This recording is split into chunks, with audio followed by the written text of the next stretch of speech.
The full moon hung in the violet sky, a silent witness to the grand palace below. Inside the glittering ballroom, whispers fluttered like moths. Where was the prince? And the daughter of House Charlier, she was missing too. But far from the prying eyes and the gentle music, a different scene was unfolding. Heavy, ragged breaths filled a darkened hallway. A man stumbled, his elegant shoes scuffing against the plush carpet as he gasped for air, his hand clutched by a desperate grip. He was pulled down into a bed of fragrant, blood-red roses. A fire was raging inside her, a heat so intense it felt like her very clothes were burning away, her throat raw and parched. The man above her was no better, his face flushed, sweat beading on his brow as he tore at the collar of his uniform. His mind was a battlefield, logic and reason screaming at him to stop, to pull away, but his body refused to listen. A primal urge was taking over, a pounding in his blood that drowned out everything else. Reason can't hold me back anymore, he thought, his eyes blazing with a feverish light. I can no longer wait. He leaned down, his voice a raw whisper against her skin. He could wait no longer for him. Her heart hammered against her ribs, a frantic drumbeat echoing his own. A single, shocking thought sparked in both their minds at the exact same time, to make her mine, to make me his. His breath hitched. Miss Rose, could you be the one? His eyes, shimmering with an emotion she couldn't name, locked onto hers. He gently cupped her face, his touch sending a jolt through her already overwrought system. The prince and I were not meant to be together, or so I thought. The hallowed halls of Chartres Academy echoed with the clack of expensive shoes on polished stone. This was a place for the elite, a peaceful school where the upper crust of neighboring countries came to be molded. But that peace shattered the moment she walked by.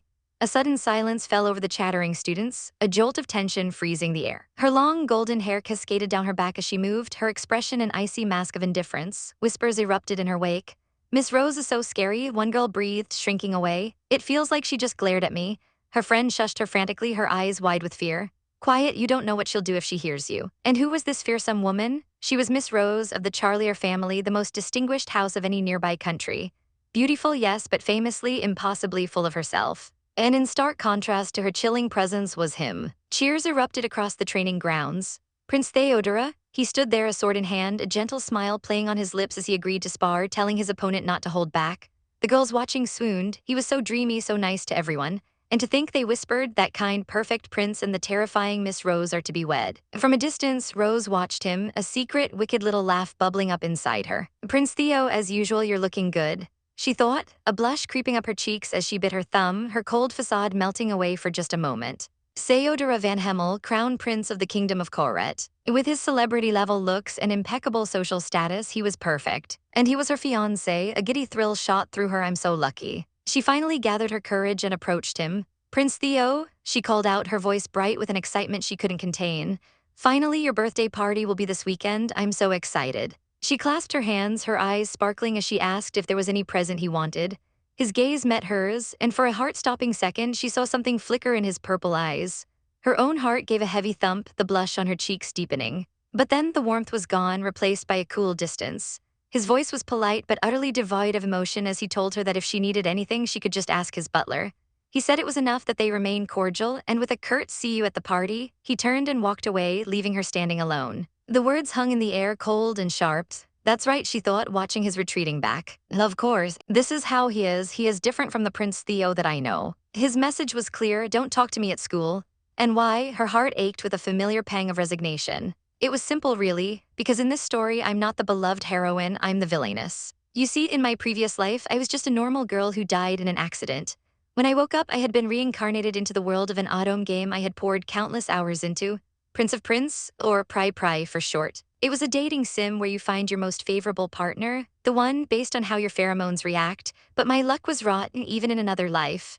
I wasn't the sweet, lovable heroine, no, I became the villainous Rose. In the game's story, the villainous Rose was engaged to Prince Theo from a very young age by her family. But the prince quickly grew sick of the ever-stuck-up Rose. Eventually, at his birthday party, he meets the innocent and naive heroine.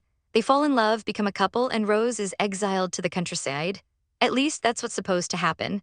But I was reincarnated into the time before the prince meets the heroine. So what could a foil like me do? What else other than enjoy the view of my favorite character? Prince Theo, he even looks beautiful wiping off sweat, I thought, practically shuddering with delight as I watched him train. My fate was sealed, so I might as well enjoy the show, or so I had thought. But that night, everything went wrong. My heart was pounding, a frantic rhythm against my ribs. Why? I'm the villainess. The squeak of a door, the frantic thump of my own pulse. This sort of thing isn't supposed to happen. I shuddered as his hand touched my ear, my body burning with a heat that wasn't my own. What is this? A strange, intoxicating scent filled the air, and my body felt heavy, pliant, completely out of my control. The world swam before my eyes. Am I in heat? A few hours ago, the prince's birthday party was in full swing. I stood alone, clad in a crimson dress, trying to ignore the whispers that followed me everywhere. It's Miss Rose, yeah, that stuck-up noble girl, I could hear them perfectly. Honestly, the nerve, and then my eyes landed on her, there she was, the real heroine, Iris, and she was looking at. Of course, the prince, he looked so dashing in his formal uniform. My inner fangirl squealed, but I quickly shut it down. Now's not the time for that, because today is the fateful day. The day when the prince and the heroine meet and realize they have found each other as the one. This was it, the main event. That girl, Iris, is the main heroine of the dating sim Prince of Prince. I decided to give fate a little nudge. I approached the timid heroine who gasped when she saw me. I leaned in close and whispered conspiratorially that she'd taken a liking to the prince, hadn't she? She stammered, denying it, insisting she was just happy to be invited. She was so cute, no wonder she's the heroine. The prince will surely fall for her. With a newfound confidence, I encouraged her, telling her to go talk to him. She looked at me, her eyes shining, and told me I was a much nicer person than she'd thought. The compliment caught me off guard, and I felt my cheek twitch in annoyance. And just as the game predicted, she approached the prince. He took her hand, a charming smile on his face as he led her to the dance floor. They were a perfect picture, gliding gracefully to the music. They really do suit each other. I watched them, a bittersweet smile on my face. Guess there's nothing I can do, because right now I'm just the villainess. I sighed, I understand it, but it does hurt. Guess I'll head home. As I turned to leave, a voice stopped me. I was dancing with another girl, but you're acting quite civil, how unusual. It was Prince Theo. I stared at him, my heart leaping into my throat. What was he doing here? He was looking down at me, an unreadable expression on his face. Why are you surprised? He asked, his voice low. We're engaged, so we need to dance at least once, right? My mind reeled. Why, yeah, that's right, but why? In the game, the prince and heroine meet at the dance and stay together after that. They go on to become partners for life. That's the story. I stared at him, my mind racing. Did nothing spark between them? Why? He seemed to misunderstand my silence. His voice took on a colder edge as he said that even if I had no desire to dance with him, there were people watching. No, that's not what I meant, I stammered, flustered. But it was too late. He took my hand.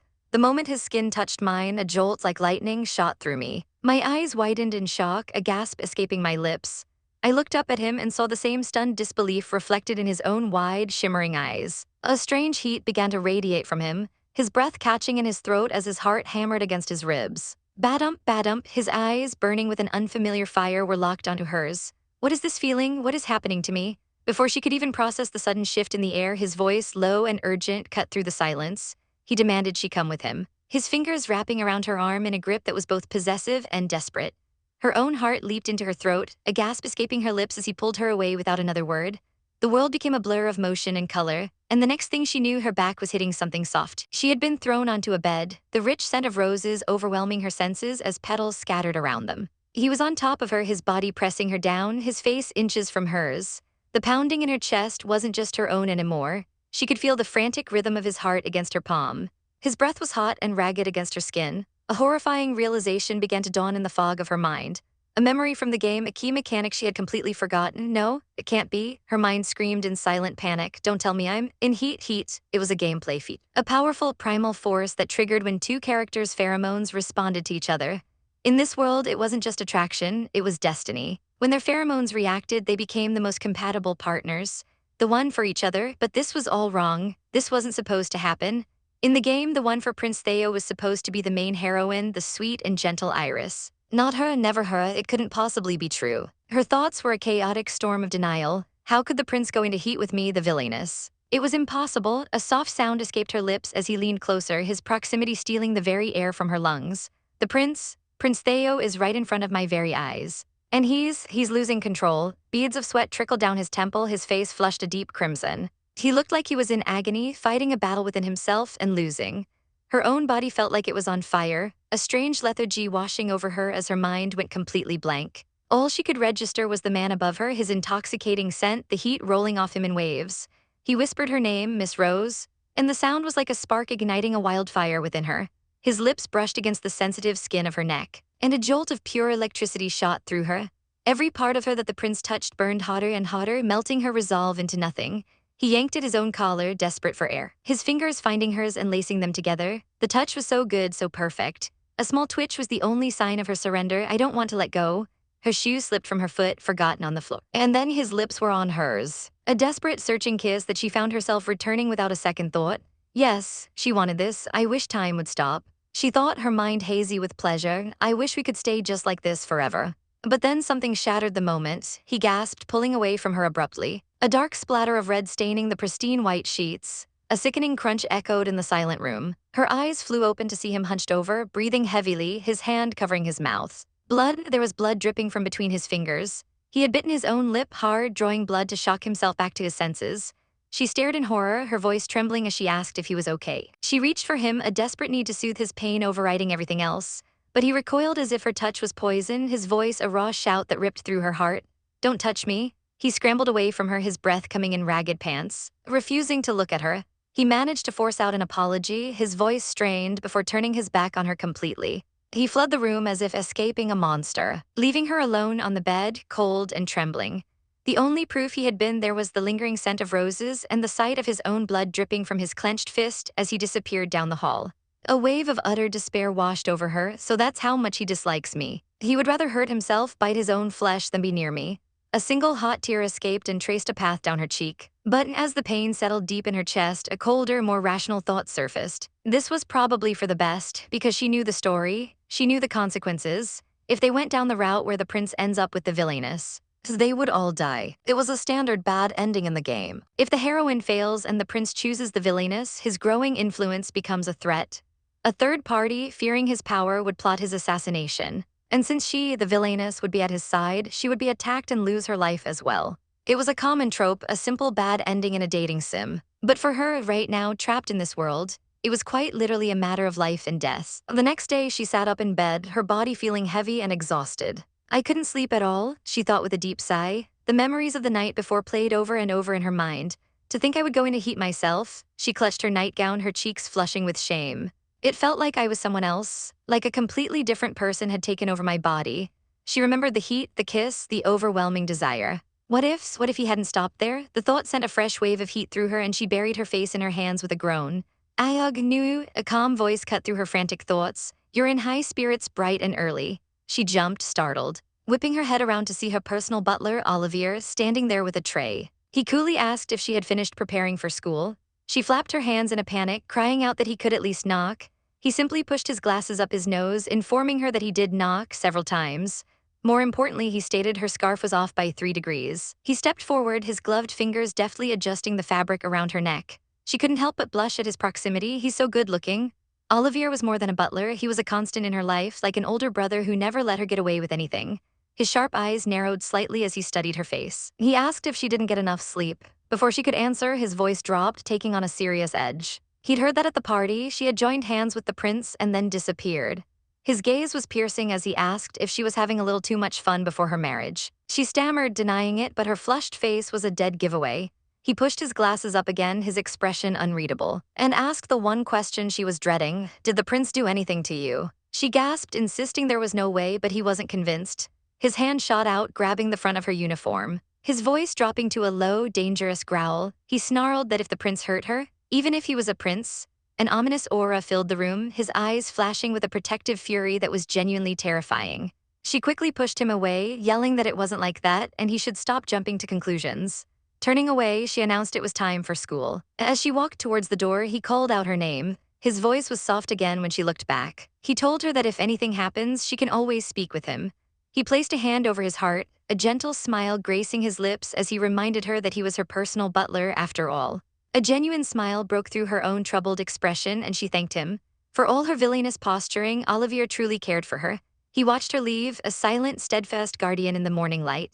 At the academy, the classroom was filled with the usual morning chatter. Her eyes immediately found him. Prince Theo was sitting at his desk, talking and laughing with another student as if nothing had happened. He looked so normal, so calm. Watching him, she felt a pang of bitterness. It seems like what happened yesterday was all a dream. Or maybe I'm the only one bothered by it. She slammed her book shut in frustration, earning whispers from the other students. They're gossiping about me again, she thought glumly. A voice suddenly called her name. She whipped around, ready to snap at whoever was bothering her. Ugh, what is it? Her words died in her throat. It was Prince Theo. He stood before her, his expression serious, asking if she had a second. She could only stare, stunned into silence. Her gaze dropped to his hand. It was wrapped in a clean, white bandage. His wound? A jolt went through her, so it wasn't just a dream. Without thinking, she reached out, her voice soft with concern as she asked if his wound hurt.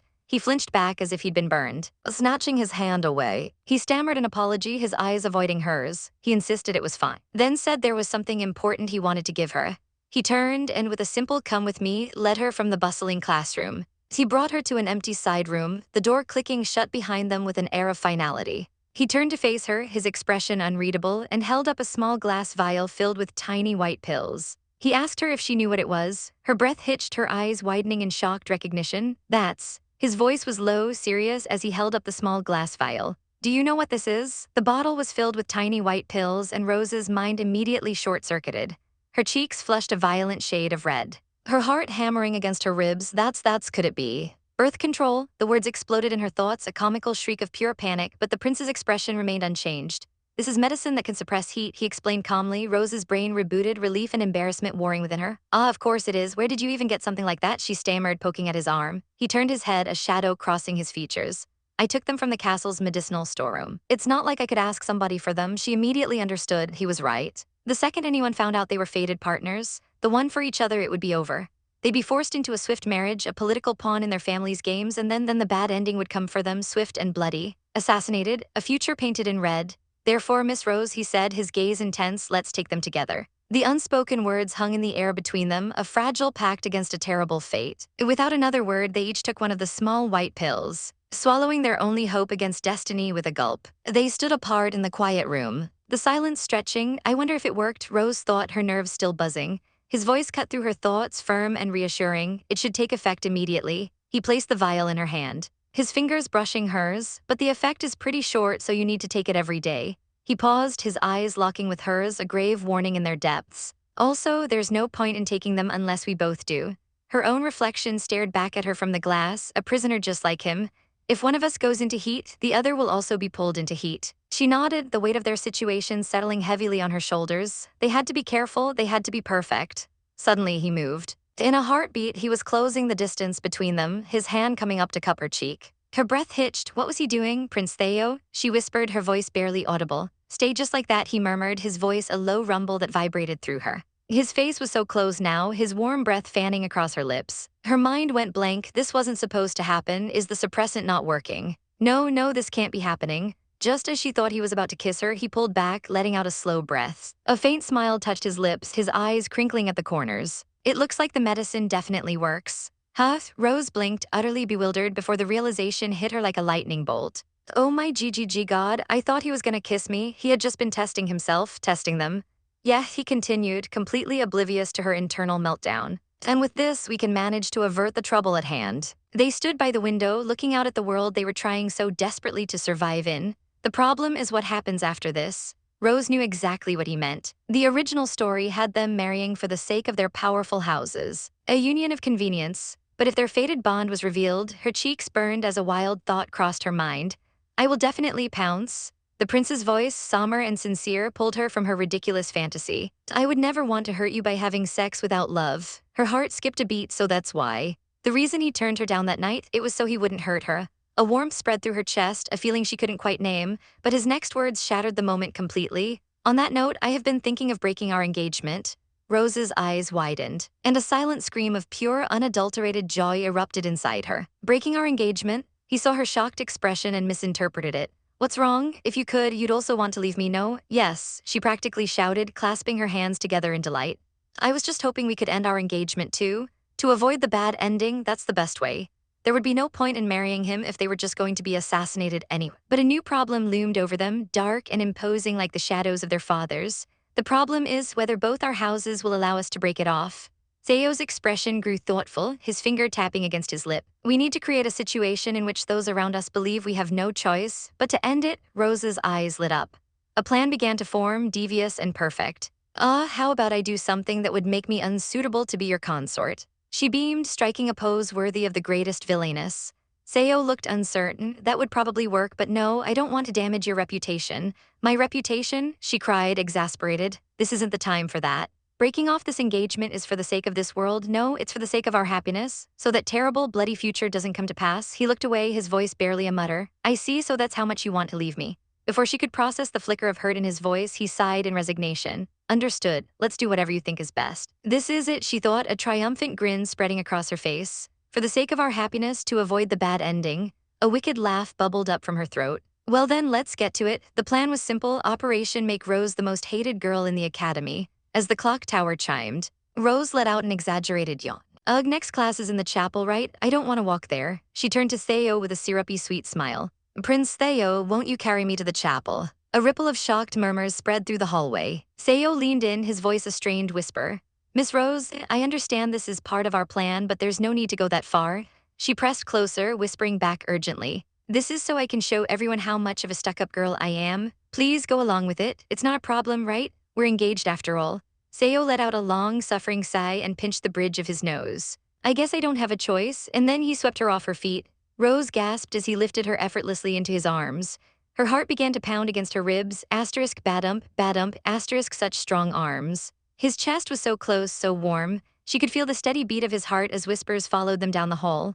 Is the prince really that whipped? Poor Prince Theo, her cheeks were on fire. Why am I getting so excited? The prince is just acting after all. This was her cue, she had to commit to the role. I have to act even more full of myself. Later, during a break in the gardens, she put on her most disdainful expression. These are the highest quality tea leaves in the entire kingdom, Miss Rose. She waved a dismissive hand. As long as it's just tea, I'm not happy with it. Don't you have anything sweet? Her eyes landed on a nervous-looking girl nearby. You over there, how about going to the town shopping street and getting me some macarons? The poor girl stammered. You mean me? But I've got class from now on. Rose's eyes narrowed into terrifying. You dare oppose a member of House Charlia? The onlookers recoiled, whispering amongst themselves. So she can say whatever she wants because she's from House Charlia? Isn't she just asking for the impossible on purpose? Hurry up and do it. Rose snapped, her voice sharp. Who do you think I am? Inside, her heart was breaking.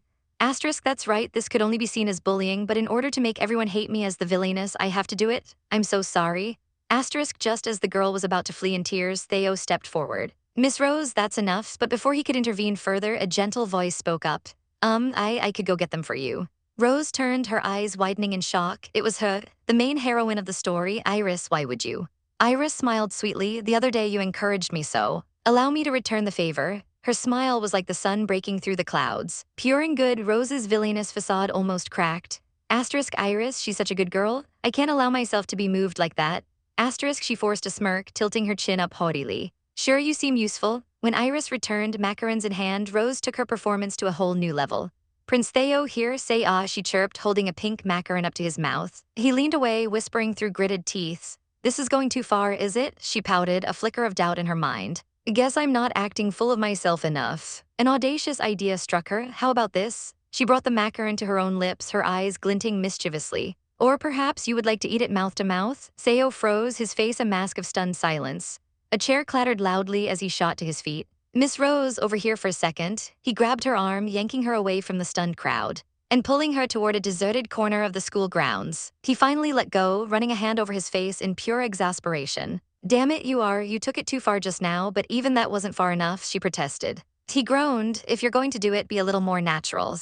She decided to change the subject, offering him one of the treats. By the way, would you like some, Prince Theo? After all, Iris went out of her way to buy them for us. The sudden shift in her demeanor, the genuine sweetness in her eyes, caught him completely off guard. His heart gave a loud, traitorous thud.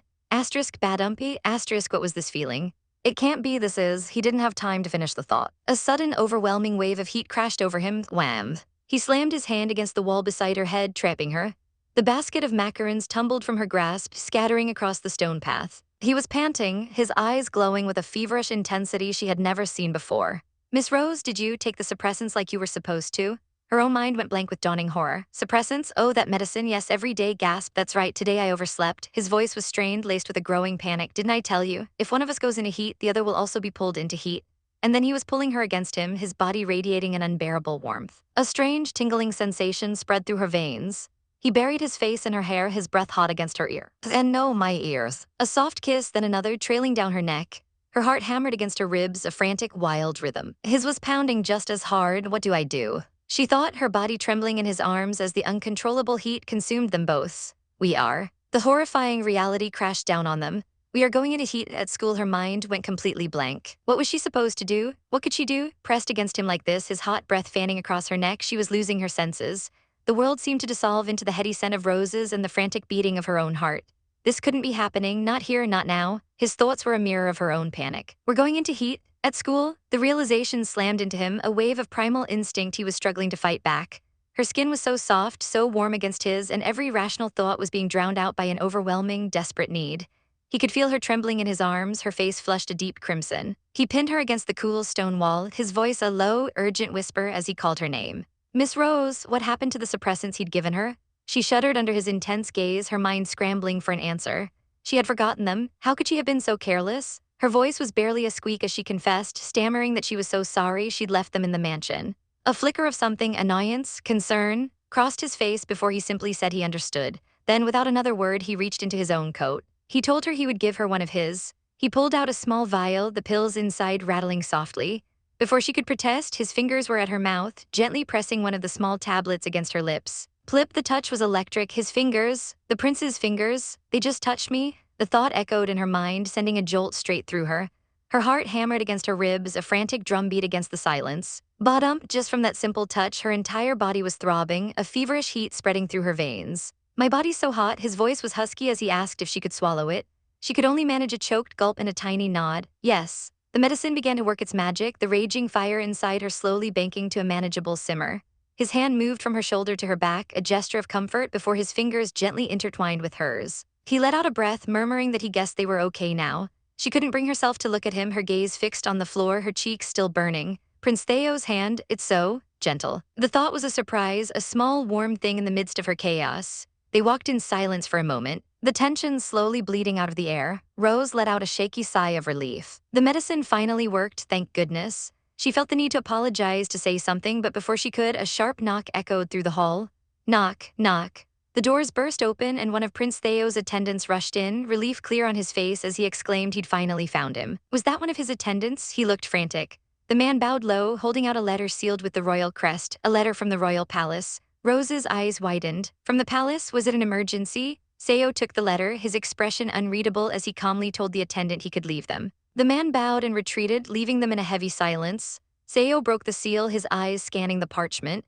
A frown creased his brow. Rose's anxiety spiked. She had to ask, did something happen? He looked up, his gaze meeting hers. It was from his parents. The king and queen, they were summoning him and her to the palace on the next holiday. The carriage wheels clomped rhythmically against the cobblestones, a steady sound in the quiet evening. Theo broke the silence, asking if this was the first time she'd met his parents like this. She confirmed it was. Though her mind was a jumble, she seemed to recall a scene from the game, a flashback where a much younger Rose had visited the palace with her father. Was that right? Or was she mixing up game lore with this new reality? She inwardly groaned. I should have paid more attention to all of Rose's information. This was a disaster. She felt a pang of guilt, turning to him and murmuring that if it weren't for this whole situation, he could have spent the holiday with whomever he wanted. He just gazed out the window, his reflection a somber mask in the glass. He replied quietly that it seemed she had tough luck as well. She blinked, surprised. Was he being sympathetic to her? But I thought you didn't care for me. The corner of his mouth twitched, a barely there reaction. He admitted that indeed he had thought their personalities didn't match. Then he turned, his gaze direct and incredibly serious, pinning her in place. But now he said they were partners with the same goal in mind. His voice was low and steady as he declared that he wanted them to help each other get through this. Her heart gave a powerful thump. Bottom, Prince Theo, she couldn't stop the internal squeal of delight. He really is a straight-laced prince character. I want to pay into his story arc now. She clasped her hands to her burning cheeks, lost in her own fangirl moment. Theo just stared at her, a look of utter confusion on his face as he asked if she was okay. Suddenly, a loud clunk echoed from below as the carriage wheel hit a large stone. The whole carriage rattled violently and Rose cried out in surprise. She was thrown from her seat, tumbling forward with a startled whoa. Before she could even register what was happening, she landed with a soft F-wump, not on the hard floor but in someone's lap. Strong arms were instantly around her, steadying her. Her face was buried in his chest, and when she looked up, her breath caught. They were so close, so incredibly close. Her lips were mere inches from his, her heart exploded in her chest. Ba-dump, there's no way. Her mind screamed in a loop of disbelief and anticipation. He's going to kiss me? She squeezed her eyes shut, her hands clutching his shirt, bracing for the inevitable. As she held her breath, waiting, but the kiss never came. Instead, she felt a gentle pressure on her shoulders as he carefully pushed her back up into a sitting position. Her eyes fluttered open in confusion. He explained calmly that it was a bumpy road, and that it was dangerous for her to sit across from him while it was shaking. He suggested she just sit next to him instead. She stared at him, her mind still reeling. Did that just not happen? She managed to stammer out a thank you. Her face still flushed, he simply replied that there was no need. She snuck a glance at him from the corner of her eye. Was I the only one that felt hot? Prince Theo is so calm. He sat there staring out the window, his profile perfectly stoic and composed. He announced that they were almost at the palace, and just as he said it, the magnificent structure came into view, its towers reaching for the starry sky, glowing like something out of a fairy tale. Rose gasped, while servants lined the grand entrance hall, bowing as they passed. At the top of a sweeping staircase stood the king and queen of the realm, smiling down at them with warmth and affection. "Thank you for coming, Miss Rose." Rose and Seo bowed in unison, thanking their majesties for the invitation. The king chuckled, his eyes twinkling. He remarked that she was just a small girl the last time he saw her, and now she'd grown into a true lady. The queen beamed, taking Rose's hands in her own. "We simply can't wait for the day when you finally join our family," she gushed. Rose and Seo exchanged a panicked look over the queen's head. "This situation, there's no way we can tell them we want to split up." The queen, oblivious, asked what their plans were for the next day. Seo, ever the composed prince, answered smoothly. He said they were thinking of taking the horses for a long ride, adding that there were some things he wanted to show her. The next day, they trotted side by side through a lush, green landscape. The air was fresh and clean. Rose turned to him, curiosity in her voice. So what was it he wanted to show her? He explained that back at the palace, he didn't want his parents getting any funny ideas about their relationship. Out here, riding horses, they couldn't get too close. Oh, her heart fell just a little. He's right. We're trying to stay away from one another after all. She couldn't deny it, though. She had still gotten excited that he might show her something special. What is it? She wondered as he gestured ahead. And then she saw it, a breathtakingly beautiful creek, the water sparkling like diamonds in the sun. "Wow," she exclaimed, her disappointment forgotten. He smiled, a genuine, unguarded smile. He told her that when he was a kid, he used to catch fish here all the time. She was intrigued. "Really? With a fishing rod?" she asked. He let out a soft laugh. "No, with my hands." An adorable image of a tiny, determined Prince Theo holding up a fish popped into her mind. She giggled, teasing him that it was almost as if he were raised by wolves. A shadow passed over his features. He looked away, murmuring that being a prince was just a role, a position he held. Seeing his somber mood, she tried to lighten it, smiling warmly. She suggested that he take a day off from it. After all, she was the only one watching, right? He just scuffed his boot against the dirt. His expression unreadable. Being a true royal, he said quietly, meant things weren't that easy. And in that moment, she realized something. I never understood it in the game. That Prince Theo has a difficult life too.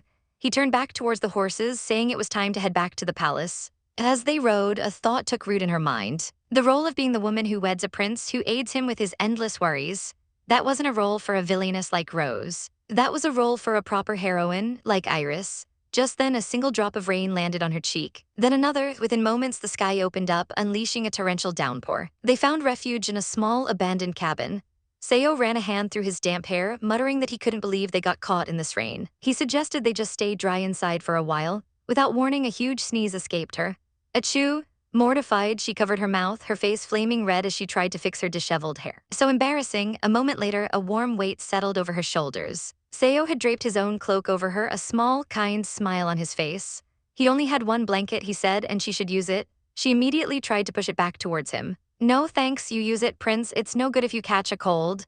He gently resisted, his voice firm. "Ladies first." But she couldn't accept it. She argued that he was the first prince of the kingdom. He had to take care of his health. He paused, his gaze thoughtful as he looked at her. "And then I guess I have to do this." She stared at him, completely bewildered. "Do what?" The rain hammered against the roof. A steady, rhythmic drumming. Prince." He moved behind her, pulling the cloak around both of them, encasing them in a shared cocoon of warmth. Her back was pressed flush against his chest, and she could feel the heat radiating from him. "This is a little bit too close, don't you think?" she stammered, her heart doing a frantic tap dance. He explained that he had to, since she wouldn't change her mind. Besides, they were both taking the medicine, right? It should be fine. She supposed he was right. He leaned closer, his voice dropping to a low murmur right beside her ear. "Miss Rose." His thumb gently brushed his own lower lip, a mesmerizing gesture. "What if I pursued your love right now, without being in heat?" His voice was a seductive whisper that sent shivers down her spine. "What would you do?" His finger came up, tracing the outline of her lips, his touch sending sparks through her entire body. "What?" she breathed, her mind short-circuiting. He leaned in, his eyes dark and intense, his lips just a breath away from hers. "What if I said I wanted to kiss your lips?" Badump, her heart felt like it was going to burst. "Prince Theo, is he really going to do this to me?" The world tilted on its axis. His lips so close, what did he just say? What if he wanted to kiss her lips? Her mind went completely blank. "Prince Theo, is he really going to do this to me?" Her heart thundered against her ribs, a frantic drumbeat of panic and something else. The air grew thick, electric. He leaned in closer, his thumb gently caressing her lip as her heart squeezed painfully in her chest. Then his voice, a low chuckle. "Just kidding." The words shattered the tension like glass. He pulled back, a smug little smirk playing on his lips as he draped a blanket around her shoulders. What? She could only stare dumbfounded as he looked at her with amusement. He told her she was easy to take for a ride, that he thought she was the kind of woman who would say no even when she clearly liked something. Her face flushed a deep crimson. She sputtered that she was just about to shove him away. She was only surprised because she thought the medicine had worn off, but her internal monologue was screaming a different story. But my heart was really pounding. Outside, the rain began to fall in sheets, a relentless drumming that echoed the frantic pounding in her chest. Theo gazed out at the downpour, noting that it didn't sound like it would end soon. He turned back to her, his expression serious now. They should rest, he said, to preserve their strength. Rest? How could she possibly rest? He was right there, his warmth seeping through the thin blanket they now shared. She could feel every breath he took, every subtle shift of his body, lying next to him. Her heart hammered away. Badump, there's no way I can sleep like this. She squeezed her eyes shut, covering her burning face with her hands, utterly mortified. The sound of light rain was the last thing she remembered before drifting off. When sunlight finally streamed into the small hut, Theo was the first to wake. He sat up slowly, his body stiff from the hard floor, and his gaze immediately fell upon the sleeping girl beside him, Miss Rose. She looked so peaceful, so unguarded in her sleep, her golden hair fanned out around her. She must have been very tired. A strange, unbidden tenderness bloomed in his chest as he watched her. He couldn't stop himself. He reached out, his fingers gently lifting a strand of her hair as soft as spun silk. He brought it to his lips, placing a soft, almost reverent kiss upon it. A sudden neigh from the horses outside jolted him from his reverie. Flustered, his eyes wide with a trace of panic, he quickly stood up. He mumbled that he should probably go see how the horses were doing, and quietly slipped out of the hut, but he wasn't quiet enough. As the door closed behind him, her eyes blinked open. A jolt went through her. She sat bolt upright, her heart racing. What was that? Why did he kiss my hair like that? The rhythmic trot of the horses did nothing to soothe her chaotic thoughts as they rode back into town. The carriage felt suffocatingly small. He sat across from her, apologizing for all the trouble he'd caused her, but his voice seemed miles away. Her mind was stuck on a loop, replaying that one intimate moment in the hut. He noticed her silence, asking gently if something was wrong, if she was in another world. She jumped, stammering that it was nothing. But inside, her thoughts were a whirlwind of screaming questions. What was that kiss all about? There's no way I can ask him. This is getting complicated. Even though they're cooperating, the prince isn't supposed to like Rose. She glanced at him, sitting there so calmly. Could this be a sign that this is becoming a love story? No, that couldn't possibly be true. Or maybe the effect of the heat suppressant is getting weaker. Her eyes widened in horror. If that's the case, then things are going to get bad. I'll die in a bad ending. Just as her panic reached its peak, a commotion outside drew their attention. The carriage stopped and Theo leaned forward, a strange look on his face. Oh, that's... His eyes widened in recognition. Miss Iris. And there she was, the story's true heroine, sitting on the cobblestones, her dress slightly torn, revealing a nasty scrape on her knee. They immediately rushed out of the carriage. Iris looked up, flustered, apologizing for bothering them. With tears in her eyes, she explained how a thief had stolen the apples she'd just bought and knocked her over in the process. Rose gasped, but Theo's eyes were fixed on her bleeding knee. He pointed out that she was injured. He offered to care for her in the carriage and asked if she could walk. Inside, Rose gently cleaned and bandaged Iris's wound with the first aid kit. Okay, you're all set, she announced with a smile. Iris looked up at her, her eyes shining with adoration. Thank you so much. I never thought I'd be bandaged by someone like you, Miss Rose. As Iris prepared to leave, thanking them again, Rose saw her chance. This was it, the perfect opportunity to push the main characters together. Why not take the prince's carriage? She suggested smoothly. I was just about to get out. Theo looked at her, confused, but she pressed on, insisting that the three of them could fit just fine. Then she waved a dismissive hand. Well, that carriage really does rattle around too much, she said with a bright, false smile. Walking home is better. She turned away, a bittersweet ache in her chest. This means that they'll have a chance to know each other better. Her hand tightened into a fist at her side. I'm not the one Prince Theo should marry after all.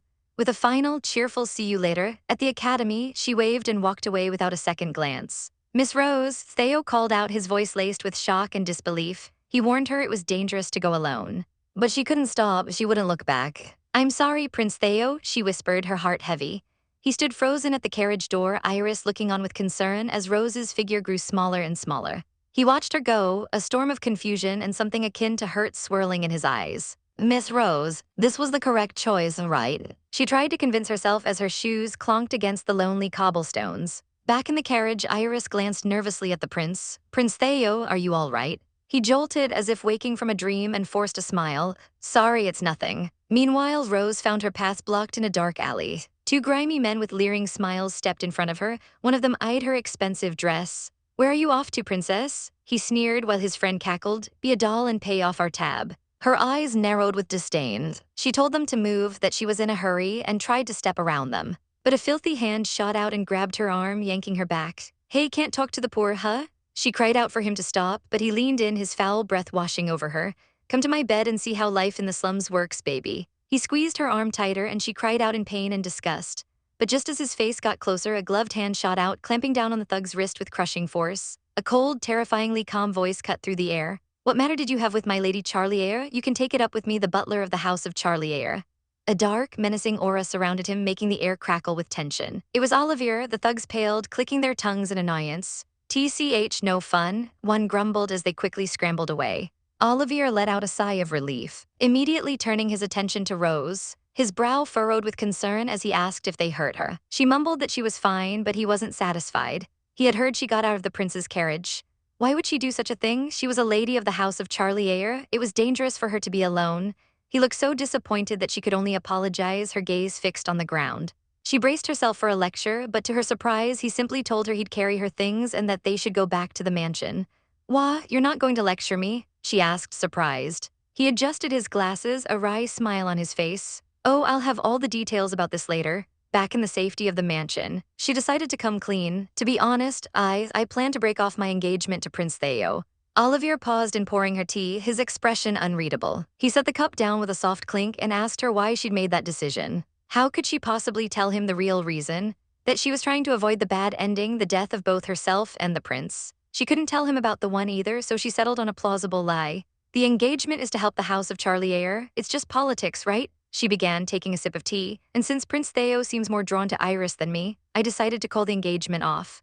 Olivier listened silently, his eyes never leaving her face. He asked what the prince had said. She explained that they would break it off in a way that maintained both houses' reputations, that he was simply respecting her decision. He was silent for a long moment. I understand your feelings, miss. However, he stood, his voice firm.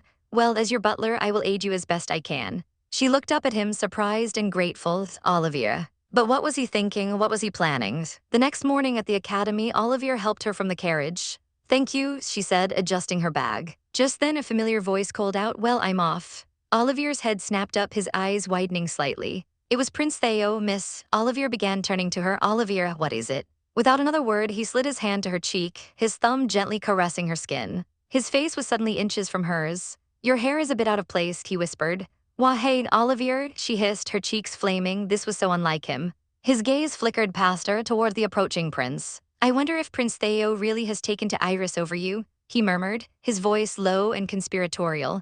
And as the butler of the house of Charlia, I must get to the bottom of this. Theo was closer now, calling her name. Get to the bottom of, there's no need to do that, she sputtered, completely flustered. I don't mean anything bad by it, Olivier whispered urgently, his eyes locked on hers. Just play along. What? And then, before she could process his words, he leaned in and pressed a soft, deliberate kiss to her cheek. Time froze. From across the courtyard, Theo stopped dead in his tracks. His eyes, wide with disbelief, were locked on the scene. He saw it, he saw everything. Rose stood there completely stunned, her hand flying to her warm cheek. What in the world just happened? A sudden warmth bloomed on Rose's cheek. Her eyes flew open in shock. Olivier, he had just kissed her. Her heart gave a violent lurch. Hey, Olivier, what are you doing? She sputtered, her face instantly heating up.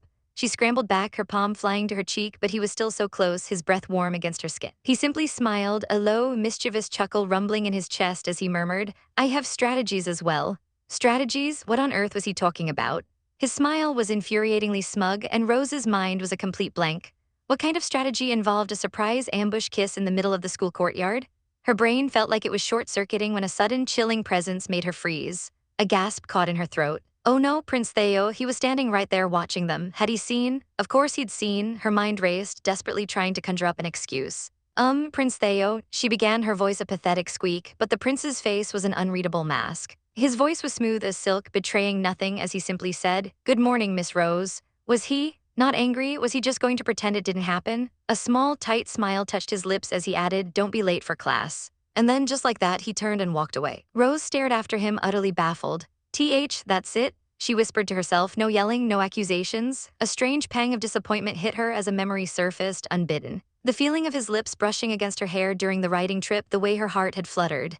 What am I thinking? She thought, her cheeks burning. I know I shouldn't expect anything from him, but Later, during a break, the awkward tension seemed to have dissolved. As Olivier gracefully served tea to her and her friends, one of them leaned in, eyes sparkling with curiosity.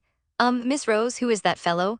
Rose tried to sound casual, waving a dismissive hand. He's my butler, she elaborated, trying to downplay his handsome and charming presence. Just think of him as someone that cares for my things, and that's because he's much more capable, right? Internally, she was cringing. What a terrible lie. This man had followed her to school completely against her wishes. And that kiss this morning, what in the world had gotten into him? As if sensing her thoughts, Olivier turned to the group with a polite, charming smile. I'm sorry to be such a nuisance. He offered them all a cup of freshly steeped tea. Her friends practically melted on the spot. You're not a nuisance at all, they gushed. We love capable butlers like you. Across the way, the prince's friends couldn't help but notice the scene. So he's Miss Rose's butler? One commented, watching as all the girls flocked around Olivier like bees to honey. From a distance, Prince Theo's gaze was fixed on them. He watched as Olivier leaned in close to Rose, his hand gently guiding hers as he corrected the way she held her teacup. Miss, it's rude to hold your cup in both hands, he murmured. HMPH, I know that, she retorted, flustered by their proximity. The gossip started to fly. Those two are really close, huh? One of Theo's companions whispered, another added with a smirk, someone told me that they kissed earlier. The prince's expression remained stoic, but his violet eyes darkened ominously. Later in dance class, the instructor's praise rang through the hall. Excellent job, Miss Rose, your dancing is perfect. Rose lost herself in the music, the steps coming to her effortlessly. She loved to dance. But when the time came to find partners, a sudden awkward silence fell over the room.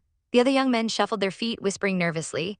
Who would dare ask the fearsome Miss Rose to dance? What if you stepped on her foot? It could be a death sentence. Prince Theo stood against the wall, his arms crossed, his gaze fixed on her. Would he ask her? Would he break the spell of fear that surrounded her? Just as the silence became unbearable, a clear voice cut through the tension. Then Olivier stepped forward, a dashing smile on his face. If no one will dance with her, then I shall be brash enough to offer my hand. The instructor and the other girls gasped, their eyes wide with delight at the bold, romantic display. He took her hand and they moved across the floor as one, a perfect, harmonious pair. The other students watched, mesmerized. Wow, just as I thought, perfect harmony, they whispered. You can tell they've been together since they were kids. But a sudden chill ran down Rose's spine. Her eyes darted to the side of the room and she saw it. Prince Theo was staring daggers at them, his glare so intense it felt like it could burn a hole right through the floor. The long day was finally over. As Rose gathered her books, a voice stopped her in her tracks. Miss Rose, I have something to say to you. Could you spare a moment? It was Prince Theo. A knot of pure dread tightened in her stomach. She had a very, very bad feeling about this. He led her to an empty classroom, the air thick with an unspoken tension. So, what is it you want to say? She asked, her voice barely a whisper. The prince stood stiffly, his jaw clenched tight. He finally spoke, his voice low and strained. You're an intelligent woman. There's no way you're blind to what's going on, right? Her heart plummeted. You're talking about my butler, right? He let out a frustrated sound, raking a hand through his hair. It's true that I started talk about stopping the engagement, he conceded, but you are still engaged to me. His voice grew sharp, laced with an emotion she couldn't place. Our reputations suffer if any man is near you, even your butler. Rose flinched, whispering a small, I'm sorry. She tried to defend herself, her voice pleading, but my butler forced it on me. That was the wrong thing to say. Theo's control finally snapped. You're a lady of the House of Charlia, right? He roared, his voice echoing in the silent room. Are you saying you can't stop just one butler? His furious words struck her like a physical blow and she froze in stunned silence. The prince gasped, his anger instantly replaced by regret. He had gone too far. I apologize, he stammered, turning away from her. I've said too much. Rose stared at his back, her heart aching with confusion. What's wrong? She asked softly. This isn't like you. He looked back over his shoulder, his eyes filled with a deep, unsettling pain. Ba-dump, even though I want to keep my promise. I cannot forgive the king who trampled all over my mother's life. The promise felt like ash in her mouth now. Her mind flashed back, Olivier picking her up, coming onto school grounds, and then it hit her like a bolt of lightning. A sharp gasp escaped her lips. It wasn't just his presence. The thing that was bothering the prince so much was the kiss Olivier gave me this morning. Before she could even finish the thought, his hand shot out, his fingers wrapping tightly around her wrist. He pulled her, stumbling towards him, his eyes wide with a raw, desperate anguish she had never seen before. What are you thinking? He choked out, his voice cracking. His face was a portrait of torment.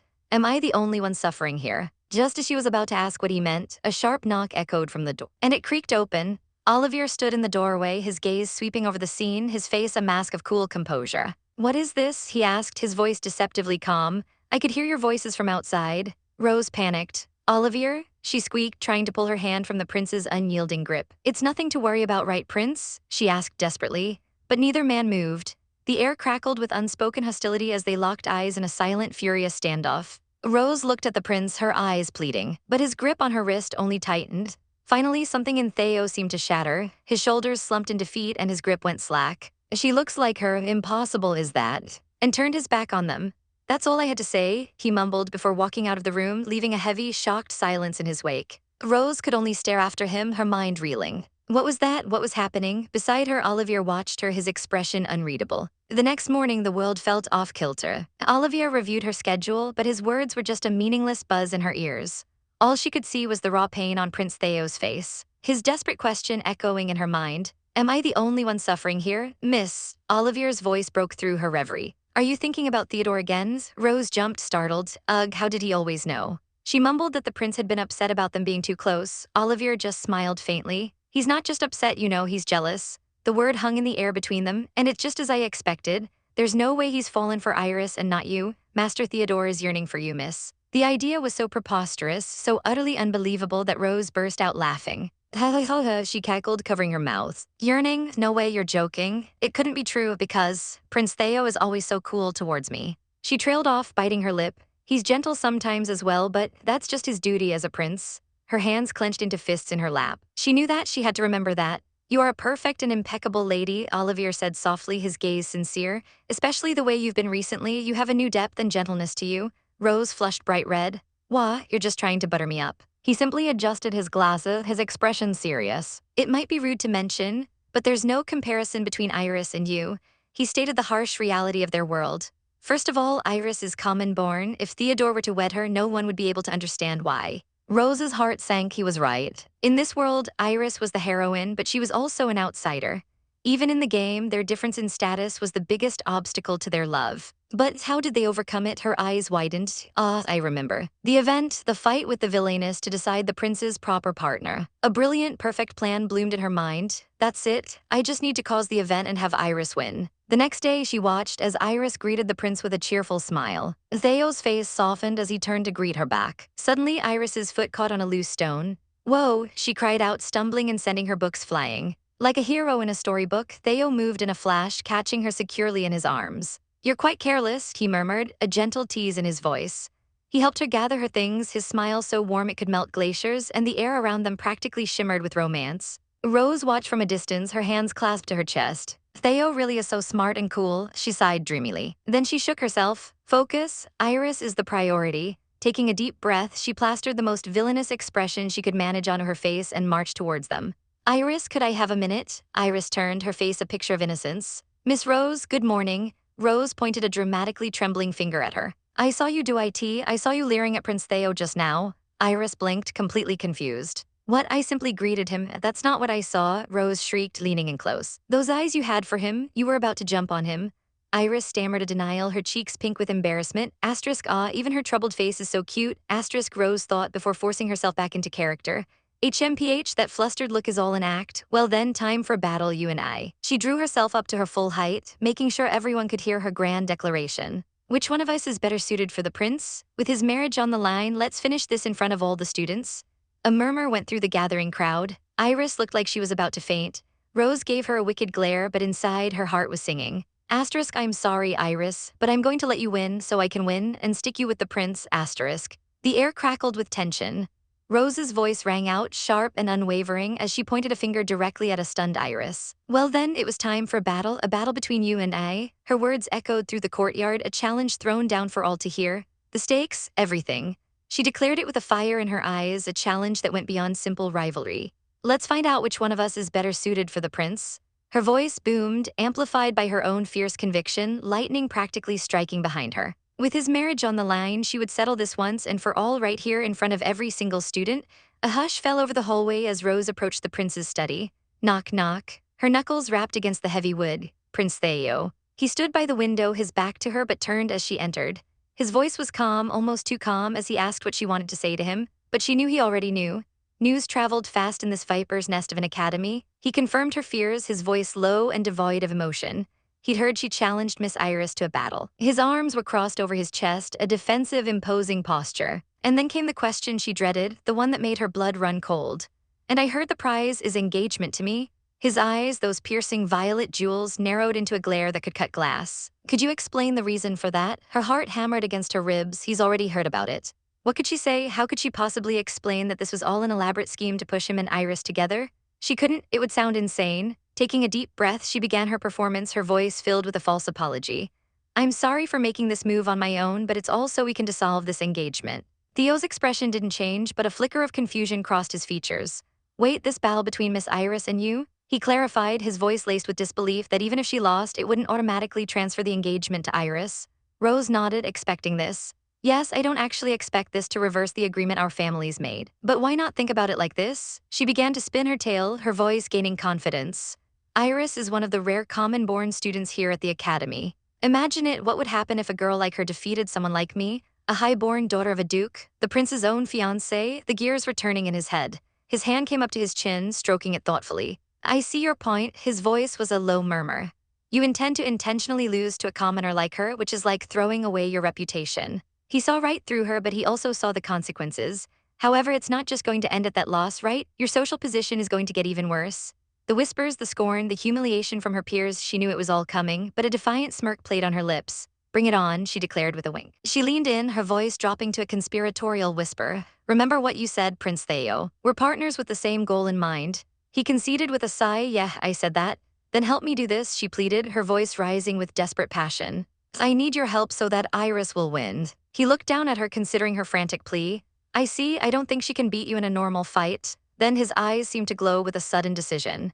Then I'll be the one that judges the battle. What? Really? She stammered, completely taken aback. He was going to help her, he was really going to do it. You said you'd be my partner toward the same goal, right? A faint, almost imperceptible smile touched his lips. Then it's as you wish. Thank you, Prince Theo, her heart soared. Great, this will work with the prince helping me. She was so lost in her triumphant thoughts that she didn't notice the world tilting until it was too late. Slump. A sudden wave of dizziness washed over her and she stumbled, her body suddenly feeling heavy as lead. Miss Rose, are you okay? Her friends rushed to her side, their voices filled with concern as they steadied her. Why, yes, I'm fine, she mumbled, but it was a lie. A strange heat was spreading through her body, making her skin flush and her head swim. I feel so hot, what should I do? The battle's tomorrow, teetering on her feet, she pushed herself away from her friends. I'll go to the academy's infirmary for now. She stumbled into the clean, sterile room, hoping for answers. The doctor checked her over, his brow furrowed in concentration.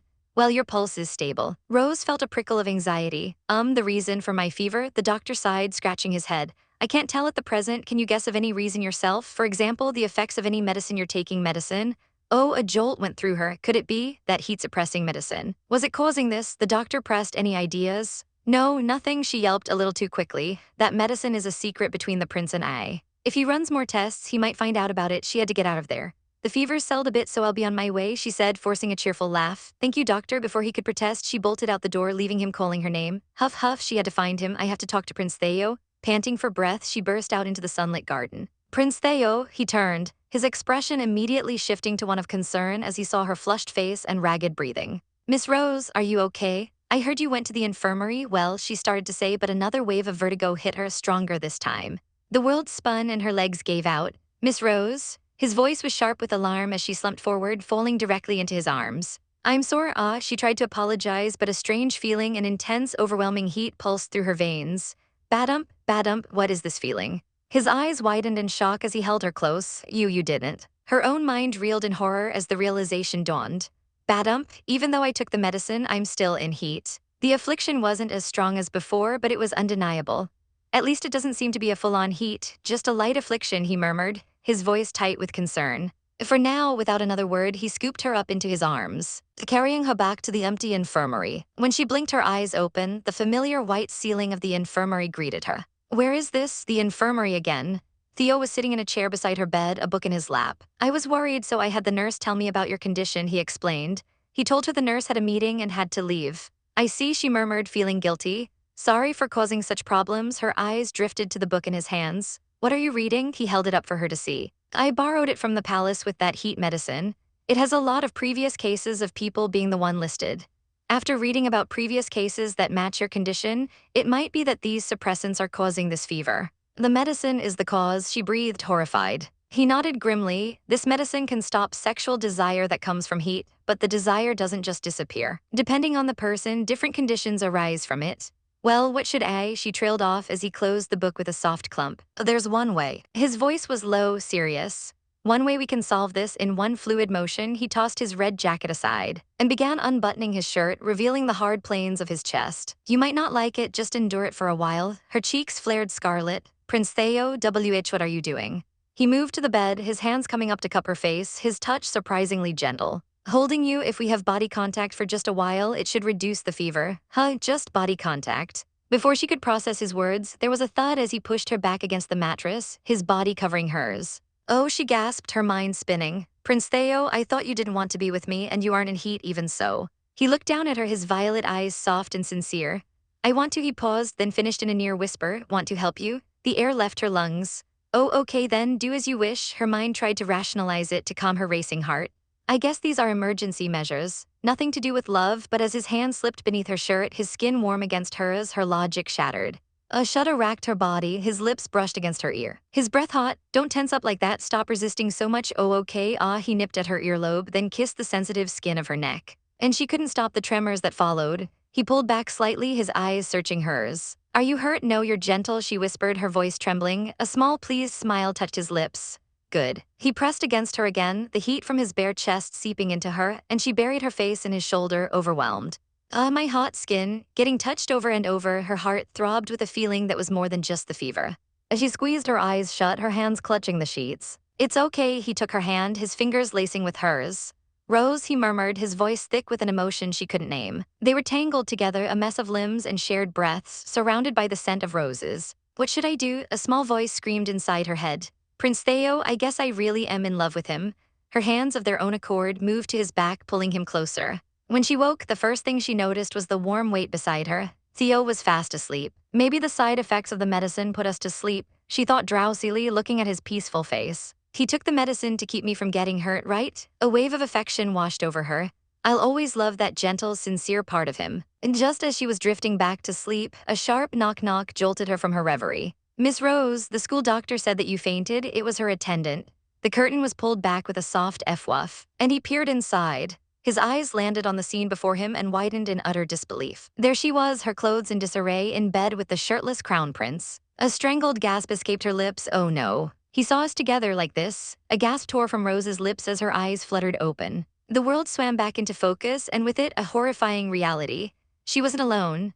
A bare, muscular back was turned to her, the sheets tangled around them both. Her heart hammered against her ribs. No, it couldn't be. But then the curtain was ripped aside with a sharp swish. Oh no. Standing there, silhouetted against the morning light, was Olivier, her butler, and his eyes. His eyes were fixed on the scene before him. He saw them. He saw her in bed with a half-naked Prince Theodora. He saw everything. Her mind screamed in pure, unadulterated panic. He saw us together like this. The air crackled with a terrifying silence as the heat of a new chapter began to rise. Olivier's voice was a shard of ice, cutting through the thick, mortified air. Miss Rose. He began, his gaze sharp and accusatory from behind his spectacles. His disappointment was a physical weight pressing down on her. What have you done? He asked, though it sounded more like a judgment. Scrambling, Rose frantically tried to pull the blanket over the now stirring prince, her face burning with a shame so intense it felt like a fever. It's not that, this is, she stammered, but the words died in her throat. The prince, however, was far less flustered. He sat up, his golden eyes narrowing at the intrusion as he snatched the robe from her hands to cover himself. He sneered at Olivier, his voice dripping with aristocratic disdain. You're one nosy butler, he drawled, but Olivier was unmoved. He adjusted a pristine white glove, his expression colder than a winter storm. Prince Theodora, he said, his tone dangerously level, please think of your own position. The sheer audacity, but Theo just scoffed, tossing Olivier's own coat back at him with a sharp flick of his wrist. Rose wanted the ground to swallow her whole. This is so awkward, she wailed internally, her cheeks so red she was sure they were steaming. The walk home was a blur of anxiety. Each step echoed the frantic beating of her heart. What should I do? What can I possibly do?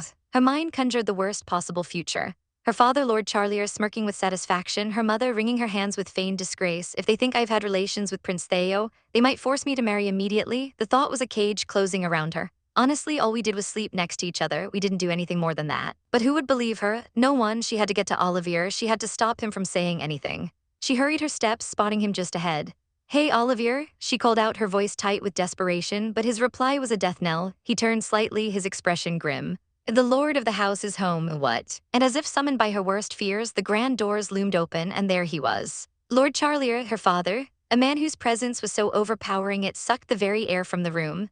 A memory from the game flashed in her mind.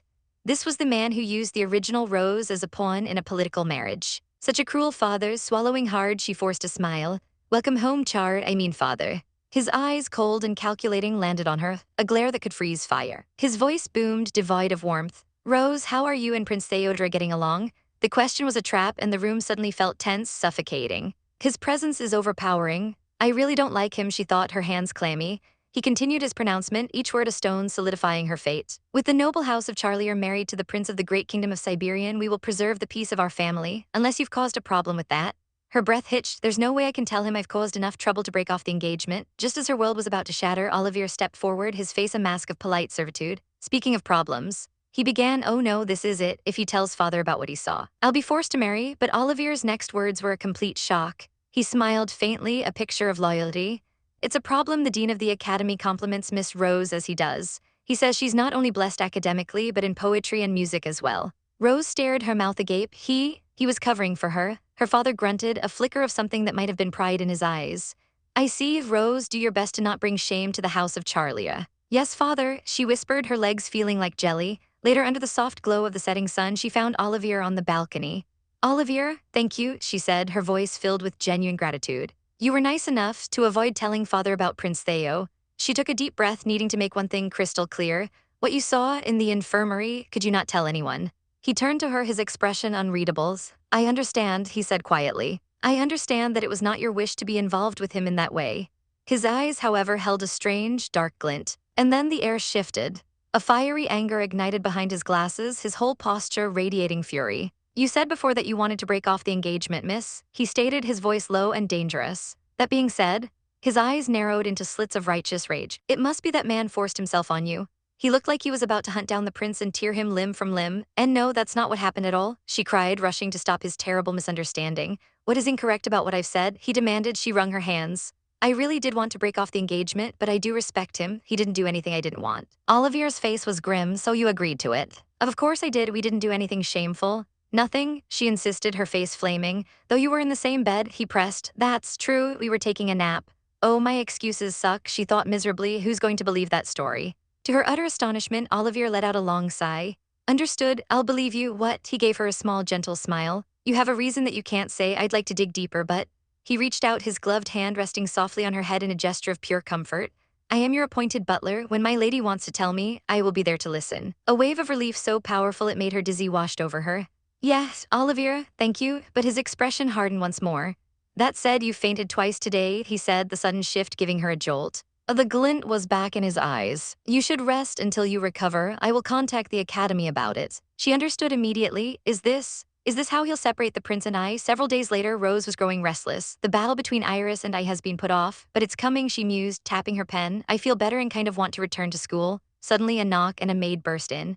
Miss Rose, Prince Theodore is here, the prince. Her eyes widened in panic. Olivier is out shopping now. I'm coming right away. She hurried down the stairs and out into the garden. There he was, bathed in the soft sunlight, looking more handsome than he had any right to be. Miss Rose, he said, his voice gentle. Are you feeling better? She could feel a blush creeping up her neck. Why, yes, thank you. Why am I so self-conscious after that time with him? She wondered. He took a step closer. Miss Rose, you're blushing. Before she could react, he was right in front of her, his hand gently cupping her cheek, forcing her to meet his intense gaze. Her mind went blank. What? His thumb stroked her skin, sending shivers down her spine. You don't like it being touched by me? He murmured, his voice a low rumble. Well, she stammered, completely lost. His lips curved into a smirk. If you don't dislike it, he whispered, leaning even closer, then I want to touch you. Her brain short-circuited. But Prince Theo, we were planning on canceling our engagement. She squeaked. He didn't pull away. Are you misinterpreting what I'm saying? This was my idea to keep you from becoming weak like before, to prevent your desire from welling up due to the suppressants. He explained calmly, we should touch a little bit daily. Daily, touching, the realization hit her like a bolt of lightning. Oh, I got that all wrong. Her face exploded in a blush so deep it reached the tips of her ears. He chuckled, a low, pleasant sound. What's wrong? Even your ears have turned red. Have you gotten a fever again? And no, it's been a while since I've done anything, so I'm hot. She blurted out, turning away with a huff. He says that to me even though he knows the truth. He's a bit of a tease too, after they settled down for tea. He got serious, and now to the point. I came today to talk about the battle between you and Miss Iris. I'm sorry for pushing it back so long, she said, looking down at her cup. My butler was worried, so he didn't let me leave the mansion much. He nodded. I thought that was the issue, but I feel much better now. I'm going to the academy tomorrow, even if I have to sneak out, she declared with a newfound fire. Okay, he agreed. Don't push yourself too hard. I'll let Miss Iris know, and also, his gaze became curious. Do you have some way to help Miss Iris beat you? He was right. A woman of her beauty and intelligence isn't weak in subjects like dance or art. But Iris? Well, it's true that Iris's starting stats are a catastrophe. What could Iris possibly win at? How about cuteness? She suggested weakly. He raised an eyebrow. You're going to wager my engagement on that? Well, her nice personality or maybe bravery? He took a sip of his tea. Those are hard to grade. An idea as brilliant as it was insane sparked in her mind. What about this? If I'm about to win, make sure I get caught cheating and disqualified. Theodora's eyes darkened. However, your reputation will be.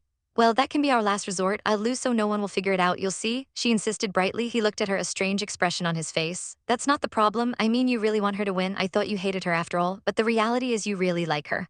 She sputtered into her tea, flustered. What are you talking about? The next day at the academy, Rose watched Iris practice her waltz. Your balance is a little off, she called out. Try stretching your back out completely. Iris stopped, her face lighting up. Miss Rose, have you totally recovered? She rushed over, full of concern. And no need to force yourself. Rose's gaze fell to the bandages on Iris's arm, a stark reminder of their last encounter. A pang of guilt shot through her. You're the one that looks all beat up. But Iris just smiled sweetly. Oh, having someone like you battling me made me think that I had to work my hardest. Rose was stunned. I was worried about her. But Iris isn't as weak as her starting stats because she worked so hard to improve. A new respect bloomed in her chest. Iris looked at her confused. Miss Rose, it's nothing, Rose said, a fierce competitive grin spreading across her face. Promise to keep me on my toes, okay? Because I will work my hardest to crush you. Iris's eyes sparkled with determination. Okay, I'll do my best. This should go perfectly, right? Feeling confident, Rose walked down the sunlit hall, only to run straight into a solid chest. She looked up, it was Olivier. Miss, he said, his voice flat. She smiled brightly. Olivier, what is it? But her smile faltered when she saw his expression. His face? Is he angry? His eyes were cold, his jaw tight with fury. He leaned in, his voice a low, menacing whisper that sent a chill down her spine. I never thought you'd do such a thing, but this battle with Miss Iris, are you really trying to lose to her? Her blood ran cold, the world seemed to stop. How? How did he find out? Olivier's voice was a low murmur, laced with a confusion he couldn't hide. He looked at her, his sharp eyes searching hers for an answer. He never thought she would do something so foolish, so public, this battle with Miss Iris. It didn't make sense. His question hung heavy in the air, piercing the quiet of the room. Are you really trying to lose to her? He asked, his voice barely a whisper. Before she could answer, he leaned in closer. Could I speak with you a moment? He requested, his tone leaving no room for refusal, inside the study. The tension was a thick, suffocating blanket. Olivier's gaze was relentless. You told me this earlier, he began, his voice steady but firm. He reminded her of her own words, the very reason she'd given him for her strange behavior. Prince Theodora was warming up to Miss Iris, and because of that she was backing off. Rose could only nod, her heart a leaden weight in her chest. Yes, she confirmed softly, Prince Theo and Iris should be the ones marrying. The words tasted like ash in her mouth. Suddenly, Olivier's hand clenched into a tight fist at his side, the knuckles turning white. If that's the case, he pressed, his voice sharp as broken glass, then why is this battle necessary? His eyes narrowed, the gears in his brilliant mind turning at an impossible speed. There's no reason for you to challenge Miss Iris. And then it clicked. A flash of understanding of dawning horror crossed his face. To defeat her, that isn't the true purpose, is it? It's to allow Miss Iris to win so she gets the credit, right? Rose's breath hitched. How could he see through her so easily? She stammered, a nervous blush creeping up her neck. Olivier is sharp as usual, she thought, trying to regain her composure. She forced a light, airy tone. What's wrong with that? I've taken a liking to Iris. But her flippant answer only made him angrier. His expression hardened, his voice dropping to an icy tone. You're a lady of the House of Charlia, he stated, each word a heavy stone. No matter what, it's unthinkable for you to lose in battle. His eyes held a deep, profound sadness. I know that because you endured countless bitter days to prepare for that reality, Miss Rose. The world around her seemed to fade, replaced by a storm of unwanted memories. A sharp, stinging pain on her knuckles. A tutor's shrill voice screaming, you played the same part wrong again.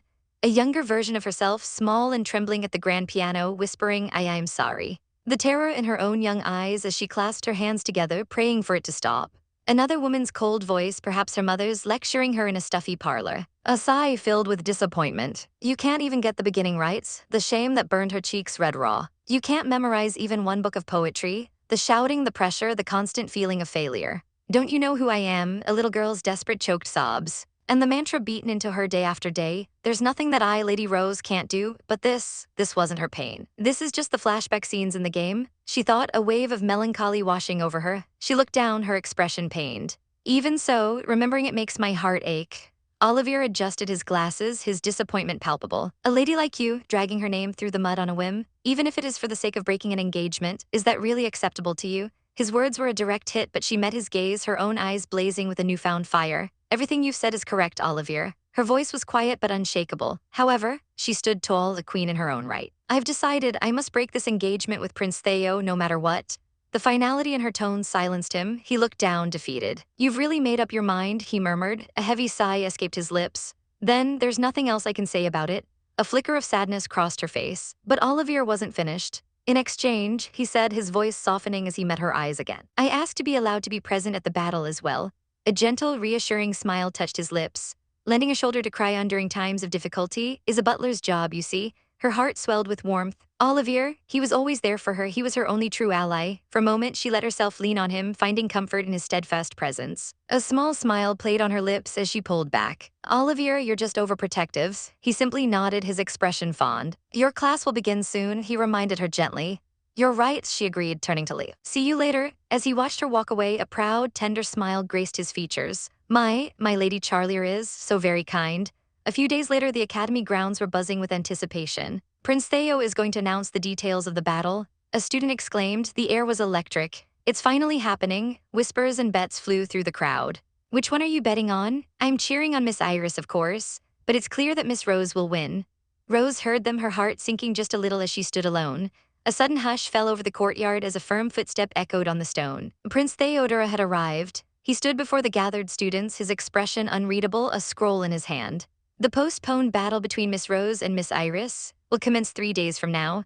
A collective gasp rippled through the crowd. He unrolled the scroll, his voice ringing out clear and strong. The categories are grammar, rhetoric, dialectics, music, arithmetic, geometry, and astronomy. In addition to these 7 basics, there will be battles in painting and cooking as well. Murmurs erupted. That covers almost everything. Then Miss Iris has a chance at winning now. The prince's gaze fell upon the 2 contestants. Miss Rose, Miss Iris, do either of you have any objections? In perfect unison, they replied no. But Rose wasn't finished. She stepped forward, her chin high, a smirk playing on her lips.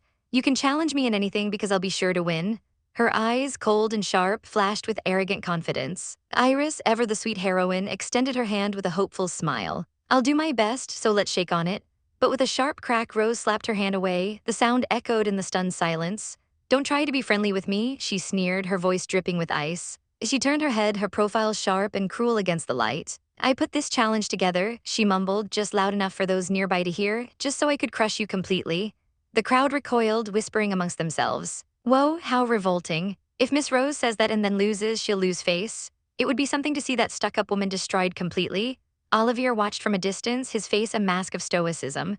3 days later, as the rose petals fell like crimson snow, Rose walked towards her destiny. Her face was a mask of cold determination. Our battle begins now. Silence fell over the grand library. The first test had begun. Rose and Iris sat at their desks, a single sheet of paper before them. They had 1 hour. Rose remained perfectly still, her expression unreadable, while Iris fidgeted, her supporters sending her silent encouragement. The proctor's voice boomed. Now begin. Rose picked up the paper, her mind racing. What should I do? I know Iris's knowledge parameters are higher by now, but they're probably still only half of the original Rose's, right? A dilemma tore through her. Should I get half the answers wrong? But then that would give it away that I'm not trying. The crowd began to mutter. Can you believe that Miss Rose looks stumped? Are the questions that hard? And in that moment, an idea sparked in her mind. That's it. Soon, the results were posted for all to see. A murmur went through the crowd as they read the scores. Rose, 420, Iris, 455. Rose let out a silent sigh of relief. This is going just as I planned, but the students were confused. What happened? Her humanities scores bad? Was she that bad at that subject? This was her chance. She had to sell the performance. A wicked smirk crossed her lips. I have to do something so they won't doubt me. She shot to her feet, pointing an accusing finger towards the prince. Prince Theo, she cried out, this is all wrong. I know my answers are correct. The room fell silent. Theo, ever the impartial judge, simply said, well, let's check. He picked up her paper, his eyes scanning the page. The essay question that was given was, what should be done about poor citizens that can't even eat bread? What was your answer to the question, Miss Iris? Iris, though nervous, explained her well-reasoned plan about teaching skills and fostering self-dependence. The students were impressed. Miss Iris is surprisingly mature. I had no idea the church was passing out food to the poor. Theo nodded, then turned his attention back to the paper in his hand. On the other hand, Miss Rose's answer was, he paused, his expression unreadable. If they can't eat bread, then let them eat macarons, right? The image of Rose, surrounded by pastel macarons and blooming roses, flashed in everyone's minds. The entire room was stunned into utter silence. Then came the whispers. What the hell? How out of touch? Seo cleared his throat, trying to maintain order. Cough points were deducted for Miss Rose's answer being so one-sided. Exactly as planned, Rose thought, barely containing her glee. Outwardly, she stomped her foot in a fit of pique. One-sided? What nonsense?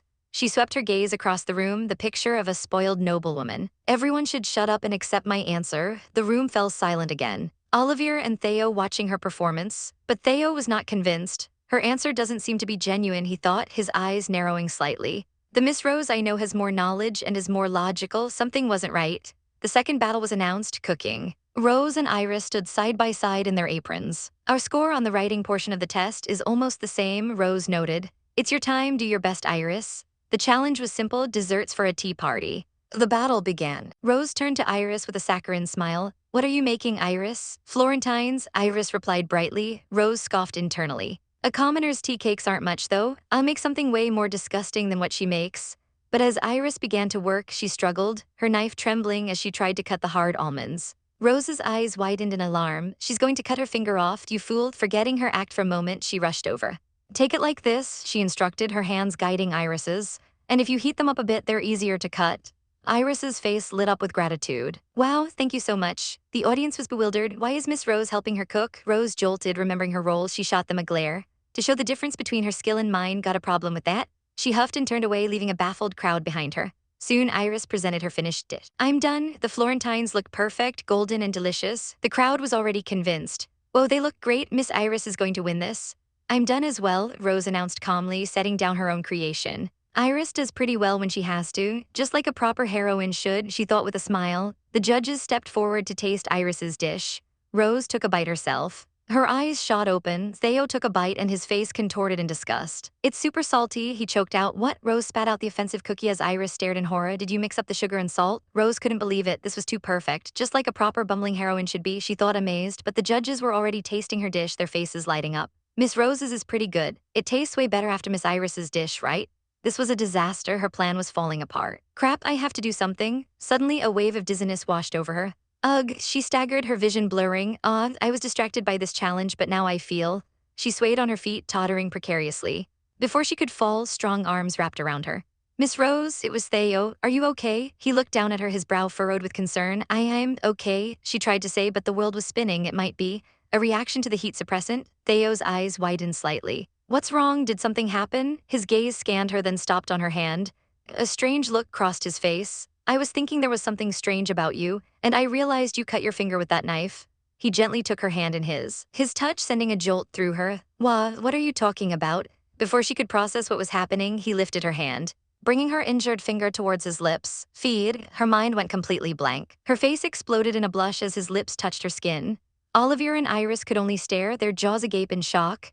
Theo's eyes met hers, a silent message passing between them. Her heart hammered against her ribs. He wants me to play along with him. She was trapped, her face burning, her mind screaming. Theo held her finger to his lips, his expression a mask of concern for the audience, but his eyes held a knowing glint just for her. But what should I do? His voice was a low murmur, cutting through the noise of the room, meant only for her. He knew he somehow knew. I was thinking there was something strange about you, he began, his gaze sharp, analytical, and I realized you cut your finger with that knife. Rose's heart leaped into her throat. How could he possibly have seen that? Her cheeks flushed a deep crimson as she stammered, her mind a frantic mess of denials. Wow, what are you talking about? But it was too late. Before she could pull away, his hand was on hers, his touch surprisingly gentle as he lifted her injured finger. And then he brought it to his lips, a soft, warm pressure against her skin that sent a jolt of electricity straight through her. A tiny, mortified squeak escaped her lips. Yep. Her eyes widened in shock, the blush on her face now a raging fire. Across the room, she could see Olivier and Iris, their jaws practically on the floor, their expressions a perfect mirror of her own disbelief. What was he doing? This was so public. With a look of stern concern, Theo's eyes met hers. Let's fix that up in the infirmary, he declared, his tone leaving no room for argument. Dazed, all she could do was nod dumbly. Oh yeah, that's a good idea, she managed to squeak out, and just like that he took control, his arm wrapped around her shoulders, pulling her protectively against his side as he addressed the stunned crowd. I'll accompany her there, he announced, his voice ringing with authority. Everyone else take a break. The sound of the door clacking shut behind them was drowned out by the confused murmurs of the other students. What was going on with those two? But Theo didn't lead her to the infirmary. Instead, he guided her into a silent, sun-drenched auditorium, a place of quiet and solitude. We should go where we can be alone, he said, his voice softer now. Let's take a break in the auditorium. She could only manage a small sure as he took her hand, his thumb stroking gently over her knuckles. The warmth of his skin was overwhelming. Then, with a sudden, fluid motion, he sat down on a pew and pulled her right onto his lap. A startled gasp escaped her. Prince Theo. He held her firmly, his gaze intense. We have to touch each other again, right? He reasoned, his voice a low rumble against her back. I realized that, but what? She was completely flustered, her mind blank. He was so close, too close. His scent, his warmth, the solid feel of his chest against her. It was all too much. Then settle down, he murmured, his breath ghosting over her ear, and allow it to happen for a bit, okay? It's not that I don't want to, she thought frantically, her heart hammering against her ribs, but he's just so close. His hand came up, his fingers gently cupping her cheek, forcing her to meet his gaze. His purple eyes were filled with an emotion she couldn't quite decipher. Miss Rose, he said, his voice laced with a strange sort of knowing sadness. You really are pushing yourself too hard. What did he mean? It's this challenge of yours. I can see you're overworking yourself, he continued, his thumb stroking her cheek. You're even putting on a performance to make yourself look bad. Her blood ran cold. He saw through it all. He saw through her villainous act. How is it that obvious that I'm just acting? He leaned in closer, his lips brushing against her ear as he whispered, remember what you said. The memory of her desperate plea echoed in her mind. You said you needed me, the prince, to cooperate with you. It was all too much, the plan, the pressure, his impossible perception. It all came crashing down. A choked sob escaped her lips as she buried her face in his chest, her hands clutching his shirt. I'm sorry, I. A gentle hand began to pat her head, a soothing, rhythmic motion that slowly calmed the storm inside her. You don't have to apologize, he said softly, his voice a comforting balm on her frayed nerves. You just need to understand that I'm here. She looked up at him, her eyes blurry with unshed tears. Prince Theo, he was really here for her. The space between them shimmered with unspoken feelings, a fragile, beautiful moment suspended in time. Knock, knock, the sound shattered the silence like a stone through glass. The door creaked open and Olivier stood in the doorway, his expression unreadable. Miss, so this is where you went. The spell was broken. Rose scrambled off Theo's lap, her face burning with embarrassment. Olivier, what is it? His gaze swept over the two of them, cool and assessing. Neither of you were at the infirmary. He stated simply, holding up a small, white roll of bandages. I won't inquire into what you were doing here, he said, his voice clipped and professional. However, if you don't return with a bandage on, it will look strange. He stepped forward and took her hand, his touch firm and practiced as he carefully wrapped her injured finger. She mumbled a quiet thank you, feeling utterly mortified. With the task complete, Olivier straightened up. Let's make our way back, we're keeping Iris waiting. He's such a lifesaver, she thought, her heart swelling with gratitude. But as they turned to leave, Theo's voice, now laced with an icy challenge, cut through the air. Did I imagine you saying you won't inquire? Theo's expression was a mask of cool indifference. I just brought her here as she looked ill. Olivier adjusted his glasses, his eyes glinting. Excuse my rudeness, but there's no need for concern, Prince. His voice dropped, taking on a fiercely protective tone. Miss Rose is a lady of the noble house of Charlia. Images flooded Olivier's mind. Rose, standing strong against every hardship, her spirit unyielding. No matter how harsh the circumstances, she's never given up. The lady doesn't need your worries, as she's not just some weakling. He gave a small, almost imperceptible smile, a clear message to the prince. I know her better than you do. Theo was momentarily stunned into silence, a flicker of surprise in his amethyst eyes. Well then, he finally conceded, his voice tight. Excuse me for what I said. Rose stood between them, the air thick with a tension she couldn't begin to understand. The final challenge was a sing-off. Iris went first, her voice simple but sweet, filling the grand hall with a heartwarming melody that charmed the entire audience. Rose watched from the side, a thoughtful expression on her face. A lot of things occurred, but the battles have been pretty evenly matched, and there's nothing wrong with Iris's singing either. The plan was still in motion. To secure Iris's victory, she had to lose. Just in case, I think it's best that I miss a note. Iris finished to a round of applause, her face glowing. Miss Rose, your turn is next. I've been waiting to hear you sing up close. Rose's heart ached. Iris was so pure, so kind. She gave her all up to this point in the end. I'd like to be able to live up to her expectations. But the role of the villainess was a lonely one. She plastered a smirk on her face. Hey, you've got some nerve to say that. You'll collapse after you hear how much better I am. From his seat, Theo watched her, his expression serious. Are you ready, Miss Rose? She took her place at the piano, her fingers hovering over the keys. Yes, anytime you're ready. And then the music began. But something was wrong. The moment her voice filled the air, the plan to miss a note, to sing poorly, it all vanished. The melody poured out of her, filled with all the longing, the frustration, and the secret budding emotions she'd kept locked away. It was powerful. It was raw, it was magnificent. Olivier watched, a proud smile gracing his lips. My lady, she's really singing from the bottom of her heart. When the final note faded, the hall was silent for a beat, and then erupted into a roar of thunderous applause. Rose stood breathless, her eyes immediately finding Theo. He was just watching her, his face a perfect blank.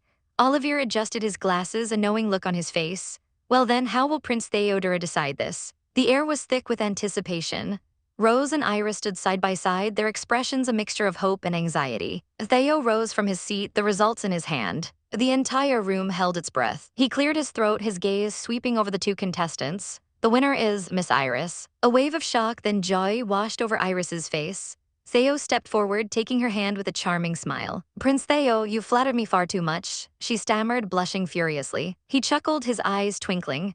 Miss Iris, your creativity really shone during the art challenges, he said before adding with a playful smirk, those baked treats during the cooking battle may have been a bit too innovative, but the audience burst into laughter, remembering the disastrously salty sweet cookies. As Iris basked in her victory, promising to bake for everyone, Theo's smile faded. His gaze swept the room, searching to Miss Rose, but she was already gone. Her job was done, the heroine had won. It was time for the villainess to take her leave, and leaving quickly is the best way. She walked with her head held high, her expression unreadable, unaware of the pair of purple eyes watching her retreating figure. Miss, a familiar voice called out. It was Olivier. Are you headed back already? She nodded, not meeting his eyes. Yes, I'm tired after today. If so, then I have a carriage waiting, he offered. She finally looked at him, her eyes glistening with unshed tears, and gave him a watery, grateful smile.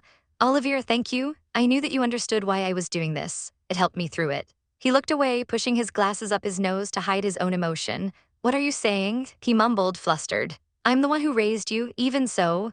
His voice trailed off, his expression turning serious. It does seem that certain people are having an effect on you. Rose jolted. Does he mean the prince? Is it good to leave him like this? Olivier pressed gently. Lately, it seemed that the distance between you became smaller. She turned away, flustered and defensive. Geez, just bring the carriage here quickly, okay? As the carriage rumbled away, she stared out the window, lost in thought.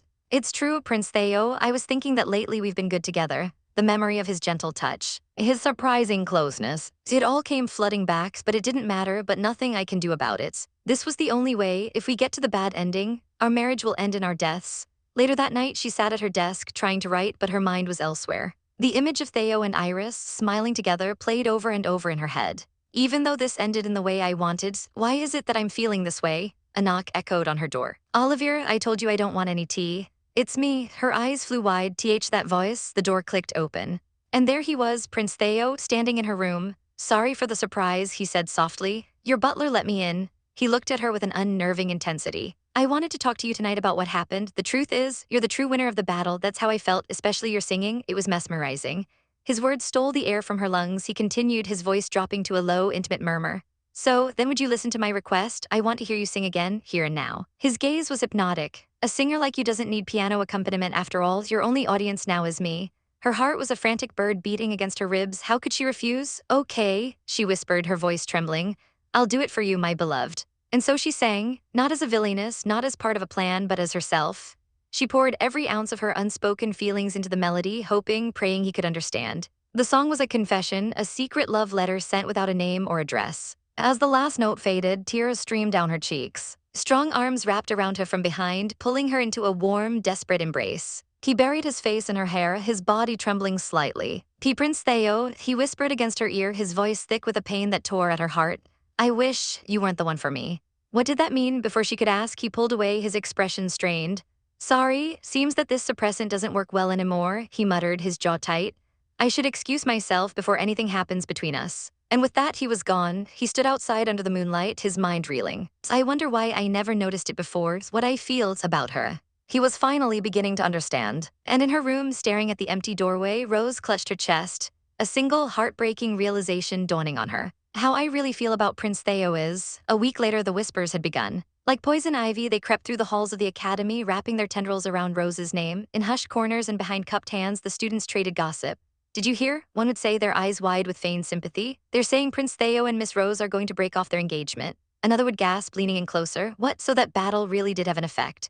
The rumors swirled, each one more vicious than the last. They said the prince couldn't stand her selfishness any longer, that he was finally free of the villainess. Rose walked past them, her face a perfect mask of indifference, but her ears caught every single word. Oh, how quickly bad news travels, she thought, a bitter taste in her mouth. The students didn't even try to hide their glee. They were already speculating about Iris becoming the new consort, about how all the boys were rushing to butter her up now that she had the prince's favor. And what about Rose? Oh, they were sure of it. They giggled amongst themselves, imagining her locked away in her room, wallowing in sorrow and defeat. This feels so good, one of them chirped. A slow, cold smile spread across Rose's lips, a sight hidden from their prying eyes. Hee, keep on celebrating, she thought, her own heart singing a triumphant tune. Everything's going according to my plan. This was it. The moment she had been working towards since she remembered her past life. In the dating sim, Pry, the climax of the prince's story was the earnest battle with the villainess. That was the turning point, the one major hurdle she had to overcome. If I can just get past that, everything else should fall right into place. She recalled the game's progression perfectly. After defeating the villainess, the noble Rose, the sweet heroine Iris, and the prince would suddenly become inseparable. Their hands would find each other, their gazes would linger, and a whirlwind romance would begin. Everyone in the academy would fall in love with Iris's kind heart and deem her the only woman appropriate to be the prince's partner. Rose gnawed on her handkerchief, the memory almost painful in its clarity. Yes, it was frustrating to be cast aside, but that was the point. That was where the villainess steps out of the picture for good. A serene smile graced her lips as she imagined her future. If things continue like this, my engagement with Prince Theo will be broken off in no time. And then I'll finally be free. I'll be able to relax in the countryside somewhere, far away from all this drama and scheming.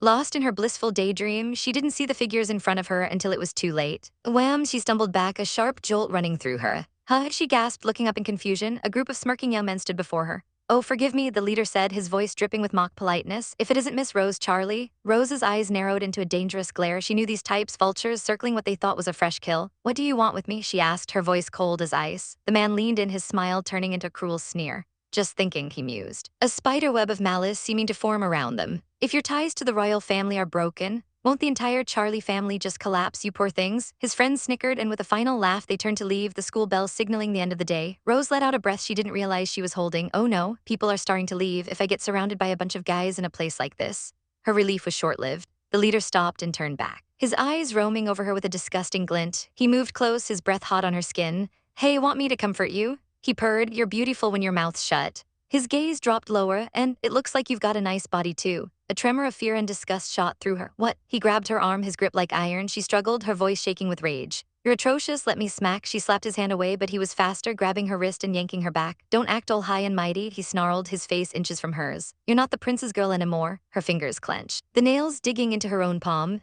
That hurts, she cried out as a sharp pain shot up her arm. He yanked her hard, pulling her off balance and against his chest. She gasped, her mind racing. Was this it? Was she completely helpless now? Suddenly a voice cut through the air, low and deadly. Don't touch my fiancé without permission. Time seemed to freeze. Rose looked up, her eyes wide with disbelief. There, with one arm wrapped protectively around her waist, stood Prince Theo. His eyes were not the warm brown she knew, they were dark, stormy pools of fury. Prince Theo? She stammered, the harassers went pale, their smug expressions melting into pure terror. Prince Theodore, one of them squeaked. We were just messing around. Theo's glare was so intense it felt like a physical blow, the air crackled with his silent rage. Don't let it happen again, he commanded, his voice leaving no room for argument. He turned, pulling Rose with him. Let's go, Miss Rose. The men could only stare, utterly bewildered. Hey, what's going on? Was that stuff about their engagement being broken rubbish? One of them yelled after them, but the prince never looked back. Inside a quiet, sunlit room, the tension remained thick. Rose pulled away from him, her heart still hammering in her chest. I'm thankful for your help, she said, her voice strained. But pretty soon we're not going to be engaged anymore, so why? She looked up at him, her expression a mixture of confusion and frustration. This defeats the purpose of our battle. Theo simply stared back at her, his expression unreadable. We haven't actually broken off our engagement yet, he stated calmly, sinking into a plush chair. Well, that's true, but… Rose began, her mind scrambling. If things go the way the rumors say, everyone will just accept our decision to break off our engagement. This was the whole point. Miss Rose, he interrupted, his gaze steady. He patted the seat next to him. Come sit next to me. Hesitantly, she did as he asked. She sat down with a soft thud, keeping a careful distance. But then he reached for her, his hand closed over hers, his fingers warm and firm. Ba-dump. Her heart leaped into her throat. The only reason I agreed to breaking off our engagement, he began, his voice low, was because I didn't want to hurt you. Rose flushed, remembering their conversation. Why, yes, you mentioned that, she stammered, her gaze dropping to their joined hands. You said you didn't want to hurt me by being intimate without love. He sighed, his thumb tracing circles on the back of her hand. I know that we're touching each other to suppress our heat cycles, but… He looked away, his jaw tight. Even just doing this is extremely dangerous. What did he mean? His next words sent a shockwave through her. They're being suppressed by medicine, but I don't know when my feelings for you will lash out if he keeps touching me like this. Her cheeks burned. Feelings for me? She whispered, her voice barely audible. He glanced at her, a complicated emotion in his eyes. It would be more correct to say my lust for you as the one, he clarified, his honesty brutal. His grip on her hand tightened. Even just touching you makes my chest tighten. I thought I had gotten a little used to it by now. Rose sat frozen, her own chest aching in response. It hurts, my chest hurts every time the prince touches me too, but I want him to keep touching me. How am I supposed to deal with feelings like this? He saw the turmoil on her face. Don't make that face, he said softly. I told you, didn't I? I agreed to break off this engagement in order to protect you. His eyes, a mesmerizing shade of violet, locked onto hers. If being apart from me is going to put you in any danger, then I don't want to be apart from you yet. We should wait for another opportunity to break off the engagement. Rose's breath hitched. Wait, but what if another opportunity never came? A horrifying image flashed through her mind, the bad ending from the game, his lifeless body, the splash of crimson. Can we escape from the bad ending, from our destined death? Rose, his voice was gentle but firm, pulling her from her dark thoughts. He cupped her chin, tilting her face up to his. Look at me, I want to protect you. His gaze was so intense, so sincere, it stole the air from her lungs. I need you to believe that. A whirlwind of emotions crashed over her. Hope, fear, confusion. That's not fair, she thought, her heart aching. What exactly am I to you, Prince Theo? Why would you be that serious about me? Her lips parted, the question hanging unspoken in the air between them. Bam! The door to the room was thrown open with a deafening crash, shattering the fragile moment. My ladies, a man stood silhouetted in the doorway. Oh, Olivier, Rose cried out, jumping to her feet. What are you doing here? This is so sudden. Her attendant rushed to her side, his face grim. He leaned in, his voice a frantic whisper in her ear. Your father is calling for you. He wants you to return to the mansion at once. At once? She repeated, a knot of dread tightening in her stomach. Olivier nodded, glancing nervously at the prince. It appears he has heard about the battle between you and Miss Iris. Seo's brow furrowed. Miss Rose, what's going on? Rose's mind raced. If I tell him, he'll just worry. I shouldn't say anything. She forced a bright, reassuring smile on her face. My father's back from his expedition. I also have to return now. Theo studied her for a long moment, then nodded slowly. I see, then I shouldn't keep you. She bowed her head. Thank you, Prince Theo. The journey home was silent and heavy with unspoken fears. As she stepped into the grand foyer of her family's mansion, a voice like thunder roared her name. Rose. She flinched as if struck, her eyes shutting tight. Her father stood at the top of the stairs, his face purple with rage, his eyes bulging. Do you have any idea what you've done? He bellowed, storming down the steps. Not only did you challenge a commoner to a foolish battle, but on top of that you lost, and now I hear the prince is about to break off your engagement. Rose lowered her head, her blonde hair hiding her face. That's correct, she whispered, the words tasting like ash. Prince Theo and I do plan on breaking up. I can't lie about that. Smack! The sound cracked through the cavernous hall like a whip. Her head snapped to the side from the force of the blow, a stinging pain exploding on her cheek. Ah, she cried out, stumbling back. My lady, Olivier yelled, rushing forward to support her. He shielded her, glaring at her father. My lord, I understand the situation, but that was uncalled for. Silence, Olivier, her father roared, his eyes blazing with a terrifying light. He pointed a trembling finger at Rose. The fate of the family rests upon your shoulders, a child whose only value is to become a bride. How dare you? He lunged forward, grabbing her chin and forcing her to look at him, his lips twisted into a grotesque smirk. I guess I have no choice. Even if you have to seduce him, you will win the prince back. Rose's eyes widened in horror. Seduce him. His plan was sickeningly clear. We must invite the prince for dinner, tonight. He knelt down, his face a mask of cruel determination. You know what to do, right, Rose? Get him drunk and bring him to your bed, that's your job. No, she thought, her whole body trembling, no, I. Olivier was aghast. My lord, are you certain, your precious daughter? You must not disobey me. Her father shrieked, his voice echoing with finality. Prepare for tonight immediately. The dining room was opulent and suffocating. An elaborate feast was spread across the table, but the atmosphere was thick with tension. Come now, Rose, fill up the prince's glass with more wine. Her father boomed, his smile wide and false. Prince, eat as much as you please. Theo offered a polite smile, but his eyes were sharp and watchful. Yes, I will, thank you, he replied as Rose, now clad in a low-cut, revealing gown, refilled his glass with a trembling hand. By the way, Prince, her father began, leaning forward conspiratorially. About my daughter, some rumors have been going around recently. He gestured grandly at Rose. You can't possibly be thinking of throwing away your engagement to Rose. As you can see, I raised her to be beautiful and capable enough to be worthy of you, and we've already received permission from your father, the king. He sat back looking immensely pleased with himself. Theo took a slow sip of wine. Of course, I would also like to make Miss Rose my princess. Rose's heart stopped. A tidal wave of panic crashed over her. He can't. He consented to breaking off the engagements. What is he saying? Her father beamed, clapping his hands together. I knew you were young, but you're bright. Theo set his glass down, his smile never wavered. However, the room fell silent. Our marriage is ours first. He turned his gaze to Rose, his eyes softening. I would prefer to have a deep conversation about that with her. Her father's jaw dropped. What? Before the man could recover, Theo stood, his chair scraping against the floor. He extended a hand to Rose. Let's go, Rose. I'd like to talk to you. He led her away, his hand warm in hers. Prince, wait. Her father sputtered, scrambling to his feet. Clatter, you are the crown prince of the kingdom of Korat. Do you even understand how important this marriage is? You can't leave me out of that conversation. Theo paused at the door, his profile sharp and unforgiving. I understand that the future of the kingdom rests upon this marriage, he said, his voice dropping to a dangerously low temperature. Likewise, a marriage is also a very big part of both our lives. He turned his head just enough to pin her father with an icy glare. A father who uses his own daughter has no part in that. Out on the moonlit balcony, the cool air was a welcome relief. Prince Theo, Rose began, her voice small. I'm sorry, my father is overbearing. You stood up for me. It's not your fault, he said, turning to face her fully. His expression was serious. More importantly, tell me, what is the real reason I was invited here tonight? I wasn't just called here to be reminded about our marriage, was I? His gaze was piercing, and her carefully constructed composure began to crumble. Her eye twitched. Well, he took a step closer, his voice softening with concern. Please tell me, I can't stand to see you like this. His eyes drifted to her face, his brow furrowing. What happened to your cheek? His fingers gently came up to brush against the faint red mark. Oh, this is just… The dam broke, the truth spilled out of her in a torrent of shame and fear. My father ordered me to get you drunk and take you to my bed. His eyes widened in shock, tears welled in her eyes as she continued. I made him angry with my battle with Iris. He said if I lost to a commoner, the only thing I can do is take my clothes off. She couldn't finish, the words choking her. That's enough, you don't have to say any more. Theo's voice was thick with emotion as he suddenly pulled her into a fierce, protective embrace. He held her tightly against his chest, his hand cradling the back of her head. I'm sorry, I shouldn't have asked. He murmured into her hair, his body tense with a rage he was barely suppressing. I didn't think it would be that bad.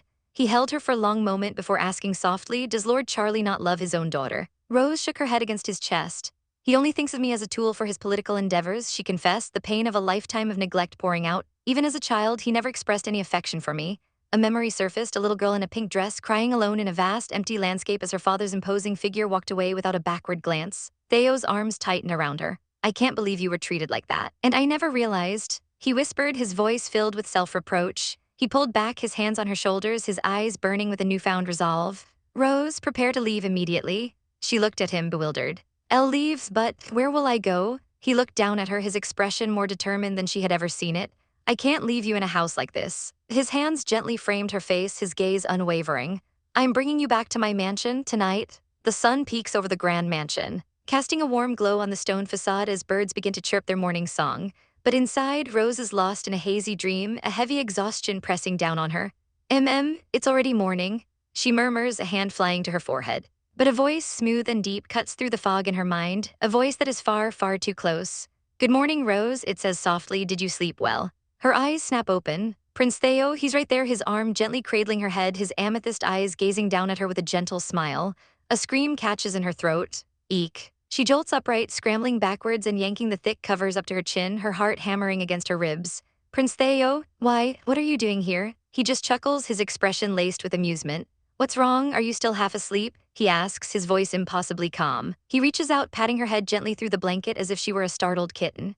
If you're tired, you should sleep some more. How did things get to be like this? Her mind reels, a chaotic storm of panic and confusion. This isn't right, this isn't how it's supposed to go. A chilling memory flashes through her mind, the cruel words of the novel echoing like a death sentence. I'm not the beloved heroine, I'm just the villainess who should be punished. It all started last night. The memory is sharp, painful. Theo's hands were on her shoulders, his gaze intense. I can't leave you in a house like this, he declared, his voice leaving no room for argument. I'm bringing you back to my mansion tonight. She had tried to protest, her voice a weak whisper as he led her towards a waiting carriage. Wait, Prince Theo, this is so sudden. Just then her father had come running out, his face a mask of feigned outrage. Prince, wait, he'd shouted, blocking their path. He'd puffed out his chest, demanding that if Theo was taking his daughter, he must take suitable responsibility. Theo's face had hardened, but his voice was steady, a solemn vow. Don't worry, he'd said, his eyes locking with her father's. I will protect Rose.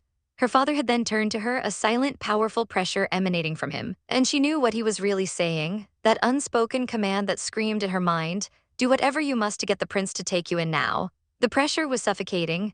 As the carriage rattled away from the home she'd known her whole life, a single, desperate thought consumed her.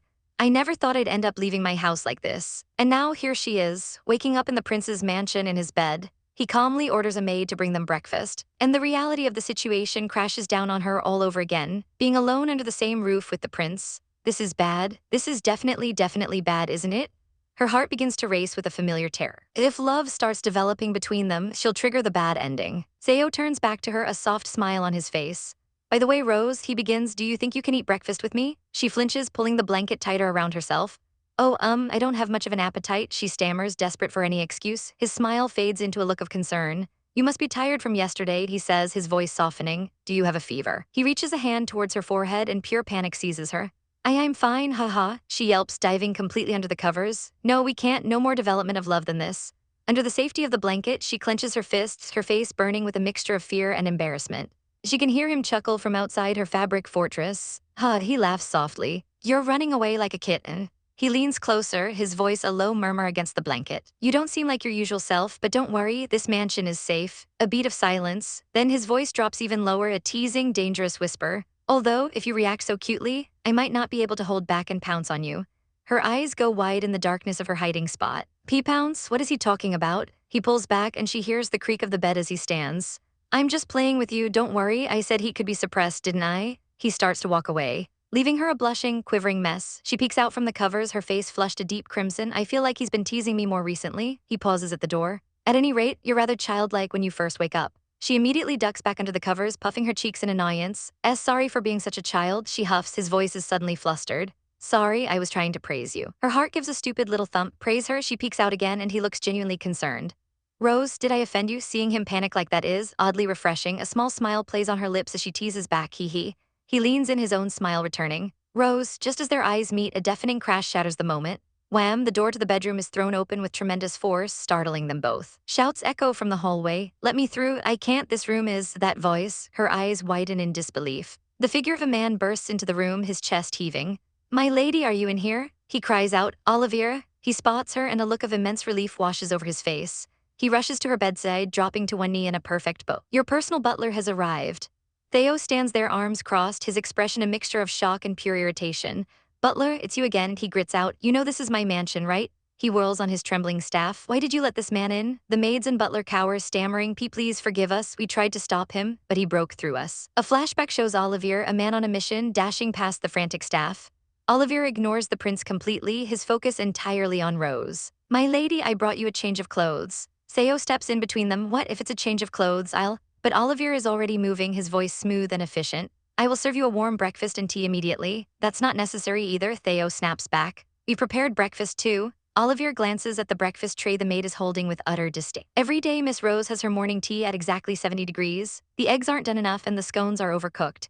He pushes his glasses up his nose, his voice dripping with condescension. My lady won't be satisfied with something like this. Theo is speechless. Rose wants to sink through the floor. The selfish villainess that I tried so hard to portray. Is my butler now fueling the fire? The two men are now in a full-blown competition. Olivier presents a steaming cup of tea. Here, my lady, I poured you some hot tea. Not to be outdone, Theo holds out a glass of juice. Rose, fresh juice is better for you than tea.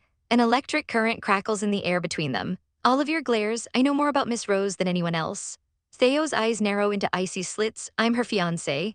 Rose is trapped between them, her hands flying to her head in a panic. What's going to happen to me now? The tense atmosphere follows them all the way to the academy. As Rose steps out of the carriage, Olivier is right there, offering a hand. My lady, watch your step. But before she can take it, another hand grabs hers firmly. It's Theo, that's not necessary, I have her hand. Olivier adjusts his glasses, his tone sharp. If you're going to act as her escort, may I suggest stopping your carriage next to a staircase? Theo's voice is low and dangerous. Someone else's butler is lecturing me. The air crackles with purple lightning, a visual representation of their silent war. Rose is stuck in the middle, practically vibrating with stress. Please don't fight, she squeaks. These two, they've been acting like this since this morning. Even walking down the long academy hallway, the bickering doesn't stop. Olivier informs her that her piano tutor will be coming to the mansion. Theo immediately cuts him off. I don't plan on letting Rose go back to the Charlia house. You should call the piano tutor to my mansion. Do the same for any of her other tutors. Olivier stops, his voice firm. Prince Theodore, allow me to say one thing. He looks the prince dead in the eye, his words a direct challenge. You plan to break off your engagement to Miss Rose eventually. Do you not? Even then, perhaps I shouldn't say this, but I believe that holding on for so long is irresponsible. Theo's jaw tightens, a muscle twitching in his cheek. His voice is dangerously quiet. The subject of our marriage is between Rose and I. Olivier doesn't back down. I just can't stand the thought of my precious lady being treated so cruelly. You're a rather pushy butler, Theo sneers, pulling Rose flush against his side. Her breath hitches at the sudden contact. Let's go, Rose, we're going to be late for class, he says, his grip firm on her arm. But Prince Theo, your arm. He leans down, a devilish smirk playing on his lips. You whined and begged me before, didn't you? Won't you carry me to the chapel? He mimics, perfectly recalling her desperate act. It's not a problem, right? We're engaged after all, right? Mortification floods her. I did say that, but it was just an act, but it's too late. With one smooth motion, he sweeps her up into his arms. Ah, she yelps, clinging to him instinctively. He looks down at her, his eyes glinting. You shouldn't be screaming like that anymore because we're engaged. As he carries her down the hall, Olivier follows, his voice a low growl. Prince Theodora, I won't forgive you if you drop my lady. Later, during a break, the bell chimes through the halls. Rose seizes the opportunity to sneak away from her two overbearing guardians. She lets out a heavy sigh, leaning against the wall. I can't relax at home or at the academy. I want to at least relax during breaks. But even here, there's no peace. She overhears two students talking nearby. Did you see the exchange between Prince Theo and Miss Rose this morning? I thought those two broke off their engagement. Her blood runs cold. There are already rumors about us. Their voices are laced with malice. I'm sure Miss Rose just seduced him. She snuck into his bedroom at night and stole him from Miss Iris. I wouldn't put it past that insolent girl. She's a member of the Charlia family after all. I'm sure she'd do anything for political power, and the prince is no good for being deceived by a girl like that. The words are like daggers piercing her heart. I am the villainess, so I can't do anything about people bad-mouthing me. Tears well up in her eyes, but I don't want Prince Theo to be misunderstood too. A hand gently cups her chin, turning her face. It's Theo. His expression is serious, his eyes searching hers. Rose, he says, his voice firm, look at me. He holds her gaze, his thumb stroking her cheek. I want to protect you. I need you to believe that. Her heart stutters. I'm supposed to be separating myself from Prince Theo, but no matter what I do, his face pops into my head when I'm having a hard time. A small, genuine smile touches her lips. I am really too selfish. Just as she's lost in the moment, two figures appear flanking her. Her heart jumps into her throat. Prince Theo, even Olivier. All you do is worry me, my lady, Olivier says with a sigh. Theo's gaze drifts past her, landing on the two students who were just gossiping. His eyes narrow, a dangerous glint in them. Still, they're being rather harsh. His voice drops to a low growl. I don't care what they say about me, but I can't stand hearing them say such awful things about Rose. To everyone's surprise, Olivier pushes his glasses up, a small, cold smile on his face. We agree for the first time. He cracks his knuckles. Theo's lips curl into a smirk. Shall we have a little talk with them? A dark, menacing aura explodes from both of them as they crack their knuckles in unison. As amicably as possible. Rose stares in horror. They're going to kill them? Why, hey, both of you, she cries, throwing herself between them and their targets. Please calm down. Later, in an empty room, she tries to explain. I don't think we need to correct their misunderstanding, she says, her voice heavy. I'm sorry, Prince Theo, but it's true that we plan to break off our engagement when the time is right. Theo's expression is unreadable, but he doesn't deny it. Olivier watches them both, his expression thoughtful. I understand basically what you two are thinking still. I can't see a reason why you two would break off your engagement. Theo's gaze softens as he looks at Rose. That's Rose's wish. I respect her wish. At the same time, I want to avoid anything that could harm her or her position. I would never do anything that would hurt her. Please believe that. Olivier takes a step forward, his voice grave. If I may speak honestly, just by breaking off your engagement, no matter how things unfold, Miss Rose's position will be in danger. With a sharp clank, he draws the blade from his sword cane. The polished steel gleaming in the light, the atmosphere freezes. In a flash, he points the tip of the blade directly at Prince Theo's throat. Rose gasps, her eyes wide with terror. Olivier, he ignores her, his cold, unwavering eyes locked on the prince. He issues a chilling challenge. Can you really fully protect her? The air crackled with tension so thick you could taste it. Olivier's voice was like ice, slicing through the silence as he leveled his sword at the prince. Can you really protect her? The question hung between them, a challenge and a threat. Rose's breath hitched in her throat. Olivier, what are you doing? Her loyal attendant didn't even glance at her. His eyes, cold and sharp behind his glasses, were fixed on Theo. Step back, my lady, he commanded, his voice leaving no room for argument. This is the one thing I won't yield. My lady's safety, it's my absolute priority. Theo remained unnervingly still, his gaze dropping to the razor-sharp tip of the sword aimed at his throat. The silence stretched, each second a lifetime, before he finally spoke. A single word, calm and resolute. Fine. His eyes met Olivier's, a silent promise passing between them. If I fail to protect Rose, you can cut me down. I'll accept my defeat and let you kill me. Rose's heart stopped. Wait, Prince Theo, but he wasn't listening. He turned his back on Olivier, a gesture of absolute trust or ultimate foolishness. As the crown prince of the kingdom of Koret, he declared, his voice ringing with the weight of his duty, if I can't protect you, I can't imagine that I could protect an entire kingdom. The words settled over the room, heavy and final. Olivier stared at the prince's back, his expression unreadable. Then with a sharp clank he lowered his sword. I see how serious you are, he conceded, his voice tight with reluctance. I will entrust my lady to you for the time being. Relief washed over Rose so powerfully her knees felt weak. Olivier, she breathed, a silent thank you to the man who would challenge a prince for her sake. Later, Rose found herself face to face with Iris. Oh, Iris, she looks so cute again today. The thought was instantaneous, a spark of genuine affection, but she quickly stamped it out. I'm sorry I can't be friendly with her, I'm the villainess. Iris, however, seemed to see right through her, a small smile playing on her lips. What? You appear to be in quite a good mood, she observed. Rose immediately bristled, forcing a scowl on her face. Don't be so conceited just from winning one battle, it was just a fluke. But Iris's smile only widened. Her eyes sparkling. Okay, she chirped happily. I'd love to have another battle. Rose's heart gave a painful throb. Owa, she's such a good girl. No, I can't think that. She had to clear the air. She took a deep breath. By the way, Iris, is something the matter? You may have heard a lot of things, but I don't want you to misunderstand. Because of various circumstances, I'm staying with the prince right now. And she made sure to look Iris directly in the eye. Although it's disappointing, I will still be breaking off the engagement as promised.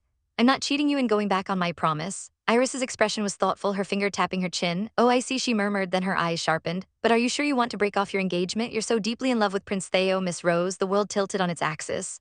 Asterisk bottom. Asterisk Rose's face erupted in flames. What are you talking about? She stumbled away, her mind reeling. How could she know? I didn't think Iris would see my true feelings.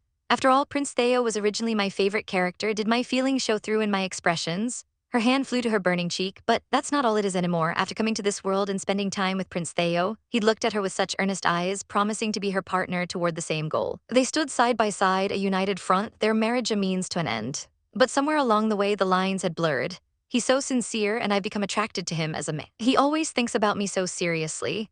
The realization sent a fresh wave of heat through her, and that's even more reason to not want him to die in the bad ending. She couldn't let him meet that fate. She clenched her fist over her heart. I can't just let this go in a way that would be convenient for me. A gentle voice cut through her frantic thoughts. Rose, it's time to go home. Prince Theo stood before her, his hand resting lightly on her shoulder. Prince Theo, he leaned closer, his brow furrowed with concern. You seem to be rather absent-minded. Do you have another fever from the suppressants? Your face is red and your eyes are tearing up too. It's just, I was surprised about how close you are. She stammered, pushing lightly at his chest. He smirked, a playful glint in his eyes. Oh, does that mean you were admiring me? What? I was not. Her heart hammered against her ribs, a frantic drumbeat of denial. Suddenly, he pulled her against him, his arms wrapping around her in a tight squeeze. The more you pull away, the more I want to chase you, he murmured, his breath warm against her ear. Her own breath caught in her throat. His voice dropped to a husky whisper, laced with a desperation that made her tremble. Even I have to hold these feelings in, but I feel like I would go crazy if I couldn't touch you. Let me do this for a little while, just to suppress my heat. Her mind went blank, every thought consumed by the feeling of his body against hers, the frantic pounding of her own heart. Asterisk Kerchak asterisk. The sound of a doorknob turning shattered the moment. A footstep echoed in the hallway. They both froze, eyes wide with alarm. Someone came into the classroom. Seo reacted instantly, grabbing her hand. This way, he pulled her down, hiding them just as two men entered the room. There doesn't seem to be anyone in here, one of them said. And the footsteps grew closer. Rose held her breath, her heart threatening to burst from her chest. Seo had an arm around her, his hand clamped firmly over her mouth to keep her from making a sound. Oh, that was close. The men began to talk, their voices echoing in the quiet room. By the way, about the rumor among the students, if Prince Theodora and his fiancée, Miss Rose. Rose's eyes widened in horror. They were talking about them. Really break up and one of them changes schools, we're going to have a big problem. Both of their families are big supporters. The donations to the academy will decrease. As they droned on, Rose became acutely aware of her position. Prince Theo is a little too close to me. His body was pressed against hers, his breath fanning across her cheek. And my favorite character's lips are so close. Her mind was a battlefield. I have to stop him, but this is so precious that I can't move. Just as she thought she might faint, his hand slammed over her mouth again, his eyes warning her to be silent. A moment later, the men left. He let out a slow breath, his whisper a ghost of a sound. I think they're gone. Oh, she scrambled up, her whole body trembling. Phew, I thought my heart was going to stop. He stood, dusting himself off as if nothing happened. Sorry, was it too cramped? Her face turned crimson. Huh, what? That wasn't a problem, her mind screamed. If he hadn't stopped me, I would have, and the prince is acting like it was nothing, how embarrassing. She watched him, her heart thumping a frantic rhythm, while he let out a quiet, shaky breath, betraying his own frayed nerves. Later that evening, back at the mansion, Rose sighed, flopping on her bed. I spent the entire day today with the prince. I really have to say no next time. Needing to clear her head, she made her way to the bath. And I think I'll go refresh myself. But as she peeked inside, she froze. Wait, what? Someone's in here. A voice smooth as silk called her name. Rose, it was Prince Theo, lounging in the steaming water, his sculpted chest glistening. Her brain short-circuited. Why are you here? She spun around, ready to bolt, but his voice stopped her.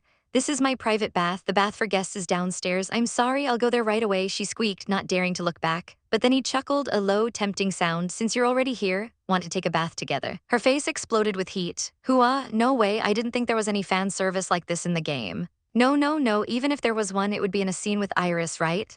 You can take a light joke like that, can't you? He teased, and she heard the splash of water as he stood.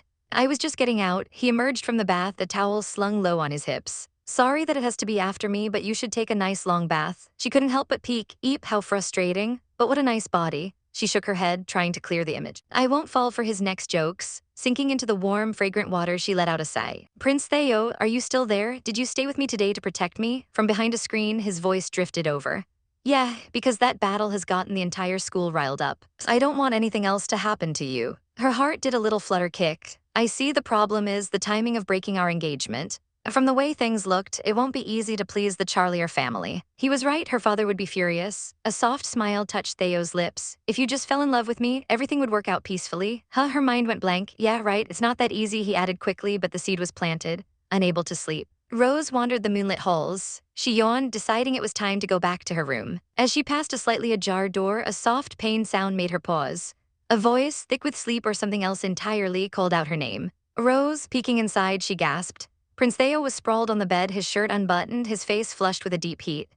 Prince Theo. Did I zone out and come into the wrong room? I'm sorry. She tried to back away, but a hand shot out, grabbing her wrist with surprising strength. Wait, he pulled her forward, his eyes hazy and intense. Both now and in the bath, are you doing this on purpose? Ordered by the Charlier family? No, she stammered, her heart pounding. Then this is your own intent? Before she could answer, he yanked her down onto the bed, his body radiating an incredible heat. If you do want to, I too, his words were a hot breath against her skin, and then his lips crashed down on hers. Her mind went white. The kiss was desperate, hungry, nothing like the gentle prince she knew. No, Prince Theo is acting differently than usual. He pulled back, panting, his eyes glazed over with a feverish desire. A horrifying realization dawned on her, sending a jolt of panic and electricity through her veins.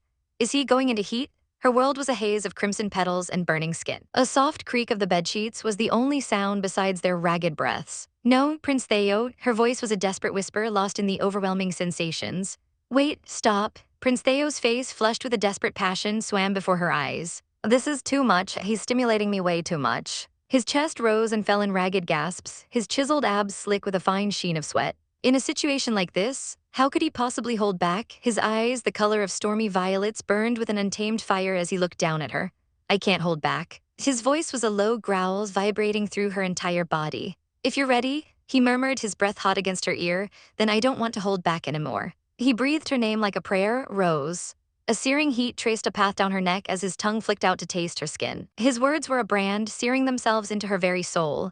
You're my fiancé, he declared, his voice thick with possessiveness. His hands slid down her body, claiming every curve. You're only mine. Her mind short-circuited. MM's not there. She pleaded, though her body betrayed her with a shiver of delight. What should I do? What can I do? His hand closed around her leg, a firm, possessive grip that sent jolts of electricity through her. Her heart hammered against her ribs. Ba-dump, these heat symptoms. They're stronger than usual. Is it possible? Are the suppressants not working anymore? Her hand trembled where it lay on the silken sheets. I should be refusing him. My mind, my logic, everything is screaming at me to push him away. But how could she? How could she resist when he looked at her with those passionate, pleading eyes? When he leaned in close, his voice a husky whisper that promised untold pleasures. Rose, I want all of you, right now. All her carefully constructed walls shattered into a million pieces. She met his gaze, her own eyes shimmering with unshed tears and undeniable desire. Prince Theo, I want you too, she confessed, her voice barely audible. I want to be joined with you right now. He dipped his head, their lips just a breath away from meeting in a cataclysmic kiss. But just as their lips were about to touch, a horrifying vision ripped through her mind. Blood, so much blood, splattering against the walls, staining the white rose petals a gruesome crimson. An image of them entwined in a final, bloody embrace, their bodies lifeless and cold. The truth slammed into her with the force of a physical blow. If we do that, we won't be able to escape our fated death. Her eyes flew open, wide with sheer terror. I absolutely don't want that. Theo pulled back, confusion clouding his handsome features as he called her name, Rose. His hand reached for her, a touch meant to be comforting, but to her, it felt like the hand of fate itself. No. A raw, guttural scream tore from her throat as she shoved him away with all her might. The sudden movement sent them both reeling. Theo stared at her, his eyes wide with shock and hurt, the passion from moments before extinguished and replaced with stunned silence. Rose scrambled back, clutching the sheets to her chest like a shield. A strangled gasp escaped her lips. I'm sorry, she whispered, shame and fear warring within her. What have I done? His face was a mask of regret as he slowly sat up, his back to her. What have I done? He echoed her thoughts, his voice hollow. He grabbed his shirt and without another word left the room. A thud echoed as the door closed, leaving her utterly alone. The next day at the academy felt like a waking nightmare. The professor's voice droned on about planets and suns, but the words were just meaningless noise. Rose couldn't tear her eyes away from the prince's back. He really didn't return until morning. A sharp pang of sorrow pierced her heart. It can't be helped, she told herself, this is probably for the best. But he won't even look at me. The memory of her violent rejection flashed in her mind. I know that's what caused it, I feel so sad, but it's best to let this fade on its own. Just as the bell rang, signaling the end of class, his voice cut through the silence. Miss Rose, she froze. He wanted to talk to her. He asked if she had a moment, his voice formal and distant. He wanted to speak with her before her butler arrived. Her heart hammered in her chest. Outside, in the cold light of day, the awkwardness was a chasm between them. He finally spoke, his gaze fixed on some point in the distance. About last night. His voice was heavy with remorse as he apologized. I really am sorry. I misread the situation and hurt you, even though I said I'd protect you. Rose rushed to defend him, to take the blame upon herself. It's all because I came back to the wrong room, plus that wasn't your intention. He cut her off, his voice flat. I know that it was because you were in heat. The words hung in the air, clinical and cold, stripping the passion from the night before and leaving only a biological imperative. Because I was in heat? Yes, the words stung more than she could have imagined. He turned away from her, his shoulders slumped. I noticed it too. The suppressants haven't been working well recently. Even if I take more of them, nothing changes.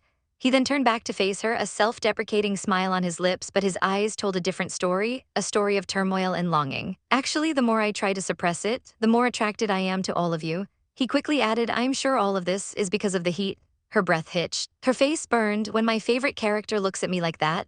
The words were on the tip of her tongue, a confession that could change everything. Prince Theo, stop it. His voice was sharp, cutting her off before she could lay her heart bare. He took a physical step back, the distance between them feeling like miles. I'm sorry, he said, his voice strained. I don't want to be a threat to you. His next words were the final nail in her heart's coffin. Let's stay away from each other, until I can find strong suppressants. She could only watch, speechless, as he walked away. In that moment, she finally understood. Right now, I'm the villainess. The one pushing him away, the one creating this tragedy. As her butler Olivier saw her off, she forced a smile, the picture of a calm, noble lady. But inside, her world was crumbling. So back at the academy, Rose was walking down the hall when a younger student, rushing and distracted, bumped right into her. The girl cried out. Rose caught her arm, a flash of annoyance on her face. Geez, she muttered. The girl's pencil case clattered to the floor. Rose sighed, adopting a haughty tone. Be more careful, it'd be a big deal if you hurt me. A smirk played on her lips as she thought, I have to start acting more like a villainess. The student began to stammer an apology, but suddenly a loud clang echoed through the hall. 3 towering knights in full armor materialized out of nowhere, surrounding the terrified girl. Miss Rose, are you all right? One of them boomed, interrogating the poor student. Rose was completely bewildered. Wait, she just bumped into me. But the knights were on a mission. Snapping to attention, they declared, as ordered by Prince Theodora, it is our duty to protect you, Miss Rose. We will make sure to look into this thoroughly. They began to drag the crying girl away as Rose shouted after them, No, really, she only bumped into me. It was then that she remembered his words. He had left her side, yes. But in his place, he had sent his personal guard. She was physically safe, surrounded by a fortress of steel at all times. But her heart had never felt more vulnerable. She couldn't get near him in the library, couldn't speak to him in the halls. All she could do was watch him from afar. A sad smile on her face, wondering desperately what he was truly feeling. After class one day, Olivier approached the prince. Prince Theodora, where is Lady Rose? Theo simply nodded towards the window. Rose was sitting on a bench outside with Iris. Olivier observed them for a moment before turning his sharp gaze back to the prince. Do you need something from me? Theo asked, his tone wary. Olivier didn't mince words. You previously said that you would protect Lady Rose. He began, his voice dangerously low, reminding Theo of his vow. But now, it seems you're putting distance between yourself and her. What exactly happened? Theo's expression shuddered. Nothing, he bit out. I'm just having other people protect her. There's no problem with that, is there? But Olivier started to protest, but Theo whirled on him, his composure finally cracking. If you don't like the way I'm protecting her, do it yourself. The challenge hung in the air, laced with a pain Theo couldn't hide, but Olivier wasn't finished. His final question was a dagger to the prince's heart. Are you sure you're okay with that? Theo froze, his back rigid. A telltale flush crept up his neck as his heart hammered in his chest. He had no answer. That night, a fever raged through Rose's body. She sighed, her hand sliding over her chest. Is it because I'm not touching the prince enough? The thought was a painful whisper in her mind. She decided to rest, to try and sleep it off. But just as she reached her door on the other side of it, Prince Theo was approaching. He stopped before her room, key in hand. He lifted it to the lock, then paused. What was he doing? He shouldn't be here. He closed his eyes, his face a mask of conflict. Suddenly, a loud clatter from within the room shattered the silence. His eyes snapped open wide with alarm. Rose, he cried, bursting through the door. He found her collapsed on the floor, her face flushed and her breathing shallow. He rushed to her side, his hand immediately going to her forehead. "You're burning up," he murmured, his voice thick with worry. This was beyond what the suppressants could handle. Helping her to the bed, he made a decision. "This is an emergency. Let's just touch each other a little bit." He began to unbutton his shirt as she weakly asked about his own symptoms. "They've calmed down for now," he reassured her. He leaned down, his lips brushing hers in a tender, chaste kiss. He pulled back, his voice a low whisper against her skin. "This is just to heal you. Try and put up with it for a little." A gasp escaped her lips. "Prince Theo is so close to me." His warmth seeped into her, chasing away the chills, his scent filling her senses. And yet he feels so far away. A single heartbreaking tear slid from the corner of her eye. "Even when we touch each other, I can't be honest about my feelings." The emotional chasm he'd created between them was too wide to cross. He must have felt her tremble because he asked softly, his voice full of concern. "Miss Rose, I'm sorry, is this painful?" "No," she whispered, "I'm fine," but her tears betrayed her. Her voice broke as she finally asked the question that haunted her every waking moment. "Why do you and I have to be the one?" His face contorted in agony, his own emotions warring just beneath the surface. "Miss Rose, he began, his voice cracking. Clang, the door was thrown open, revealing Oliver standing in the doorway. His eyes wide with shock as he took in the scene before him. His voice was dangerously quiet, laced with disbelief. "My lady, what did you just say?" The air crackled with tension. The secret was out. Oliver found out that Prince Theo and I are each other's the one.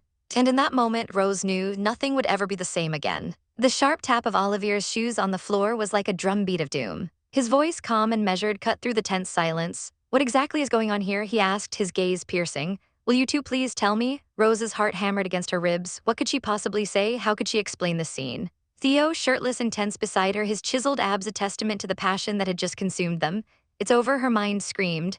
"Olivier is going to find out our secret?" Theo tried to play it cool, his voice a low warning. "Don't pry into the situation." But Olivier's expression was a stone mask. "That's impossible," he stated flatly. "There's no way I can pretend I don't know anything now." He held up his hand, and between his fingers was a small glass bottle, a damning piece of evidence. "I found these on the floor in Lady Rose's room this morning." Theo's eyes widened in horror. "The heat suppressants?" Rose felt the blood drain from her face. Olivier's deduction was as sharp as a blade. "I was suspicious and looked into these. They're pills to suppress heat. That means Lady Rose has met the one." His eyes flickered between the two of them, the unspoken accusation hanging heavy in the air. "I assumed," he continued, his voice dangerously even, "that the reason she wanted to break off your engagement was because you're not the one. But after seeing you just now, I'm confident." He looked directly at the prince, his eyes narrowing behind his glasses. "Lady Rose is the one, is you, isn't it, Prince Theodore?" Rose's mind went blank with panic. "How do we talk our way out of this one?" It was impossible. But Olivier's line of questioning took a strange turn. "If you're the one, why do you two need to break up? On the other hand, isn't this a good thing for the two of you?" Theo, seizing the opportunity to create a plausible story, sat on the edge of the bed where Rose was huddled under a blanket. "It's because we're each other's, the one, that we have to stay away from each other. We can't be overcome by lust and have unwanted sexual relations." The word unwanted struck Rose like a tiny, poison dart. A sudden chill washed over her. "So the prince really doesn't want to do that with me? Is this all just a painful duty to him?"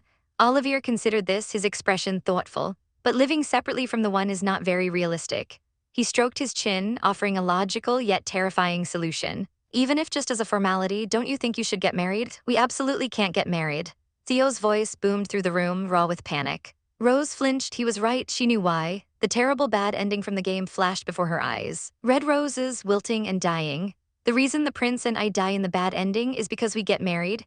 A political faction that refuses to centralize power comes after us, and we both perish." But beyond the fear of death, another ache bloomed in her chest. A loveless, physical relationship is nothing but painful. She remembered the look on his face when their bodies were intertwined. That expression the prince made, it seemed like he wanted to look away from me. "I absolutely cannot let myself be happy that he touched me." The weight of it all was crushing her. She couldn't breathe. "Have you ever thought about it, Olivier?" The words came out as a choked whisper. She clutched her chest, her eyes pleading with him. "I'm sorry, I need to be alone." She turned and fled the room, leaving the two men behind in a heavy, suffocating silence. Olivier watched her go, his brow furrowed with concern before turning his gaze back to the prince. "A loveless relationship?" he asked quietly. "Is there really no love between you two?" Theo stood frozen, his head bowed, unable to answer. His silence was more damning than any words could be. The next day, the streets of the capital were alive with chatter and excitement. The annual swordsmanship competition was underway, but Rose felt none of the festive spirit. "It's just one day, I can skip school, right?" After what happened yesterday, she couldn't possibly get in the mood for a festival. She wandered aimlessly through the crowds, her thoughts drifting to the arena. I wonder if Prince Theo's competing right now. A pang of longing hit her, as he remembered her original, simple wish. I wanted to cheer him on as his fan. A bitter sigh escaped her lips. I wish this game didn't even have the one setting. A soft voice interrupted her brooding. Miss, you seem to be troubled. Rose looked up to see a woman in a deep purple veil, a shimmering crystal ball resting on the table before her. Would you like me to do a reading? A sudden, reckless impulse seized Rose. A reading, she scoffed. Fine, if you do, could you tell me how to end a relationship with the one? She slammed her hands down on the table, her voice ringing with desperation. I bet you can't. The fortune teller's lips curved into a mysterious smile. You want to end your relationship with the one? In that case, I'll send you to a very good apothecary. Rose's eyes widened. An apothecary? There's a potion that can end our relationship. Without another word, the veiled figure stood and gestured for her to follow. This way. Rose hesitated for a second, then scrambled to her feet. Wait. She followed the figure down a narrow, winding alley. I'm worried, but right now this is all I have. Suddenly, the figure stopped and turned, a low, sinister chuckle echoing off the stone walls. Before Rose could react, a heavy door slammed shut behind her, trapping her in the dimly lit room. Her heart leaped into her throat as several large figures emerged from the shadows. Oh, long time no see, miss. Her blood ran cold. It was them, the thugs from the slum. What's going on here? The fortune teller laughed, a harsh, mocking sound, and ripped off the veil, revealing a man's scarred, grinning face. A potion that can erase your relationship. He sneered. There's no way a potion like that exists. Wandering around in your uniform in the middle of the day, you were too easy to deceive. His men grabbed her arms, their grips like iron. Ah, she screamed. One of them pointed at her clothes. That uniform, it's from Chartres Academy, right? The leader's eyes gleamed with avarice. That's the school those noble people go to. We can get a nice ransom for her. The fortune teller is their boss. Rose's mind raced with terror. What am I going to do? Meanwhile, at the tournament, Prince Theodore stepped into the arena, the roar of the crowd a distant buzz. His mind was a storm of regret. I hurt Rose because I'm too weak. His eyes hardened with resolve. Even if just for this moment I have to concentrate. The match began. Clang. Whoosh. Thud. It was over in an instant. His opponent lay on the ground, disarmed. The crowd was stunned into silence. That was so fast that I couldn't even see it. Match after match, Theo moved like a whirlwind of destruction. His attacks brutal and efficient. The other students whispered in the stands, don't you think Prince Theo's a bit different today? Yeah, it's kind of like he's lusting for blood. Theo stood panting in the center of the arena, his chest heaving, his eyes wild. Isn't there anyone else who can fight? He roared. The remaining contestants trembled, shoving each other forward. You go first. No way, I'm scared. Then a calm voice cut through the fear. Allow me to fight you. Olivier strode into the arena, removing his coat and picking up a sword. Theo's eyes narrowed. He had wanted to see how strong the butler was. I'll accept. The blades met with a deafening clang. Theo unleashed a furious barrage of attacks, but Olivier deflected each one with infuriating ease. Your movements are too easy to read. It's just a reflex. He blocked that. Theo grit his teeth as Olivier's blade slid past his own, stopping just shy of his throat. This isn't you. Olivier's voice was cold. I can't believe you're the man who will become king. The crowd watched in stunned silence. Miss Rose's butler is pretty strong. With a sharp twist, Olivier disarmed the prince, sending his sword flying. Before, you said, if I can't protect a woman, I can't imagine that I could protect an entire kingdom. His sword point hovered over Theo's heart. Both you and your swordsmanship are more worthless than I expected. If you're just going to be a boring man who hides and runs from his true feelings, then I'll take Lady Rose for myself. The word struck Theo like a physical blow. His eyes widened, a new fire igniting in their depths. You're right, I may be worthless, but Miss Rose is the only thing I won't give up. With a roar, he exploded into motion, ducking under Olivier's guard and striking his wrist with his fist. Wham! The butler's sword clattered to the ground. In the next instant, Theo had his own sword pressed against Olivier's neck. The match was over. Theo stood over him, not with triumph, but with newfound clarity. Allow me to thank you. Thanks to you, I've found my resolve. His gaze was fierce and unwavering. The one in heat have nothing to do with it. I won't run from my feelings for Rose anymore. A slow smile spread across Olivier's face as he looked up at his prince. You finally told me how you really feel. Theodore's eyes were firm, his resolve forged in the fire of newfound clarity. This wasn't about some uncontrollable heat. This was about her asterisk. His voice was steady as he declared he wouldn't run from his feelings for Rose anymore. A slow smile spread across Olivier's face, a soft heh escaping his lips. He'd been waiting for this. He'd been waiting for the prince to finally admit it. At the same time, Olivier couldn't help but feel a pang of regret, tapping the prince on the shoulder as he mused how he wished Lady Rose could have seen Prince Theodore fight. Theodore's gaze turned somber, a hint of sadness in his eyes. He just knew she wouldn't want to see him right now, not after everything. He had assumed she was with Olivier, but his butler confirmed they parted ways at the academy gate that morning. A cold dread began to creep into Theodore's heart. That meant she only had her guards protecting her now. He hated this feeling, the worry that gnawed at him when he couldn't see her for himself. Suddenly, the double doors burst open. A royal guard scrambled into the room, his armor clanking with his panicked steps. His voice was a choked cry as he delivered the news that shattered their world. "Miss Rose is missing." The words hung in the air like a death sentence. Theodore's purple eyes widened in disbelief, Olivier's own shock mirroring his master's. The guard stammered out the story, how Rose had said she was feeling unwell and was heading back to the mansion. But she never arrived. Theodore's voice was a low growl laced with fury. "You let her go back by herself?" He couldn't believe their incompetence. How could they have been so careless? Meanwhile, in a dark, grimy building far from the palace, the heavy sound of a lock turning echoed through a damp cellar. Rose stood frozen, her beautiful academy uniform a stark contrast to the filth surrounding her. A portly man swaggered into the room, a triumphant grin on his face as he announced his return to his master. He boasted about how soldiers were all over the streets searching for the noble daughter of the Charlier family. Rose's heart hammered against her ribs. Badump, badump, they knew who she was. The leader, a man with cold, calculating eyes, stroked his chin. Charlier family. The name rang a bell, of course, one of the leading noble families in the entire kingdom. A wicked, greedy smirk spread across his face like a spider sensing a fly caught in its web. They had stumbled upon a gold mine. If they sent proof, they could expect a very, very large ransom. Proof? Rose's blood ran cold. What did they mean by proof? One of the thugs shouted for her to take off her beautiful uniform and give it to them right now. Before she could even process the demand, a grimy hand reached for her. A scream tore from her throat as his fingers brushed against her jacket. Instinct took over. She recoiled, shouting for him to stay away from her. As he grabbed her arm, she twisted and bit down hard. The man howled in pain, recoiling as if struck by lightning. He was furious. "You're dead, you stupid girl," he snarled, grabbing her with both hands and yanking her forward. Another man scoffed from the side, mocking his comrade. How could he not even shut up one girl? The leader sighed, stepping forward. "I'll handle it," he said, his voice dangerously calm. The glint of steel caught the dim light as he drew a wicked-looking dagger. He pressed the cold, sharp tip against the delicate skin of her throat. Her breath hitched. She froze, every muscle in her body screaming. His voice was a low whisper, sending shivers of terror down her spine. "Take it off yourself." Her mind raced. What should she do? What could she do? Right now, all they wanted was her uniform. If she just did what they said, maybe they wouldn't hurt her further. With trembling fingers, she unbuttoned her jacket. The snap of the buttons echoed in the terrifying silence. One of the men let out a low whistle. "Oh, a strip show? I could get into this." The jacket fell from her shoulders, landing in a heap on the filthy floor. She stood there, exposed and vulnerable, her arms crossed over her chest. "Are you happy now?" she asked, her voice shaking but defiant.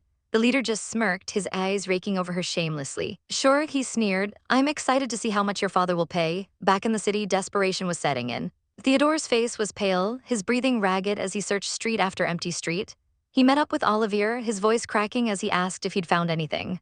Olivier could only shake his head in despair. He'd looked everywhere he could think of, but she was gone. Theodore's own search had been fruitless. She hadn't returned to the mansion either. His heart felt like a lead weight in his chest. Where could she be? Just as hope began to fade, they saw Olivier's subordinate running towards them. Bent over and panting for breath, they had found something. At the gates of the Charlia residence, a small, neatly folded package lay on the cold stone.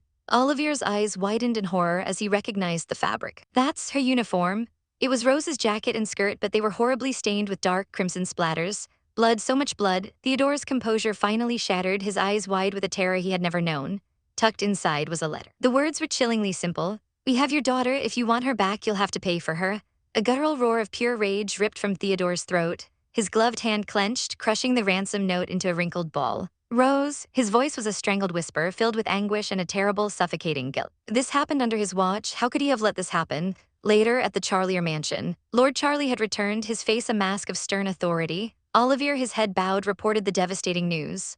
"My lord, Lady Rose has been kidnapped." The words had barely left his mouth when a sharp, stinging impact sent him stumbling back. Smack! Lord Charlie's handprint bloomed red on Olivier's cheek. The maids gasped in shock. "You're her personal butler," the lord roared, his face purple with rage. "How did you let this happen?" Olivier took the blow, his expression grim as he straightened up. "My apologies, sir," he said, his voice steady despite the pain. "I will find Lady Rose no matter what." But her father just scoffed, his words dripping with a venom that was colder than any winter frost. "Find her? What value does that girl have, after being kidnapped and harmed?" Olivier's jaw dropped. Did her own father just say that? A voice cold and sharp as ice cut through the tense air. "I can't let that remark go." It was Prince Theodore. He had appeared as if from nowhere, his hand gripping Lord Charlie's arm in a vice. His eyes burned with a righteous fury. "Is my fiancée nothing more than a tool to you?" Lord Charlie sputtered, his arrogance vanishing in the face of the prince's wrath. "Prince Theodore, of course she's not a tool, she's my precious daughter," he stammered, trying to save face. He then had the audacity to ask if Theodore was going to break off the engagement. Theodore's gaze was unwavering. He coolly stated that was a decision for him and Miss Rose to make, and him alone. Humiliated, Lord Charlie redirected his anger, pointing a trembling finger at Olivier. How long are you going to stand around for, you useless butler? Get out of here, you're fired. A small, dangerous smile touched Theodore's lips. Then I will hire him. Olivier's eyes widened. Then Lord Charlie gasped, utterly bewildered. Theodore called Olivier's name and with a swift motion unhooked his own sword from his belt. Tossing it through the air, Olivier caught it instinctively. Here's your first task, Theodore said, his voice dangerously low. His eyes were fixed on the cowering lord. Punish the man who said disgraceful things about my fiancée. The command was clear, unthinkable. Olivier hesitated, his new master's sword feeling heavy in his hands. Theodore simply smiled, a silent promise in his gaze. What's wrong? I'm counting on you. That was all it took. A grim smile of understanding crossed Olivier's lips. Understood. Lord Charlie scrambled backwards, his face a mask of terror. What, you imbecile, I am your master? He shrieked, collapsing onto the floor. Olivier stood over him, the sword held high, his reflection gleaming in the polished steel. You are, he began, his voice ringing with a newfound freedom, no longer my master. With a cry that was both fury and release, he brought the blade down. Slash, the sword bit deep into Lord Charlie's shoulder, drawing a scream of agony. As the pathetic man panted on the floor, Olivier stood tall, his duty fulfilled. He gave a final, formal bow. I thank you sincerely for allowing me to serve you. Theodore turned away, his expression grim and focused. Let's go, Olivier, we can't be wasting time here. As Lord Charlie howled threats behind them, Theodore's mind was already on the next step. They would use the letter and the uniform to find her. They had to save Rose, and they had to do it now. Back in the darkness of the cellar, Rose peeked through the iron bars of her cell door, her mind racing. Isn't there any way I can escape? The men outside were laughing and drinking, their voices growing louder and sloppier. A sliver of hope ignited within her, if those men just get extremely drunk. But her hope was brutally extinguished. Creak. The door to her cell swung open. It was him, the portly, leering man from before. Oh, you look bored, miss, he slurred, grabbing the bars with a greasy hand. What was he doing here? He stumbled into her cell, a disgusting grin on his face. If you're bored, why don't you play with me? Rose scrambled back, her heart pounding with a new kind of terror. What, just go somewhere else if you want to play, she snapped, trying to sound brave. He just chuckled, his breath reeking of cheap wine. Don't play dumb with me, you know what I want, don't ya? Rose trembled, her eyes wide with fear and revulsion. Why would I do anything with you? She cried. Womb, he lunged, his weight crashing into her. His hand clamped over her mouth. Don't touch me, she tried to scream, the sound muffled, ah. Whack, she slapped him hard across the face, but it only made him angrier. Oh, that hurt, he grumbled before a sick smile returned to his lips. Gotcha. He pinned her to the floor, his heavy body trapping her completely. No, she cried as he grabbed her wrists, holding them above her head. He panted, his face hovering just inches from hers. Now you can't move. His other hand moved downwards, tugging at the lace of her underwear. He licked his lips, a grotesque, predatory sound. A single hot tear escaped her eye, tracing a path through the grime on her cheek. All hope was gone, trapped helpless. A silent scream echoed in the depths of her soul, a desperate prayer for a hero who felt a million miles away, Prince Theo. A rough hand clamped down on her wrists, pinning them above her head. A wave of pure, icy terror washed over her. No, not this, not again. A leering face hovered above her, a cruel smirk twisting his lips as he chuckled. Heh, now you can't move. He was pressing her down, his weight a crushing burden. His foul breath washed over her face as his other hand moved, tugging at the delicate lace of her lingerie. Hey, stop. Her voice was a pathetic whimper, lost in the suffocating darkness of the room. A single, desperate tear slid from the corner of her eye, tracing a path of cold despair down her temple. In the chaos of her mind, one name screamed out, a silent prayer to a faraway prince. Prince Theo, Suddenly, the weight was gone. The door creaked open, spilling light into the room. Another man stood there, his face a mask of cold fury. Hey, what are you doing? He barked. Before the brute could even react, the newcomer grabbed him by the collar, yanking him away from her with surprising strength. His voice was a low growl laced with venom as he snarled, don't put a scratch on the product. The brute just whined, telling his master not to be so strict, but he was shoved towards the door. The master's command was absolute.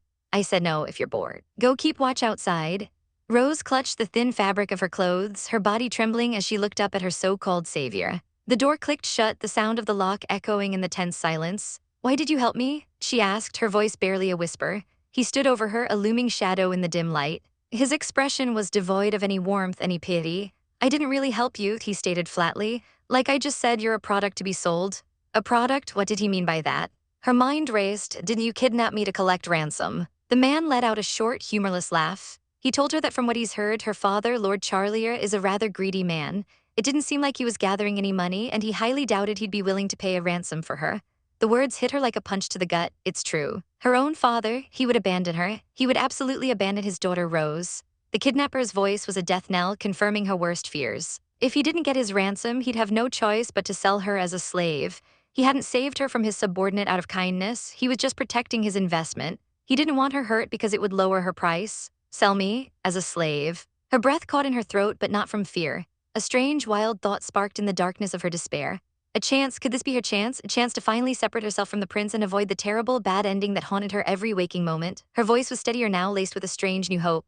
Where do slaves go after they're sold? She asked, looking up at him. The man looked surprised by her sudden composure, remarking that she was more than he expected. Her mind was already spinning. If I go to a faraway country, she thought, I can get away from the one. I can finally be free. But the man's next words shattered her train of thought. He told her he had lied. The potion she was looking for, the one she so desperately needed, didn't exist. He'd said that just because he wanted to see her in despair. It was all a lie. Her world tilted on its axis. A lie, hope so new and fragile, crumbled into dust. But then, he held something up. A small glass vial filled with a shimmering pink liquid. It exists, he corrected himself. A potion to force the symptoms of the one to disappear, also known as the dissolution potion. He tossed it through the air and she caught it with fumbling hands. He told her to drink it if she wanted, but warned her that if he was truly her one, her value as a product would plummet.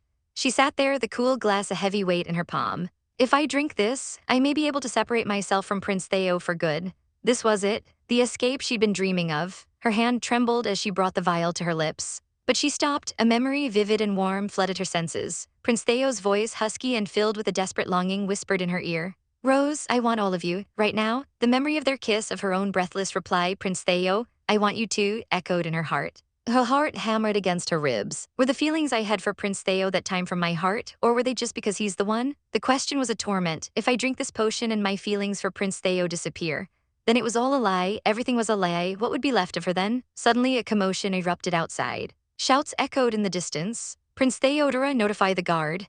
At that very moment, miles away, Prince Theo's gloved hand slammed down on a map of the city. Olivier stood beside him, his expression grim. He reported that a number of kidnappings had occurred using the same trick. It was probably the same group of criminals. Theo's jaw was tight, his eyes dark with worry. This isn't going to be so straightforward. Olivier's next words made his blood run cold. There were instances where people weren't returned even after the ransom was paid. Theo's hand clenched into a fist, the map beneath it crumpling into a ruined mess. His knuckles were white, that was it. Patience was no longer an option. He stood, his chair scraping against the floor as he drew his sword. Its polished steel gleamed in the lamplight. Then there's only one way, he declared, his voice ringing with deadly resolve. He turned to his loyal aide. Will you join me? Olivier's answer was immediate, his loyalty unwavering as he squeezed Theo's shoulder. Yes, of course, I will. As the first rays of sunrise painted the sky, two of the kidnappers stood guard outside a dilapidated building. It's time, one of them yawned. The other grumbled that no one was here, complaining that the noble lady would be on the slave ship soon and he'd missed his chance with her. But then they saw them, two figures cloaked in darkness walking towards them with purpose. That's... One of the kidnappers stepped forward, calling out to the mysterious figures. Are you from the Charlia family? Show us what's in the briefcase. The briefcase was opened and the sight of endless gleaming gold coins made their eyes bulge. One gasped, all right, bring it in. But as they reached for the treasure, a cold voice stopped them. Wait, it was one of the cloaked men. He said they were trading that gold for Miss Rose. The other cloaked man added that he didn't remember hearing anything about that part of the deal. The kidnapper just smirked, a cruel, ugly expression. In a flash, the first cloaked figure threw back his hood. The cloak billowed around Prince Theo as he drew his sword, the sound of steel sliding from its sheath a deadly promise. His eyes, the color of violent amethysts, burned with a terrifying light. In that case, he said, his voice dropping to a lethal whisper, allow me to remind you. With force, the air crackled with tension. The kidnapper, shocked, pulled out a crude blade. Quit joking around, he snarled. What can kids like you do? A rustle of movement, a blur of motion, and Theo's eyes glowed with an otherworldly rage. Rose, I'm on my way, The night erupted into the clash of steel. Theo's sword met his opponent's with a deafening clang. He pushed forward, his muscles straining, his voice a raw, desperate roar that tore from his throat. Where is Rose? The kidnapper just gritted his teeth, a maniacal grin spreading across his face. Who knows, he taunted. With a powerful shove, Theo sent the man flying. You're mine. Olivier fought beside him, their movements a deadly dance. But he warned his prince not to get too heated. One of the thugs lay defeated, cursing them. Damn it, you guys are a pain. Inside, the sounds of battle reached them. What, there's a commotion outside? The kidnapper master rushed to the window, Rose right behind him. Her eyes widened, her heart leaping into her throat. That fighting styles, that determination. It couldn't be Prince Theo and Olivier. The master cursed under his breath. Damn it. He'd been told their strength was their only asset, but this was beyond anything he'd imagined. Rose grabbed his arm, her voice frantic. Why are they fighting? You want money, don't you? Make them stop. But he shoved her away, his face contorted with rage and panic. There's no way back after things got this complicated. Stay quiet. He couldn't let them get to him, not now. Rose's heart pounded with terror. No, if something happens to either of them. He grabbed the rope that bound her, yanking her towards a back exit. We're moving, I can't have them coming in here. Her feet stumbled as he dragged her along. Oh, don't pull me, she cried, but he just snarled at her to stop complaining and walk. I have to do something, she thought desperately. I have to stop the fighting. If I can just let them know that I'm safe. His hand suddenly clamped over her mouth, silencing her. He pressed the cold, flat blade of a knife against her throat. I won't let you scream, he hissed in her ear. If you want to live, calm down and come with me. Got it? He sighed, muttering to himself that he thought he'd gotten his hands on big money but got the short straw instead. He dragged her into a dark archway just as his last man fell, warning his master that they were no match for them. The master gritted his teeth, his face pale with fear. Theo stood over his fallen foe, his expression one of pure disdain. You're already done, this isn't even swordsmanship practice for me. And then he saw them, his eyes locked onto the man holding Rose hostage. With a flick of his wrist, his sword flew through the air, slicing the rope that bound her. Prince Theo, she gasped, stumbling forward. Theo's gaze shifted from Rose to the kidnapper and his eyes turned into chips of ice.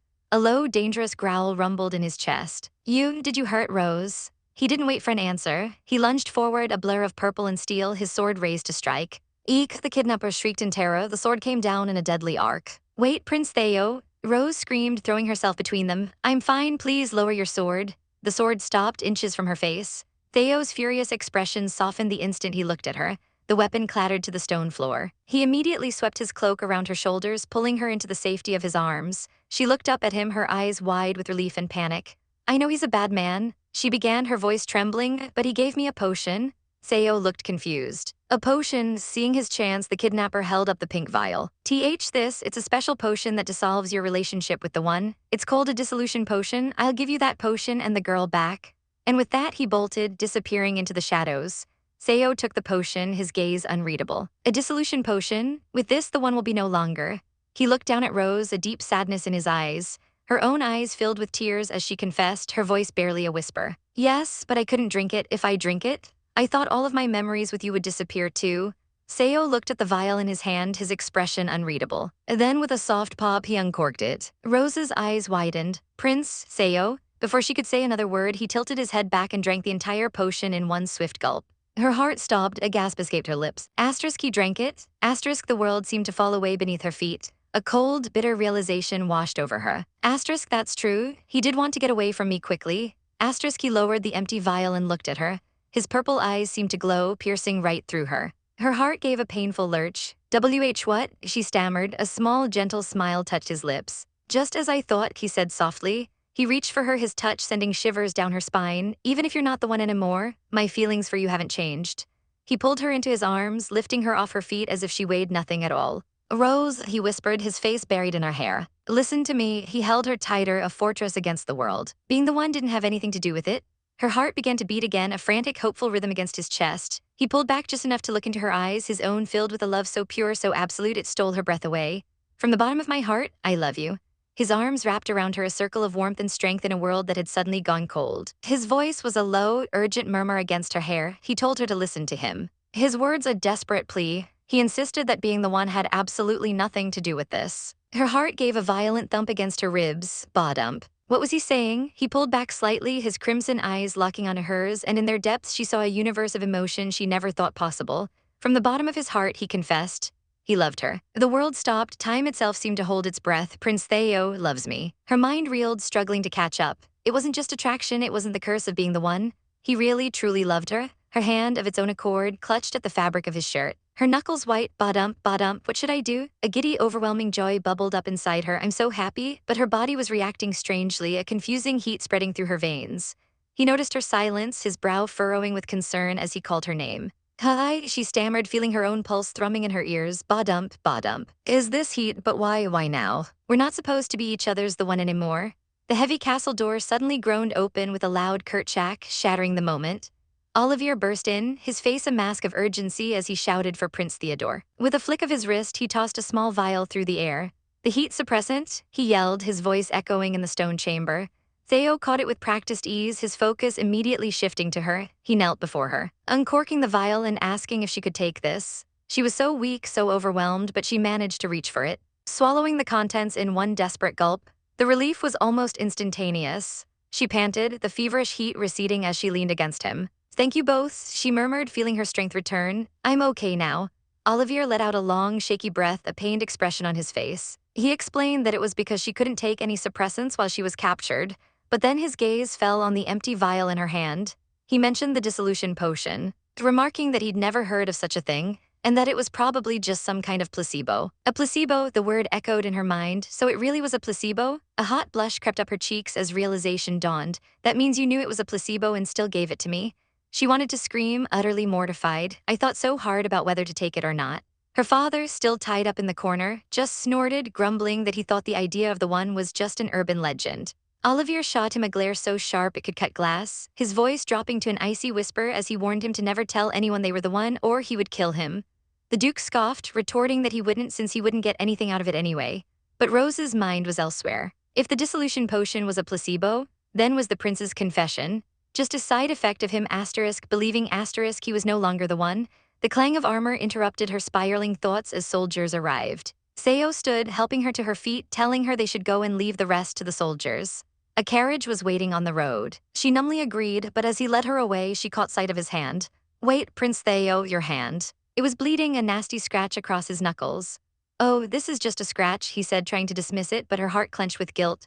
"No, it's bleeding, it's all my fault," she whispered, her eyes filling with tears. He just gave her a soft, reassuring smile. "Don't worry about it," he said gently, his eyes full of a warmth that made her ache. "Losing you hurts more." His gaze flickered over to Olivier, a silent understanding passing between them as he asked, "Right, Olivier?" Rose watched them, a strange feeling blooming in her chest. "Huh, they seem so friendly." Olivier just nodded, a small smile playing on his lips as he admitted he was surprised when Prince Theodore suggested storming the place themselves. Her hand tightened into a fist at her side. Both of them, for me, they had risked everything for her, but a seed of doubt remained. Prince Theo's actions, his confession, it might just be the effects of believing he's the one and he can't stop himself. And if we were to marry, what then? The thought plagued her long into the nights. Back in her room, the opulent bed felt cold and empty. "It's no use, I can't sleep." She slipped out of bed, her bare feet silent on the cool floor. The incident may have something to do with it, but I can't get the prince's words out of my head.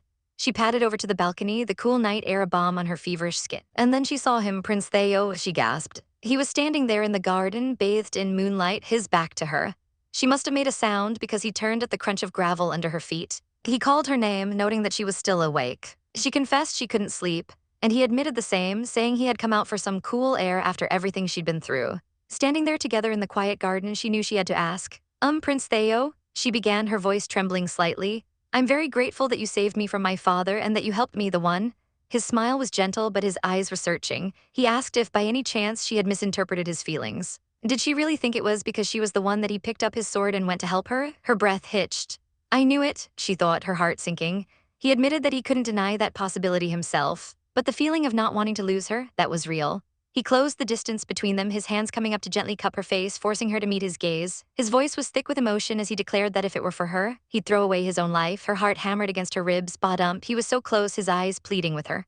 "Will you accept my feelings?" For a moment, she was lost in his gaze, her lips parting as if to say yes. She wanted to, oh, how she wanted to accept them. But she couldn't. Her hand came up to grip his shirt, her knuckles white. "I'm sorry." The words were a choked whisper. She took a step back, pulling away from his warmth. His face fell, a shadow of pain crossing his features. "Rose," he murmured, his voice laced with confusion and hurt. "What can I do to reach your heart?"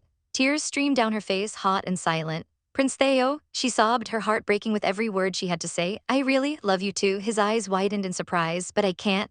She cried, the truth feeling like shards of glass in her throat. "Because I'm..." The world around them seemed to fracture, to break apart into a million glittering pieces. A person who came from another world. The confession hung in the air between them, heavy and unbelievable. He stared at her, his expression unreadable. "Rose," he began, his voice strained. "You're the daughter of Lord Charlia who grew up alongside me, aren't you?" A single tear traced a path down her cheek. Of course he wouldn't believe her. "I knew this kind of thing would happen." "I'm sorry," she whispered, turning away. "It seems I'm tired after all. I'm going back." But his hand shot out, grabbing her wrist. "Wait," he insisted, his grip firm but not painful. "Tell me what you have to say." His eyes were intense, demanding. "I want to know you." So, under the pale moonlight in the quiet garden gazebo, she told him everything. In my previous life, I lived in a different world, she began, but I knew about this world as a story within a game called Prince of Prince. He looked utterly baffled. A game, like chess. She shook her head trying to find the right words. More like a novel, like game, a love simulator. It's difficult to explain, but just think of me having read it in a book. He seemed to accept this for now, and she continued, her voice dropping. In the story I know, Rose is the villainess. Prince Theo and Iris are supposed to be the one and get married. His eyes widened in shock. Miss Iris and I, she took a deep breath, forcing herself to say the next part. This next part is important. If Prince Theo chooses the villainess Rose instead of Iris, forces that fear the centralization of power to assassinate both of us. The image from the game flashed in her mind, their bodies lifeless, surrounded by blood and falling petals. That's why I can't marry you, she finished, her voice thick with unshed tears. Because I know the tragic future that awaits us. She was sure he would think she was crazy, that he would dismiss her words. I'm sure you can't believe any of this. But he simply asked, how could I not believe you? Her eyes widened in surprise. He held up a single perfect rose, its petals the color of his eyes. I think that trusting is part of love, he said softly. It's not that you hate me, you're afraid of a tragic future. She looked away, unable to meet his gaze. That's right, just loving you won't do anything. But he wouldn't let her give up. Will it really not do anything? He pressed. What about a path that defies the storyline you know and allows us to live? He reached out, offering her the rose. If we search together, there might be a different future for us instead of being discouraged. Won't you search for a future together with me? For a moment, she was tempted. Yes, you're right, she whispered, but then the cold, hard reality crashed down on her again. But that future doesn't exist. A wave of despair washed over her. I checked every corner of the story in this world, so I know. I remember all the storylines of that game, the bad ending. I would never leave any path unexplored. He took a step closer, his voice firm. Even so, it's not a 0% chance, is it? We won't know unless we try.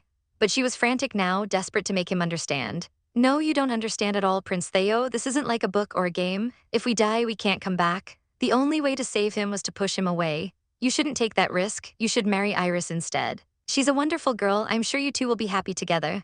His face contorted with anger and pain. You're the one who doesn't understand, he roared, grabbing her shoulders. What I want is a future with you. The one I love is you. He wanted a happy future with her. The thought was so beautiful, so tempting. He really desires that. But I can't allow you to die because of me. The rose fell from her hand, its petals scattering like shattered dreams. He ran a hand through his hair in frustration.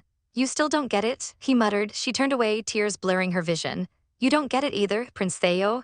And with that, she fled, leaving him standing alone in the moonlit garden. Leaning against her balcony railing, Rose sighed. I had a big fight with the prince. I thought that he'd understand if I told him about the bad ending, but it seemed to have the opposite effect. Still, hearing him shout that what he wanted was a future with her, it made her happy, a warm glow spreading through her chest despite the pain. But I still can't jeopardize the life of my favorite character. What if she had been sold as a slave yesterday without knowing anything? Or rather, she thought, her gaze dropping to the cobblestones far below, what if I jumped from here and killed myself? She leaned over the railing, the wind whipping at her hair. But a jolt of pure terror shot through her. Whoa, this is so high, I can't, her heart hammered in her chest. This is definitely scary. Just then a familiar voice broke the silence. My lady. It was Olivier. What are you doing? He started to ask, but she whirled around, startled. Oh, Olivier, nothing. The sudden movement made her lose her balance. Her foot slipped, a scream tore from her throat as she tumbled over the railing. My lady, Olivier cried out in horror. Lunging forward, but he was too late. The world became a blur of motion and falling petals as she plummeted towards the ground. Oh no, I'm going to die, the cold night air whipped at her face, a cruel reminder of her terrifying descent. Her beautiful purple gown, a symbol of her status, now felt like a shroud dragging her down, down, down into the abyss. Red petals scattered around her like drops of blood against the dark canvas of the night, her heart hammered against her ribs, a frantic drumbeat of terror. Is this it? Is this how it ends for me? Am I really going to die? The thought screamed through her mind, a final, desperate plea against the inevitable. Oh, this couldn't be happening. Not now, not after everything. The ground rushed up to meet her. But just as oblivion seemed certain, a memory, or perhaps the moment itself, flashed before her eyes. The frantic cry of her name, a voice thick with desperation. My lady? Olivier. He was there, wasn't he? He was always there. Strong hands broke her fall, catching her, saving her from the cold, hard embrace of the stone below. He had saved her again, later in the warmth of her room. The chill of the near-death experience still clung to her skin. Olivier slid back the heavy velvet curtains, his face etched with a seriousness she had rarely seen. His voice was low, cutting through the quiet room as he asked if this accident had anything to do with Prince Theodora. Her breath hitched, she tried to deny it, shaking her head, but her eyes wouldn't meet his. He saw right through her. Of course he did. He continued, his gaze unwavering, saying he had heard them. He heard them fighting in the garden. A cold dread washed over her. Ugh, that means he saw through me. He knew she was lying. He pressed further, his question hanging in the air like a guillotine. What in the world were they talking about? She stayed silent. Her mind racing, how could she possibly explain my reincarnation, the autumn game, the terrible, bloody bad ending that awaits us, all the secrets between myself and Prince Theo? I feel so sorry for Olivier, but I can't tell him everything. She had to give him something, a piece of the truth that wouldn't shatter his reality. She took a breath, her voice barely a whisper as she explained that if she and the prince were to wed, a third party desperate to centralize power would come after their lives. That's what they were arguing about. Olivier listened, his expression unreadable as he placed a tea tray down with a soft clunk. So that was it? Was that the real reason they both wanted to break off the engagement? Rose nodded, admitting that was why she wanted to, but for the prince, it was different. She explained how the prince had discovered the plot, realized the danger was aimed at both of them, and had tried to push her away to put distance between them so that she wouldn't be hurt. Olivier's eyes softened with understanding. He summarized it perfectly, his voice gentle. In other words, he didn't want to hurt her by engaging in acts without love. And the reason that all changed was because he had truly fallen in love with her. A jolt went through her, a blush exploding across her cheeks. Love, she stammered, flustered, telling him not to say such embarrassing things, but Olivier just let out a soft chuckle, a warm and knowing sound. He believed Prince Theodora was very serious about her. Her hands clenched the fabric of her dress. But even then, what did it matter? If my being with him puts the prince's life in danger, then I can't. Olivier set the teapot down with a decisive clunk, his face grim. He understood. He laid out the harsh political truth for her. If the Siberian royal family and the powerful Charlia family were to join, the neighboring kingdoms would see it as a monumental threat. Then, there would be a high risk of assassination. Her blood ran cold, so, it is true, the bad ending wasn't just a possibility, it was a political certainty. Olivier's gaze was intense, searching her face. He leaned closer, his voice dropping to a conspiratorial whisper that made her heart skip a beat. If she was scared, why not run away with him? The offer hung in the air, audacious and terrifying. If she was prepared to run, to throw away her family and her name, he would go anywhere with her. A gentle smile touched his lips as he painted a picture for her, a life of peace in the countryside, just the two of them. As a married couple, she stared at him, utterly speechless. Olivier, is he being serious? He reached out, his hand covering hers, a warm and steady pressure. Did she doubt his feelings? He lifted her hand to his lips, pressing a soft, reverent kiss to her knuckles. Bottom, her heart hammered against her ribs. His eyes held hers, burning with a devotion that stole her breath away. For her, he would throw everything away. He pulled her closer, his confession a breath against her ear. He had served her all this time for this very purpose. He gently took her chin in his hand, forcing her to look at him. What would she do? The choice, he said, was hers. She squeezed her eyes shut, her mind a whirlwind of emotions. Olivier, he understands me better than anyone else. He sees the real me, not the villainess. But her eyes fluttered open, glistening with unshed tears. I'm sorry. The words felt like shards of glass in her throat. I do love you, Olivier, she confessed, her voice trembling, but not like that. He simply let out a soft sigh, his expression unchanged. That was fine, he said. He gently patted her head, his touch so kind it almost broke her. The one in her heart is Prince Theodora, isn't it? He smiled, a sad, knowing smile. He knew her better than anyone else, he said. Perhaps she was the one who didn't know that. She stammered, flustered and unable to reply. He stood, his duty and devotion radiating from him like a warm light. He told her that no matter the obstacles, the most important thing is to be honest with her own heart, to spend her life with the one she truly loves. And he would serve her always. Tears welled in her eyes. Thank you, she whispered, overwhelmed by his loyalty, but he wasn't even a butler for the Charlier family anymore. He smiled warmly, explaining that what he felt was a kind of parental love. Her success and her happiness were his happiness. A blush crept up her neck. More than parental love, it was more like he was her #1 fan, cheering for his favorite character. He looked puzzled by the term, so she explained. It means you're really, truly cheering me on. His words echoed in her mind long after he left. Spend your life with the one you love, she sighed, gazing at her own troubled reflection in the window. I understand what Olivier was trying to say, but I'm not prepared for that. Just then, a movement outside caught her eye. Huh, Iris, what's she doing here? Her confusion turned to ice as she saw who was with her. Prince Theo. Her heart stopped, then plummeted into her stomach. She watched, frozen in place, as Iris stood before the prince, her heart on her sleeve.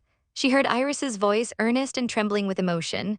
She knew they were not of the same status, but she was sure they could get through it together. Please. Her voice rose in a desperate plea that shattered the quiet garden. A plea that shattered Rose's world. So please, choose me. Rose couldn't breathe, couldn't move. She could only stare as the scene unfolded. As Iris poured out her soul to the man Rose loved, her mind reeled. Iris confessed her feelings to Prince Theo. A part of her had always thought they should be together, that it was the correct path from the game. But seeing it happen, watching it for real, a sharp, unexpected pain lanced through her heart. She stumbled backward, her heel scraping against the stone floor. The sound was deafening in the silence. Both Theo and Iris turned, their eyes finding her instantly. She was caught, a wave of mortification washed over her. I'm sorry, she stammered, rushing forward. I didn't plan on eavesdropping. She forced a bright, brittle smile. But I'm sure you two will be good for each other. I'm sorry for interrupting. I'll be leaving. She turned to flee, but Theo's voice cut through the air, sharp and urgent. Wait, this is a misunderstanding. Iris nodded eagerly, her cheeks flushed. We were rehearsing our lines. She held up a script, the title Princess Magnolia emblazoned on the cover. She asked if Rose remembered being in the play. Remember, how could she forget? An image flashed in her mind. A memory so vivid it felt like yesterday, Prince Theo in his magnificent stage costume looking so impossibly beautiful it had made her heart ache. But wait, Rose's brow furrowed. I thought Iris was playing some supporting fairy role, not the main character. Theo explained, a hint of pride in his voice, that Iris had been chosen to play the main character this year. And he was her practice partner, the world tilted on its axis. Iris is the main character. This is different from the game. Iris's face was alight with excitement. She pleaded with Rose to watch her perform and give her some advice. Rose, still reeling, could only nod in agreement. As they walked together through the gardens, Iris couldn't stop talking about Rose's performance from the year before. It was so wonderful, so inspiring that Iris decided she wanted to perform just like her and tried out for the main role herself. Rose's mind was a mess of confusion. In the game, Iris never looked up to her like this. Did my being reincarnated into this world have an effect on Iris? Is it because my personality is so different than the original Rose in the game? Iris's voice snapped her out of her thoughts. Trying to act normal, Rose complimented her, saying her performance was so good, she actually thought Iris was confessing her feelings for real. She thought Iris actually liked Prince Theo. Iris's denial was swift, but then she paused, a shy blush on her face. No, I do like him, badump. Rose's heart stopped. She actually does. But before Rose could process the shock, Iris turned to her, her eyes sparkling with pure adoration. But I like you the most. It's because you're stronger and kinder than everyone else. Rose stared, completely dumbfounded. What, is she opening up about her sexuality? But Iris continued, clarifying that Prince Theo seems to like Rose too, and since she loves them both, she wants to support them getting together. Later, by the fountain, Rose tried to explain. Prince Theo and I, we can't be together, it's our fate. Iris looked crestfallen, murmuring that they look so good together. Just then, a huge splash erupted from the fountain, drenching poor Iris from head to toe. But instead of crying, Iris laughed, her eyes shining. With a flick of her wrist, she made the water droplets dance in the air. You can change fates, she declared. She explained that even someone like her, who felt she had no worth, could get the main role if she just worked hard and believed. Her words struck Rose like a lightning bolt. Iris grabbed her hands, her gaze fiery and passionate. I'm sure it would be simple for you. If we search together, there might be a different future for us. Instead of being discouraged, won't you search for a future with me? Badump. Rose's heart hammered in her chest, moved by Iris's unwavering belief. Maybe she was right. Instead of giving up because it's fate, maybe I should keep working hard and believe in possibilities. A genuine smile spread across her face as she gently wiped Iris's wet cheek with her handkerchief. She teased Iris for being uncharacteristically audacious, but inside a new resolve was forming. I want to believe in Theo. There was just one problem. After their fight, things were still so awkward. How could she even approach him? A servant had told her he was here in the training hall, but now that she was here, she hesitated. Suddenly, she heard panting from around the corner, followed by her name, spoken in a voice that made her shiver. Rose. She turned the corner, and her entire brain short-circuited. There he was, Prince Theo, shirtless, glistening with sweat from his training, a sword held loosely in one hand. Every muscle was perfectly defined, a sculpture come to life. Badump, badump, badump. Heat flooded her face, and she slapped her hands over her eyes, letting out a little squeak. Ah. Theo just smirked, a low chuckle rumbling in his chest. He took a step closer, his voice laced with amusement as he asked why she was acting like this now. After all, she'd seen his body plenty of times, hadn't she? What? Stop, she squeaked, peeking through her fingers. Put some clothes on, I was surprised. Taking a deep, steadying breath, she lowered her hands, her resolve hardening. She met his gaze, her own eyes filled with a new determination. Prince, I need to talk to you. His voice was a low, serious rumble as he told her he needed to talk. Rose's heart skipped a beat. She hadn't expected him to approach her, not after everything. His bare chest gleamed in the moonlight, and he admitted he thought she was avoiding him. She stammered, confessing that she thought meeting alone would be a little awkward. His gaze was intense, his purple eyes seeming to pierce right through her. He wanted to know what had caused her change of heart. Lowering his head, he finally admitted his fault, apologizing for his earlier anger. Now that he had calmed down, he said he thought it would be best to face her. Rose felt a wave of relief wash over her. Yes, she would like that. But her eyes drifted to the sword in his hand, a question forming on her lips. More importantly, why was he practicing swordsmanship at this hour? The competition was already over. He stood there, the moonlight carving shadows across his toned physique, his expression deadly serious. It wasn't for a competition, he explained. He wanted to hone his skills in order to live together with her. For her, the words echoed in her mind as he took a step forward. He explained that after their talk, he couldn't stop thinking. If they were going to be assassinated for being together, then he just needed to become strong enough to take down anyone who came after them. With a fierce cry, he swung the heavy sword, a powerful whoosh slicing through the silent night. Rose's eyes widened, her heart hammering against her ribs. Asterisk bottom asterisk, the sheer intensity in his eyes, the raw determination. It was all for her. Her mind raced. True, if an assassin attacked, the prince could. Her imagination suddenly ran wild. A tiny chibai Theo bravely fought off a cloaked figure with a clang of swords. But wait, what if they came with a gun? Her tiny prince was no match for a bullet. No, it was worse. They could be poisoned. She pictured herself and Theo, wide-eyed in horror as a skull and crossbones appeared over their dinner. Her mind snapped back to reality, her head spinning. How was she supposed to look at this world anymore? Was this a dating sim, a battle sim, or a suspense thriller? She cried out his name, Prince Theo. He was the crown prince of Siberian. Even if he didn't pick up his sword, he had guards. But his voice was firm, cutting through her panic. That wasn't enough. He held the sword vertically before him, his reflection glinting on the polished steel. He wanted to protect her himself. A blush crept up her cheeks as she asked why he would go that far. He let out a soft, almost amused huff, running a hand through his damp hair. Was she really going to ask that? He took a single, deliberate step towards her. He had decided, he declared, his voice a low, possessive murmur to make her heart his. And he would do anything for that purpose. His eyes burned with a fire she had never seen before as he asked her, pleaded with her to believe in him and surrender herself to him. He knelt before her, taking her hand in his touch both strong and gentle. Prince Theo, did he really care about her that much? Her heart pounded in her chest, a frantic rhythm against her ribs. Could it be possible? Could the two of them really escape their fated death together? But even if they changed their fate, a new question bloomed in her mind. Were they the one for each other? Was it even possible for them to have a relationship that wasn't bound by this primal, fated desire? He whispered her name, Rose. And she flinched. Her fist clenched. The mood was shattered. Would he mind talking about something like that after a date? She snapped, or at the very least when he wasn't covered in sweat. The words stabbed into him like tiny daggers. He recoiled, stammering an apology as she squeezed her dress in frustration. Asterisk, I can't respond to him right now. Asterisk, she thought desperately. Asterisk, I need to be sure. Asterisk. But even so, she admitted quietly that she was glad he had said it. His eyes lit up with a spark of hope. So he just needed to take her on a date, right? He turned, a confident smile playing on his lips as he declared that was exactly what he wanted. Her heart fluttered again, asterisk, ba-dump, asterisk. This was it. This was the perfect opportunity for her to see if they could have a relationship like a normal man and woman. She spun around, a newfound resolve in her eyes. Yes, she would go on a date with him. But a smirk worthy of a true villainess spread across her face. She was Rose Charlia after all. He shouldn't think he could please her so easily. The prince's own smile widened, a challenging glint in his eyes. He wouldn't expect any less.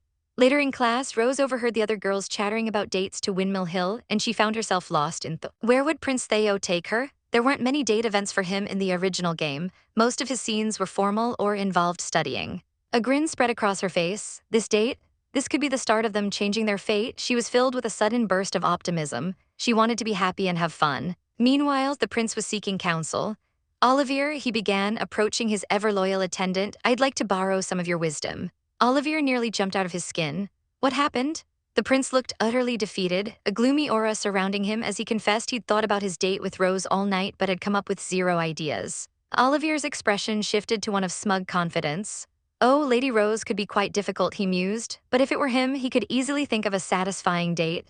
But he had nothing to teach the prince. Theo grumbled, wasn't Olivier his master? But Olivier simply stated his duty of confidentiality, adding that if the prince came up with a plan himself, he'd be able to show Rose what's good about him. Sincerity, he advised, was very important. A genuine warm smile spread across Theo's face. He understood. He would try again to bring out his own wisdom. And so the day finally arrived. The day of her date with Prince Theo. Rose looked absolutely stunning in a red and black dress, holding a parasol to shield her from the sun. Theo's breath caught in his throat as he saw her. He told her she looked very beautiful, his voice filled with sincere admiration. She tried to maintain her villainous facade, warning him that she wouldn't approve of them if he didn't show her a good time. He simply smiled, a soft, of course, escaping his lips. Her very first date with Prince Theo, what were they going to do? She asked him where he was taking her today, and he replied with a mysterious smile that she would have to wait and see. If he said it like that, she thought she'd get too excited.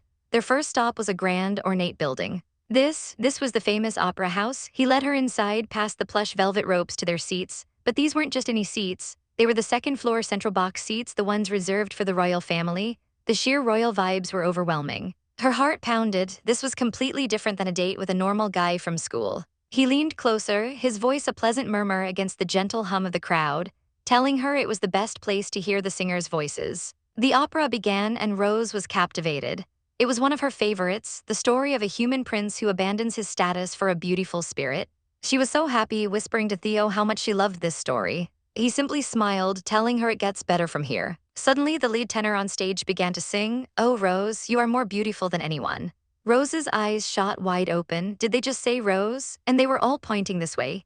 She turned to Theo in a panic, who calmly explained that he had them change the song to praise her. She was mortified. This was so embarrassing, and she felt terrible for the rest of the audience. But Theo just chuckled, telling her it was okay. He had rented the entire place out just for them. There was nothing to be embarrassed about. Rented it out, she shot up from her seat, her head whipping around. The other seats weren't empty. They were filled with people who worked at the opera, a private performance requested by the prince. She sank back into her seat, covering her face. She hadn't even had a date this uncomfortable before she was reincarnated. But still, a small part of her was touched. Prince Theo thought it was nice and did all of this for her. She had to pull herself together. As they walked out, she asked what they were going to do next. He told her he thought a normal horse-drawn carriage was dull. So he had imported an elephant from the south. An elephant? Had she ever ridden one before? He asked with a hopeful smile. She hadn't. Then this is perfect, he beamed. Soon, they were the center of attention, riding through the town on the back of an enormous elephant. Everyone was staring, pointing, and chattering. If this world had smartphones, she thought with a groan, they'd be all over social media. As she turned to Theo, her face flushed with embarrassment. Could he please let her down at the next corner? The prince's face fell, the sound of his heart cracking almost audible. He'd been planning on taking her to the harbor where he had a boat prepared. She quickly apologized, suggesting they save the boat for next time. They ended up on a quiet park bench as the sun began to set. Theo apologized, his voice heavy with disappointment. He just wanted her to enjoy herself. But Rose shook her head, a genuine smile on her face. That wasn't it at all. She could tell how hard he tried. It was a large-scale date, she said with a cheerful laugh. He looked down, embarrassed that she was now worried about his feelings. But Rose stood up, her voice ringing with sincerity. The fact that he spent so much time worrying about what to do for her was wonderful. Getting to take up so much time of the person she liked, that satisfied her plenty. His eyes widened, his heart thumping in his chest. As they stood by an ice cream cart, she asked if this was really enough. She held up a cone of strawberry ice cream, her face beaming. It's enough, yay. This felt like a real date. They had to keep this a secret from Olivier, she thought with a mischievous grin. Taking a bite, she urged the prince to try his. They sat on the bench, a comfortable silence settling between them. But as she looked up, she saw him staring at her intently. You can't just say nothing like that, she mumbled, a blush creeping up her cheeks. He told her she had ice cream on her face. Before she could react, he leaned in, his hand gently cupping her cheek. His lips brushed against her skin, right beside her mouth, sending a jolt through her entire body. Her mind went blank. Why was this a kiss? Her heart hammered against her ribs as she felt herself leaning back, completely flustered. Maybe the suppressant wore off. She panicked, telling him to quickly take the medicine, but he gently stopped her. Rose, that's not it, he whispered, his eyes filled with an emotion so deep it stole her breath away. I just love you so much I can't take it. His hand covered hers, his thumb stroking her skin. This wasn't because of heat, being the one had nothing to do with it. He leaned closer, his voice a raw, vulnerable confession. What I love is your heart. And then he closed the distance, his lips meeting hers in a kiss that was soft and sweet and filled with nothing but pure, unadulterated love. This time it wasn't fate, it was a choice. The world dissolved into a haze of pink petals and shimmering light. His lips were soft yet insistent, a gentle pressure that sent a jolt straight to her core. It was happening. It was really happening. He deepened the kiss, a soft sound escaping her lips. And then something impossibly warm and gentle traced the seam of her lips. Her eyes widened in shock. Was that Prince Theo's tongue? Her mind went completely blank. All she could feel was him, the heat, the overwhelming sensation that was turning her bones to jelly. He finally pulled away, his breath coming in soft pants, his eyes dark and intense. His voice was a low murmur, a challenge she couldn't possibly refuse as he asked if she was really going to turn him down. Her face felt like it was on fire. A squeak escaped her lips as she cried out that it wasn't fair. How could he be so bold? How could he do this to her heart? But even as she protested, a dizzying thought spun through her mind. I kissed him, I kissed the prince. A low chuckle rumbled in his chest, his eyes crinkling at the corners with amusement. He told her that her voice was shaking and that it was absolutely adorable. He squeezed her tighter, his embrace a warm, solid cage around her. Her gaze was trapped by his, those passionate, burning eyes that seemed to see right through her. I can't say no, not to him, not when he looks at me like that. A tiny, defeated sound escaped her throat. And just like that, his lips were on hers again. This time it was deeper, more confident. The inside of his mouth was so hot she felt like she was melting right there in his arms. The ice cream in her hand forgot and began to drip down the cone. The sound of footsteps nearby suddenly broke the spell. Theo pulled back, his eyes wide with realization as he looked around the public park. He stammered an apology, admitting he wasn't thinking about their location. He said they would have to stop for now. She could only manage a weak nod, pointing out that her ice cream was melting too. As they walked away, she licked at the sweet cream, but the flavor was lost on her. After having his tongue in my mouth, I don't even know what the ice cream tastes like anymore. The carriage ride back was a blur of rattling wheels and her own frantic thoughts. He said we'd stop for now, but does that mean we're going to continue that later? Her heart hammered against her ribs at the mere thought. His voice, soft and low, broke through her reverie as he simply said her name, Rose. Her head snapped up. He reached out, his fingers gently brushing a stray strand of hair from her face. Oh no, is he going to kiss me again, right here? She squeezed her eyes shut, a nervous giggle bubbling up as she pleaded for him to forgive her. A soft chuckle was his only reply. He seemed so amused by her panic. She dared to peek an eye open, asking if something was the matter. He just smiled. She stammered out a quick and nothing as the carriage continued its journey into the night. When they finally arrived, the mansion was a silent, looming silhouette against the starry sky. Theo helped her down, his hand warm in hers, apologizing for the many things that had happened that day. She waved it off, telling him he was too worried. Just then, a familiar voice called out a welcome home. It was Olivier, his kind face smiling at them from the doorway. He asked the prince how his outing was. Theo let out a heavy sigh, a weary look on his face. He confessed that his plan had failed horribly, but then his gaze fell on her and his expression softened. He added that she appeared to be satisfied. She gave a bright smile, confirming that it was fun. Olivier looked relieved, saying he was glad. But just as she was about to head inside, Theo's hand shot out, grabbing hers. He said her name again, his voice different this time. Her heart gave a violent lurch. Is he actually going to kiss me this time? But Olivier is right here. Instead of a kiss, he leaned in close, his lips brushing against her ear as he whispered a promise that sent shivers down her spine. I'll come to your room tonight. Ba-dump, ba-dump, ba-dump. Her heart was going to explode. Ugh, he's so confusing. What does he want? He's coming to my room, but for what? At night. Her mind traitorously conjured an image of them tangled together, flushed and breathless. Wait, is that what he means? Olivier's voice cut through her haze, asking if something was wrong, my lady. She jumped, her face beat red, stammering out a nothing, before practically fleeing down the hall. In the privacy of her room, panic set in. She stood before her closet, her hands trembling as she rifled through nightgowns. What should I do? What should I wear? I've been in the same bed as Prince Theo before, but that was just because of the heat. This is different. This is real. Her mind flashed back to the kiss in the park, the heat, the passion.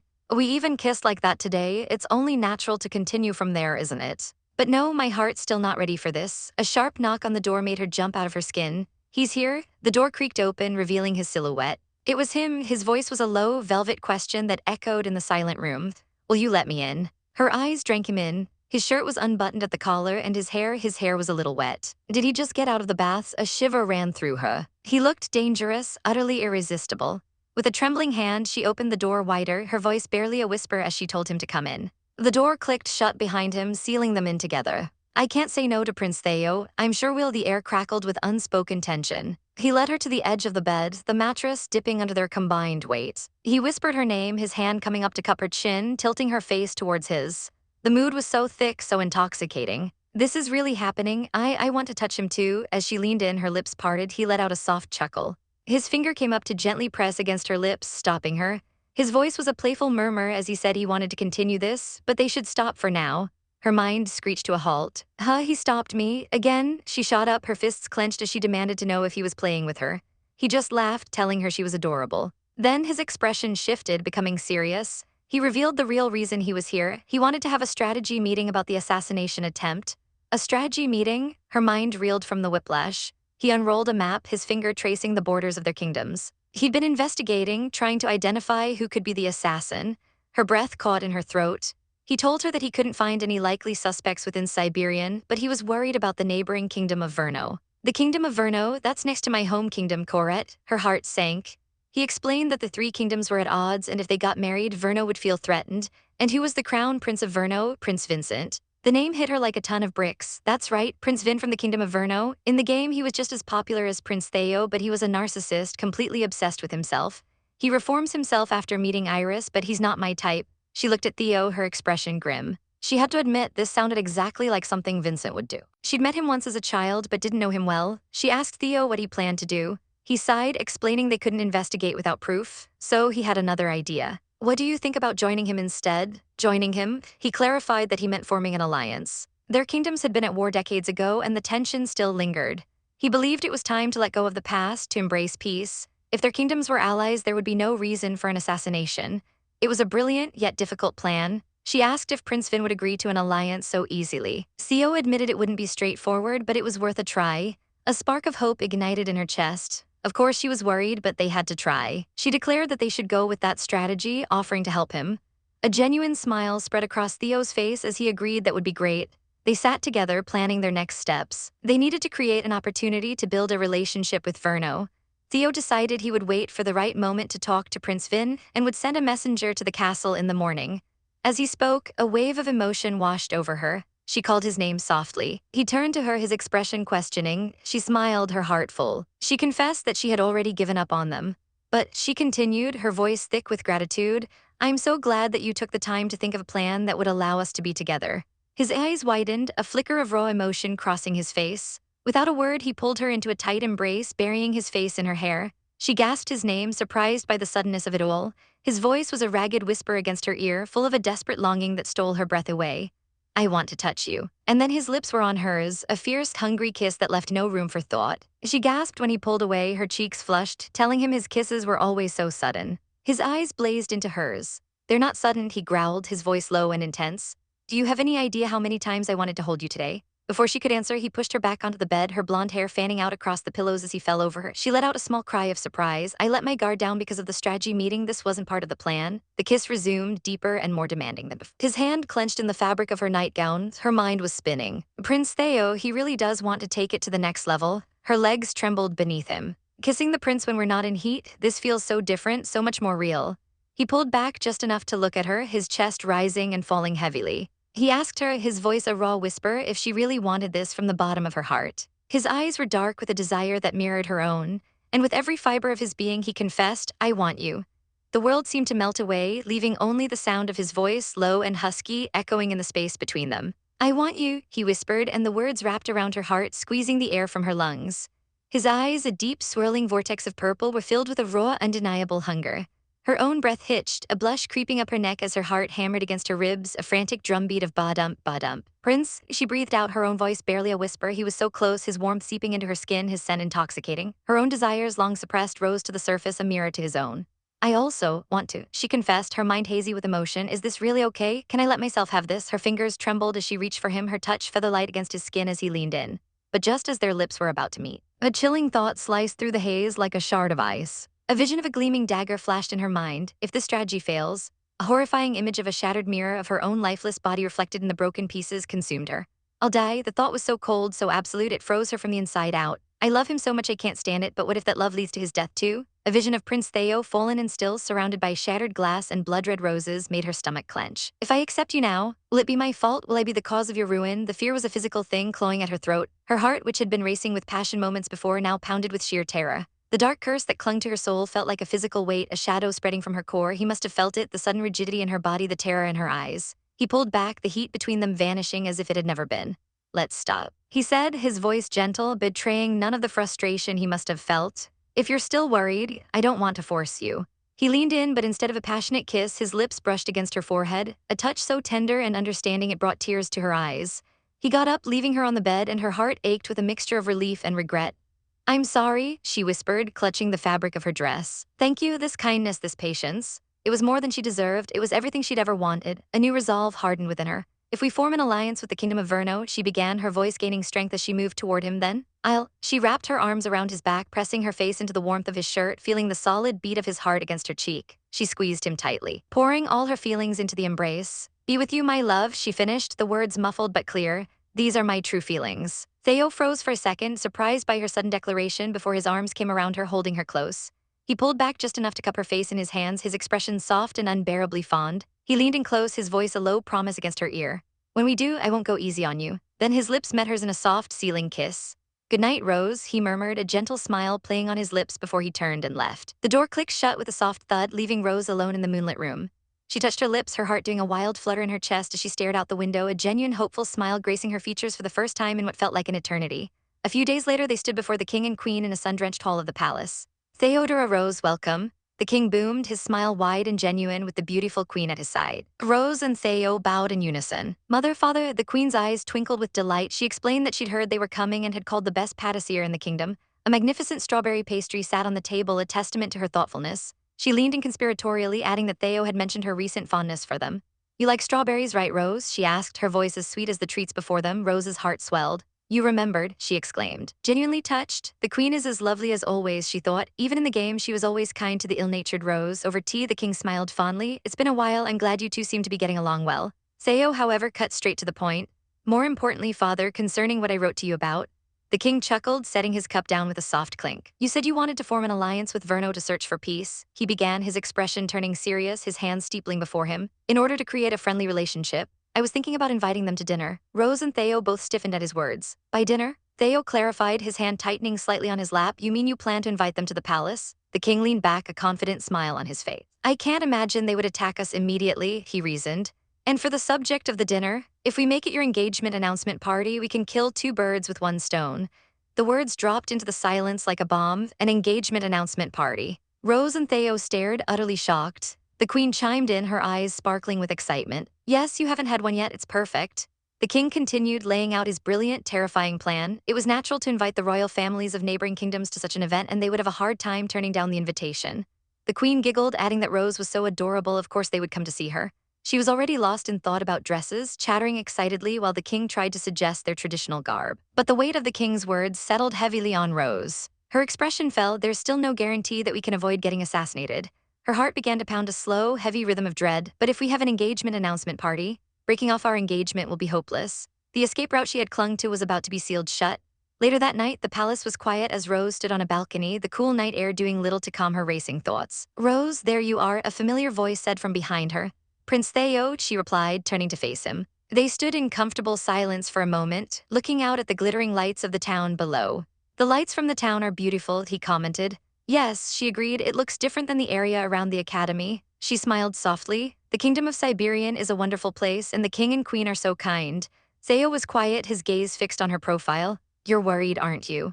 Rose blinked, about breaking off our engagement becoming even more difficult. That's what you're worried about, isn't it? She flinched, he saw right through her. A wave of guilt washed over her. I'm sorry, I always think so negatively. Rose, he said softly, reaching for her and gently turning her to face him. Look at me. His eyes were serious, holding hers with an unwavering intensity under the starry sky. Do you still want to break off your engagement to me? The question hung in the air. Well, she stammered, unable to form a coherent answer. He gripped her hand, his touch firm and reassuring. Rose, no matter what happens, I don't plan on letting you go. His silhouette was stark against the glowing city as he spoke, his voice filled with a conviction that stole her breath. I can't imagine my future without you. His gaze was piercing, filled with a depth of emotion that made her tremble. Can't my words dissolve your fears? She was speechless, her heart aching with a feeling too powerful to name. He smiled faintly. Then let me say something a little more coercive. He tugged her forward, his arm wrapping around her waist, pulling her flesh against him. I won't let fate have its way, he declared, his voice a fierce promise. No matter what, I will make sure we get the future we desire together. His eyes burned with resolve. So Rose, give yourself to me. In that moment, watching his unwavering eyes, thinking of his noble ambitions, she knew. This was what had attracted her to him, a fire ignited in her soul. Don't underestimate me, she declared, her own eyes flashing with determination. I'm Rose, the daughter of the Charlie family. I'll entrust my life to you and I'll follow you to the end. A slow, appreciative smile spread across his face. Fired up, she balled her fists, a comical look of fury on her face. I'll beat down Prince Vincent. Theo blinked, startled by her sudden ferocity, and quickly tried to calm her down. The reason we're inviting him to dinner is to build a friendly relationship, he reminded her gently, patting her on the shoulder. Absolutely do not start a fight with him. I know that, she mumbled, her cheeks flushing. The next day, Rose found herself stewing over the arrogant and rowdy Prince Vin. I acted all strong, but he's definitely a strong opponent, she worried, biting her lip. The door creaked open. My ladies, Olivier said, entering with a tea tray. I heard you will be having an engagement announcement party. Congratula. He stopped, noticing her heavy sigh. What's the matter? When I think about Prince Vin, she started to say. Olivier raised an eyebrow. Prince Vin, he's the crown prince of Verno, correct? She quickly backtracked, not wanting to reveal the assassination plot. No, I just heard he was a difficult person, but Olivier had a different concern entirely. I was more worried about your etiquette at the party. Rose was floored. And my etiquette? That's right, he said, his expression deadly serious. I was so busy thinking about Prince Vin, but other powerful noble people will be attending as well. Olivier continued, your dances are perfect, but I'm concerned about the way you accept dances. He recalled her previous outburst. You will be dancing with visitors that day, won't you? That's easy, she said, but he leaned in close, his gaze sharp and critical. Let's rehearse, he declared bluntly. Rose, now properly motivated, changed into a stunning red dress. Okay, here I go, she said, determined. As the prince's fiancé, I have to make sure I don't embarrass anyone. Olivier nodded, pleased. You seem to be motivated enough. Let's begin. Please pretend I am one of the male guests. He bowed formally. My lady, may I have this dance? They began to waltz, their movements perfectly in sync. Your dance really is perfect, Olivier complimented her. It was wonderful. Rose beamed. That's because you taught me. At the party, you never know what kind of person will ask you for a dance, he said, stopping. Let's rehearse something different. He suddenly adopted a new persona, bowing timidly and speaking in a meek voice. Miss Rose, I would be incredibly honored if you would allow me to touch your hand. Rose stifled a giggle. I see. He's acting like a timid noble. Olivier's enjoying himself. She played along with a smirk. Okay, I'll dance with you, she said, slapping his offered hand with a bit too much force.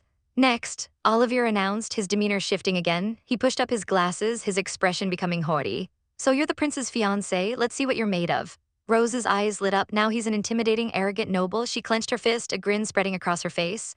And I wonder what you're made of, she shot back. Show me. Unseen by either of them, Prince Theo stood in the doorway, watching the scene with an amused expression. After several more rounds, Olivier called for break, panting slightly. Your dance is impeccable, he admitted. However, you fail in etiquette. Huh? She cried, shocked. You can't say show me, he scolded. But it was like they were picking a fight with me. You said let's see what you're made of, Olivier. That doesn't mean you should play along, he retorted. A soft chuckle came from the doorway. Prince Theo, Rose gasped. He walked towards them, a wide, amused smile on his face. You may have failed with etiquette. But it's so like you, I like it. He reached out, taking her hand from a stunned Olivier. Prince Theodora, don't spoil the lady, Olivier sighed, but Theo just smiled, pulling Rose closer. I'm not trying to spoil her, I'm just weak to the one I love. Rose's face bloomed into a deep crimson. The one he loves? Olivier just shook his head. You two are hopeless. I'll leave the lady's partner up to you, dance the way you two like. With a final bow, he left them alone. Theo turned to Rose, his hand still holding hers. Then will you be my partner, Miss Rose? Her heart skipped a beat. Looking into his warm eyes, she smiled softly. With pleasure.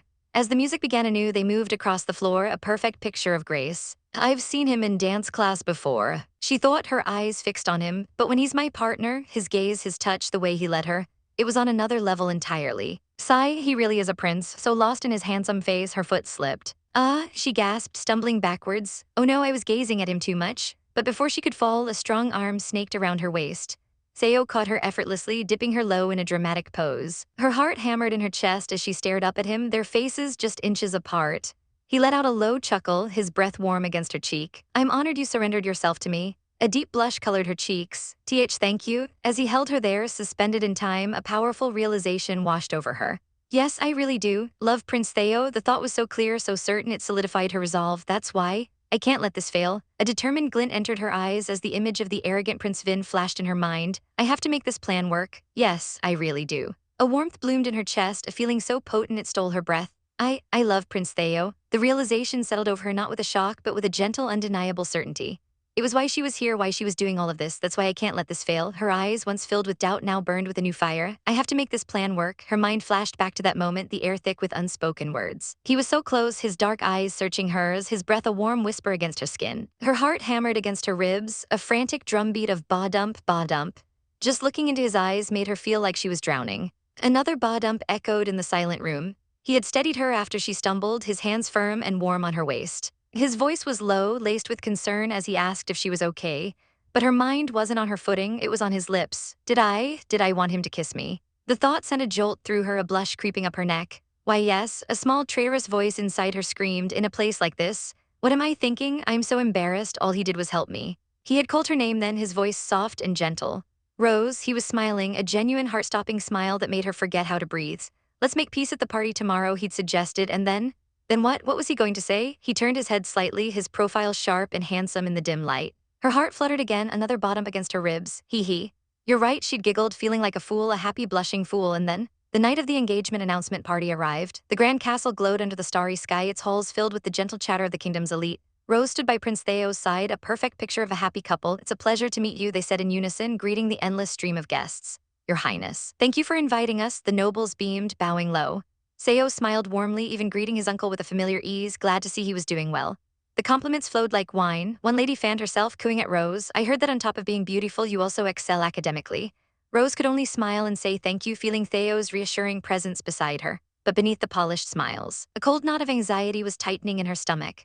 Theo leaned towards his butler, his voice low and urgent. Olivier, where are the guests from the Kingdom of Verno? Olivier's expression was grim. I've received word that the Minister of Foreign Affairs has arrived, but I have not received word about Prince Vin. The words hung in the air, heavy and foreboding. The clock was ticking. There's no time left before the end of the party. Rose's heart began to pound, a frantic rhythm of fear. If Prince Vin doesn't show up, the plan won't work. A group of lords laughed nearby, completely oblivious. There's no happier day than today. Now the engagement can continue without delay. Rose's gaze drifted to her father and her blood ran cold. Lord Charlia, you abandoned me when I was kidnapped, and look at you now. He was schmoozing, already talking business about the Iberio harbor near the kingdom's border. He was practically drooling at the thought of the profits he could make. Talking about business at a time like this? He really does only think about money. A voice cut through the air, sharp and familiar. That's just like him. The man pointed out that the harbor was near Verno and their interests might collide, becoming a trigger for conflict just as they were trying to get along. But her father just threw his head back and laughed, a horrible, grating sound. Stay out of this, he bellowed. Rose gasped, feeling a rough tug on her dress. Father. He was grabbing her, trying to use her as a prop in his disgusting games. Theo's face was a mask of cold fury. I'll go, Lord Charlia, he said, his voice dangerously calm as he stepped between them. He faced her father, his eyes like chips of ice. Iberio Harbor is a picturesque tourist attraction. We must carefully preserve the scenery. Her father's face twitched, a flicker of fear in his eyes. Prince Theo leaned in closer, a spiderweb of menace seeming to form behind him. You know that, don't you? Before Charlia could answer, Theo's hand shot out, grabbing the older man's face with bruising force. Oh, what's the matter? Your complexion doesn't look so good. I'll have my butler escort you to another room. A shadow fell over them as Olivier stepped forward, cracking his knuckles with a terrifying whoom. Her father's eyes widened in sheer terror as he saw the bloodlust in the butler's gaze. Oh, Olivier? The butler's voice was devoid of emotion. You are not my master. Lord Charlia began to tremble, letting out a pathetic scream as Olivier's iron grip closed around him. Escort him away, Theo commanded. Yes, sir. Olivier replied, dragging the flailing lord down the long, empty hallway. Wait, let me go. His cries echoed and faded into nothingness. Rose looked at Theo, her heart full. Thank you. He turned to her, his expression softening. We don't have time to be dealing with him. I apologize for being so violent. Just then, a royal herald's voice boomed through the hall. The minister from the Kingdom of Verno has arrived. This was it. Theo and Rose exchanged a look, their eyes wide with anticipation. They saw him across the room, a portly man with a self-important air. So that's the minister, but neither the king nor Prince Vin seemed to be with him. Theo's jaw tightened. Let's speak with him first. They approached the minister, Theo's voice smooth and welcoming. Your Excellency, we were awaiting your arrival. They led him to a private chamber. Your Excellency, there is something we'd love to talk to you about. In the warmth of the firelit room, the minister listened to their proposal. I see. To think that you would wish to form an alliance with our kingdom. They sat across from him. Theo speaking with calm authority. Yes, I would like to combine our powers and work together to build peace in our region. We may have fought in the past, but I think it's time for us to walk together. Suddenly, a voice boomed from the doorway. I like that. Wham! The doors flew open with a deafening crack. A figure strode in, his presence so overwhelming it sucked the air from the room. That's a good idea. I'll accept that. Bam! He struck a pose, a whirlwind of charisma and danger. Your Highness, the minister stammered. Rose stared, her heart leaping into her throat. That's him. It was Prince Vin. His aura was suffocating, a palpable force that was so much more intimidating than it had been in the game.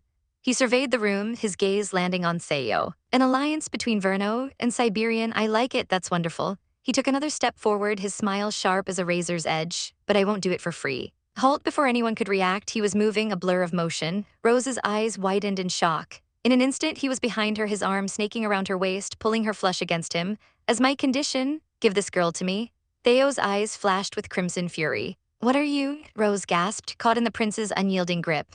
Theo's voice was a thunderous roar that shook the very foundations of the room. Let her go immediately. He lunged forward, his face a mask of pure rage. Rose's mine. Prince Vin merely chuckled, a low, mocking sound. She's just your fiancée, isn't she? He tightened his grip, his fingers digging into her chin. She doesn't belong to anyone yet. He leaned in, his lips just inches from hers, a silent scream built in her throat. Theo's expression shattered, pure disbelief and rage warring on his face, his heart hammered in his chest. Just as Vin's lips were about to touch hers, a powerful hand yanked her back, swish. Theo pulled her behind him, shielding her with his body. He glared at Vin, his body coiled like a predator ready to strike.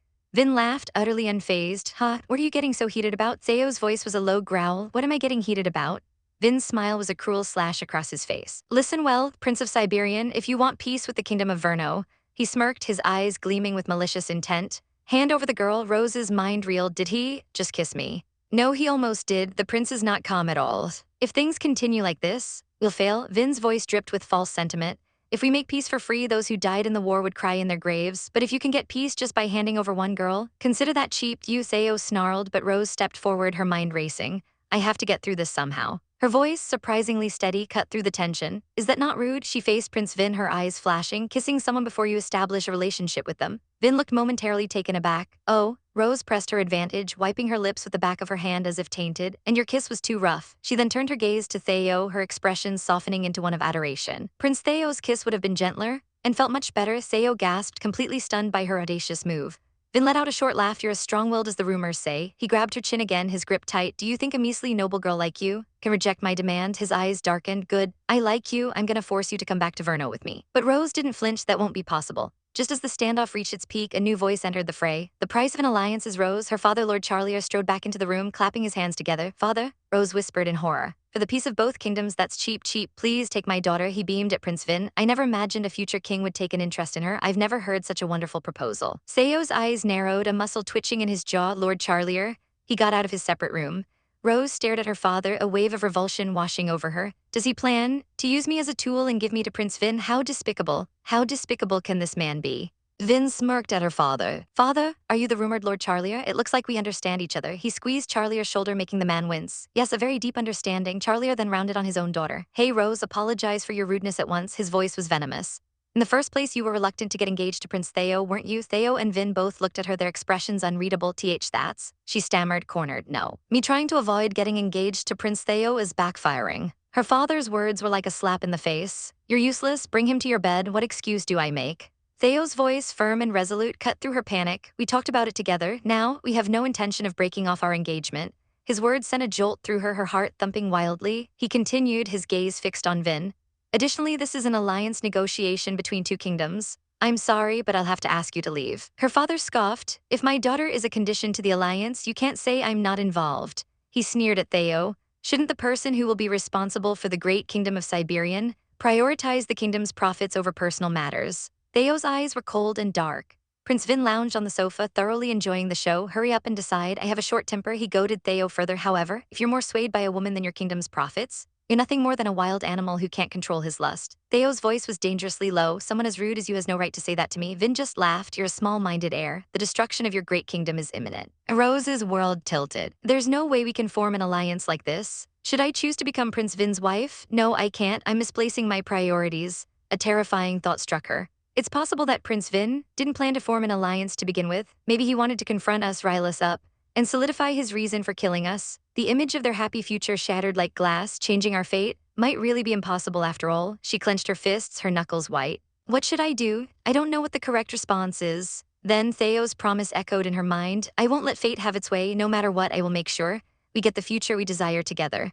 So Rose, give yourself to me, that's right. Prince Theo said that to me. A fierce resolve burned in her eyes. I decided to trust him. I'll put my life on the line and keep moving forward. She took a step, her voice ringing with newfound confidence. A king that doesn't know how to treat a woman can't create a great kingdom. She met Prince Vin's gaze without flinching. If you call yourself the heir, give me your love directly, or, if you don't accept this alliance, a sly, knowing smile played on her lips. You may never be able to get a woman at all. Theo watched her, a hint of a proud smile on his face, while Vin looked utterly stunned. Her father exploded with rage. Rose, you can't be so rude.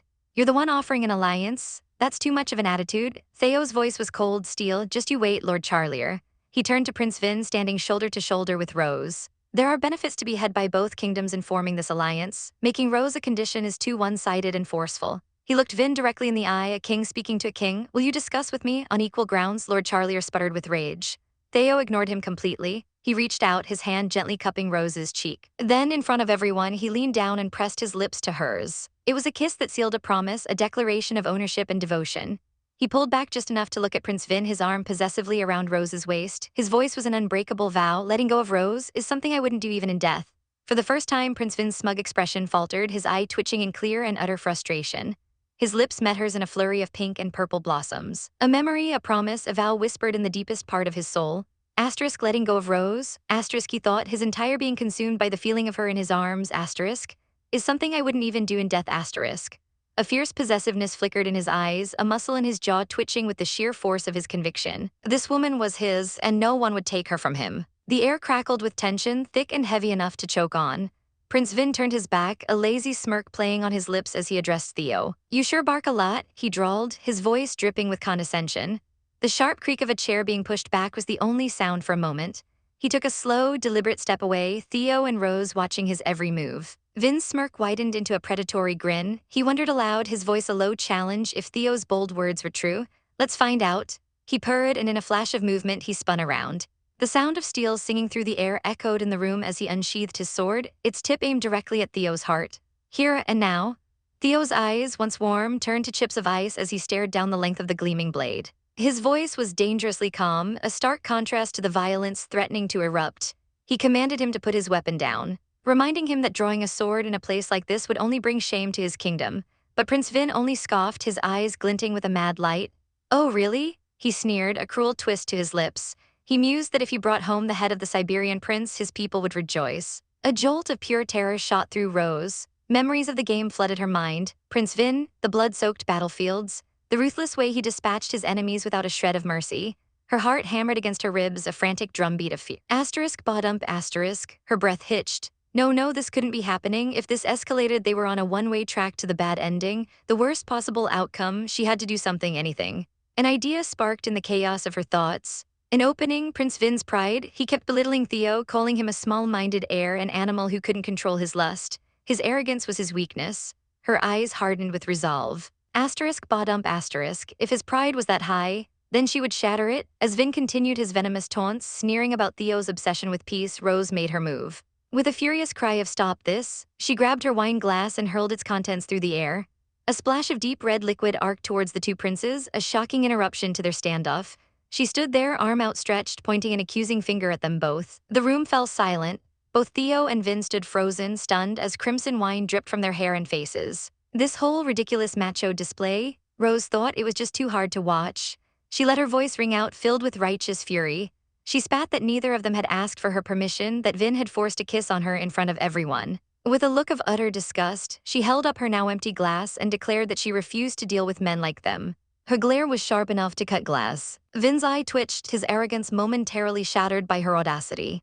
Just then the doors burst open with a loud chatter. "My lady!" Lord Charlia rushed in, his face a mask of horror. He'd been found. He saw the scene, the disheveled princes, the spilled wine, and his face went deathly pale with rage. "Rose, you..." he roared, grabbing her arm with bruising force. He hissed that she had been incredibly rude to the royal family, his hand raising high, ready to strike her down. Rose squeezed her eyes shut, bracing for the sting of the slap. Asterisk. "It's for my future," asterisk, she thought, steeling herself. Asterisk. "For Theo's future. I can stand it," asterisk. But the impact never came. A strong hand shot out, grabbing her father's wrist in a grip of iron. It was Theo. He pulled her behind him, shielding her with his own body. Rose looked up, her hand flying to his arm as she saw the fury in his eyes. With a cold, clipped tone, he ordered his attendant Olivier to take Lord Charlia to another room. The old lord was dragged away, screaming insults, leaving a blessed silence in his wake. Rose turned to Theo, whispering a soft apology for the wine. He turned to her, and the anger in his eyes melted away, replaced by a gentle warmth. A tender smile graced his lips as he gently stroked her hair. He told her it was okay, that the cold wine had actually cooled his head. "Thank you," he murmured, her heart fluttered. Asterisk. A blush crept up her cheeks. But the moment was shattered by a sudden, manic burst of laughter. It was Vin. He was clutching his stomach, laughing as if he'd just witnessed the greatest show on earth. "What a pleasant sensation," he cackled, his eyes fixed on Rose with a burning, obsessive intensity. His gaze was terrifying, as if he was seeing her for the very first time. He stalked towards her, his smile wide and unsettling. He grabbed her hand, his touch sending a shiver down her spine. "You're really watching me," he whispered, a strange new light in his eyes. He leaned in, his voice dropping to a low murmur, calling her a good girl before abruptly announcing he would leave for the day. Her father cried out for him to wait, but Vin was already gone, slamming the door shut with a resounding thud. The room felt strangely empty. Theo let out a breath, telling her they'd avoided the immediate trouble, all thanks to her quick thinking.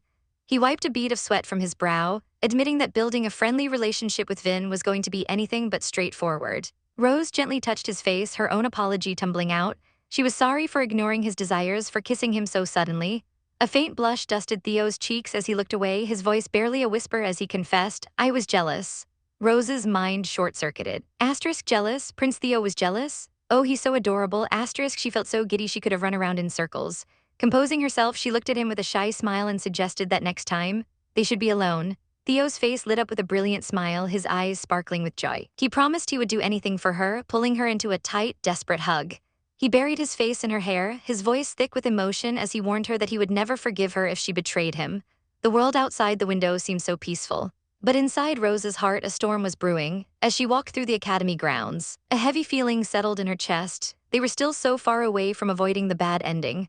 The path ahead was treacherous and uncertain. They couldn't even think about a future, about marriage, not yet. They needed a new strategy, and they needed it now.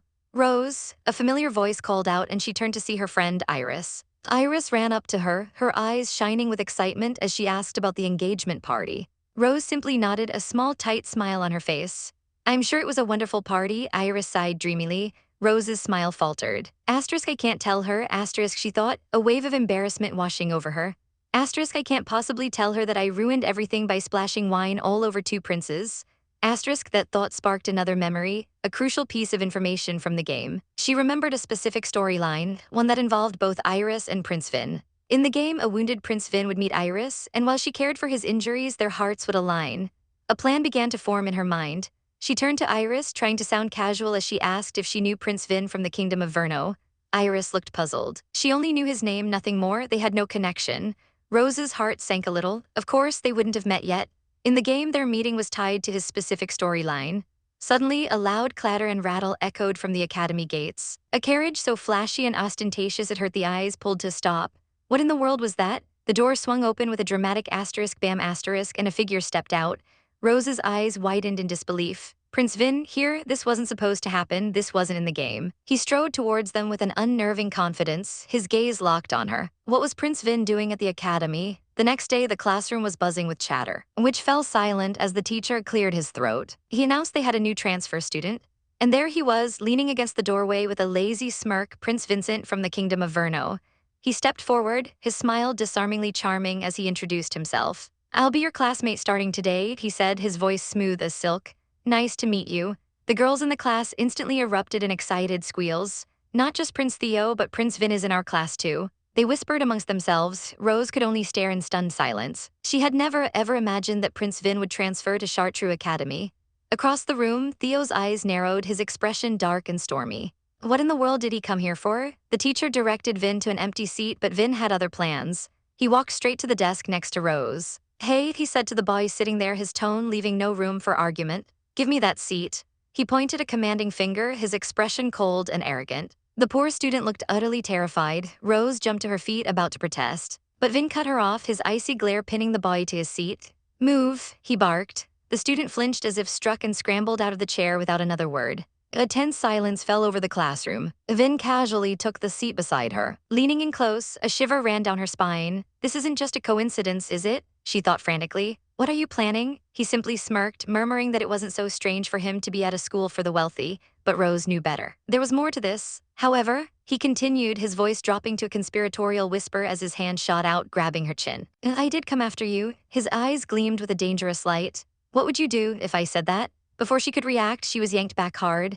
Theo was there, his arm wrapped protectively around her shoulders, pulling her away from Vin's grasp. "Stop," he ordered, his voice low and threatening. "What exactly are you trying to do?" Vin's smirk only widened, a taunting glint in his eye. "Come on," he purred, "I just wanted to overwrite your lips with mine again." Theo's knuckles turned white as he clenched his fists. The insult was a direct challenge, a blatant mockery of their engagement. Vin pressed his advantage, his voice dripping with scorn. "Letting someone else steal the lips of your girl not once but twice? What a pathetic guy." Theo trembled with suppressed rage, and Rose's heart pounded in her chest. This was going to explode, asterisk slam, asterisk. Rose slammed both her hands down on the desk, the loud noise startling them both. "Class is starting," she announced, her voice firm and unwavering. She glared at them both, her patience completely gone. She told them they were being disgraceful and ordered them to take a seat. For a moment, the two princes just stared at her, stunned by her audacity. Then, miraculously, they both sat down. Rose let out a silent sigh of relief. Asterisk, good, I managed to calm them down. For now, they are so explosive. Asterisk, she turned to the flustered teacher and politely asked if he would mind starting the class. The poor man could only stammer a yes. Later that day, Rose, Theo, and Olivier sat together, the atmosphere still tense. Olivier noted grimly that Prince Vincent had come to the academy, a swift and unexpected move. He knew Vin was a strong opponent, but he moved far too quickly. Theo stared into his teacup, a dark look on his face. He murmured that Vin must have really taken a liking to Rose, but Rose shook her head. She felt it was simpler than that he just wanted to provoke Theo. No, Olivier said, his expression serious. He explained that Vin was thinking much further ahead. He laid out the grim political reality. Siberian and Verno were bordering kingdoms, old enemies who had warred before. Though Siberian had won in their grandfather's time, Verno was no longer a small kingdom. It had grown, consuming other lands, its power now rivaling Siberian's. Olivier's voice was grave as he explained that Verno might be trying to take Siberian for themselves. To them, the war had never truly ended. And what was the key to conquering a great kingdom? Financial power. That's where Rose came in. Her family, the Charlier house, was obscenely wealthy from gold mining. If Vin could get her, he'd get the funds he needed to fuel his kingdom's ambitions.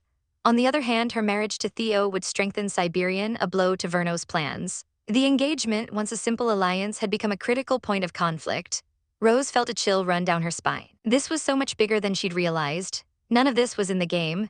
Vin's story was supposed to take place on battlefields, not in a classroom. He was supposed to meet Iris in a forest near the border, not transferred to her academy, but the game's script was useless now. Rose, Theo said, his voice cutting through her thoughts. He looked at her, his eyes filled with a fierce determination. No matter what Prince Vin's aim is, I won't let him do what he wants. We should stay together as much as possible. Rose agreed, but a part of her knew it was better to avoid him completely. Be careful, Theo warned, his words hanging in the air. The next day, Rose found herself alone during lunch. Theo was in another classroom and she had a chance. Asterisk, I have to get to my next class without seeing Prince Vin. Asterisk, she thought, peeking cautiously around a corner. She took a deep breath and started to hurry down the empty hallway. Fancy seeing you here. That voice, her blood ran cold. Before she could even turn, a hand slammed against the wall beside her head, trapping her. It was Vin, a predatory smile on his face. Come with me, he commanded, his grip tightening on her arm. Rose's heart sank into her stomach. Asterisk, why did this have to happen right away? Asterisk, his voice, a low murmur right by her ear, sent a shiver down her spine. Come with me, he whispered, his arm wrapped possessively around her. Rose's eyes flew open, her mind reeling. What does he mean, come with him? His request was surprisingly mundane. He claimed the teacher had told him to observe the electives and demanded she show him where to go. Observing electives, Rose couldn't hide her surprise. The thought of this volatile prince actually intending to study was, well, it was almost comical. Her first instinct was to refuse. Why in the world would she help him? She didn't have time for this nonsense. But then a spark ignited in her mind. Wait, this could be it. This might be her chance to finally figure out the real reason he transferred to this academy. If she just made a run for it, he'd only follow her anyway. This way, she could keep the conversation to a minimum and maybe, just maybe, squeeze some information out of him. With a reluctant sigh, she turned, a fake smile plastered on her face. Fine, she guessed she didn't have a choice. She'd go with him just for a little bit. She began to list the options available, her voice clipped and professional. Swordsmanship, archery, language, and art. Out of all the choices, he had picked horseback riding. Rose found herself staring at the sprawling stables, another wave of surprise washing over her. That's a little surprising, too. He just gave off such a different vibe. He turned to her, a curious glint in his eyes as he asked what she meant by too. She touched her chin thoughtfully. He was the kind of person who would draw their sword at a party without a second thought. She was so sure he would pick a combat-oriented class like swordsmanship or archery. Honestly, he looked like he'd just skipped class altogether. A smirk played on his lips. He was good at swordsmanship and archery, he admitted, but he'd never once lost on horseback. His confidence was infuriating. Rose found herself puffing out her cheeks. As if, Prince Theo is way more amazing, of course, she thought with a little huff. He leaned in, his voice a low challenge. What was that face for? Did she not believe him? He would prove it. Follow me, he commanded, already striding forward before she could even protest. Suddenly, a chaotic sound shattered the calm of the stables. A magnificent black horse, eyes wild with fury, reared up on its hind legs with a deafening neigh. A stable hand clung desperately to the reins, grunting with effort as the horse thrashed wildly. Are you okay? Rose cried out, her own heart leaping into her throat. The stable hand, face pale and sweating, managed a weak yes, explaining that this horse was always like this. But the beast was far from calm. It reared again, its powerful hooves slicing through the air with a terrifying grunt. Watch out, someone screamed.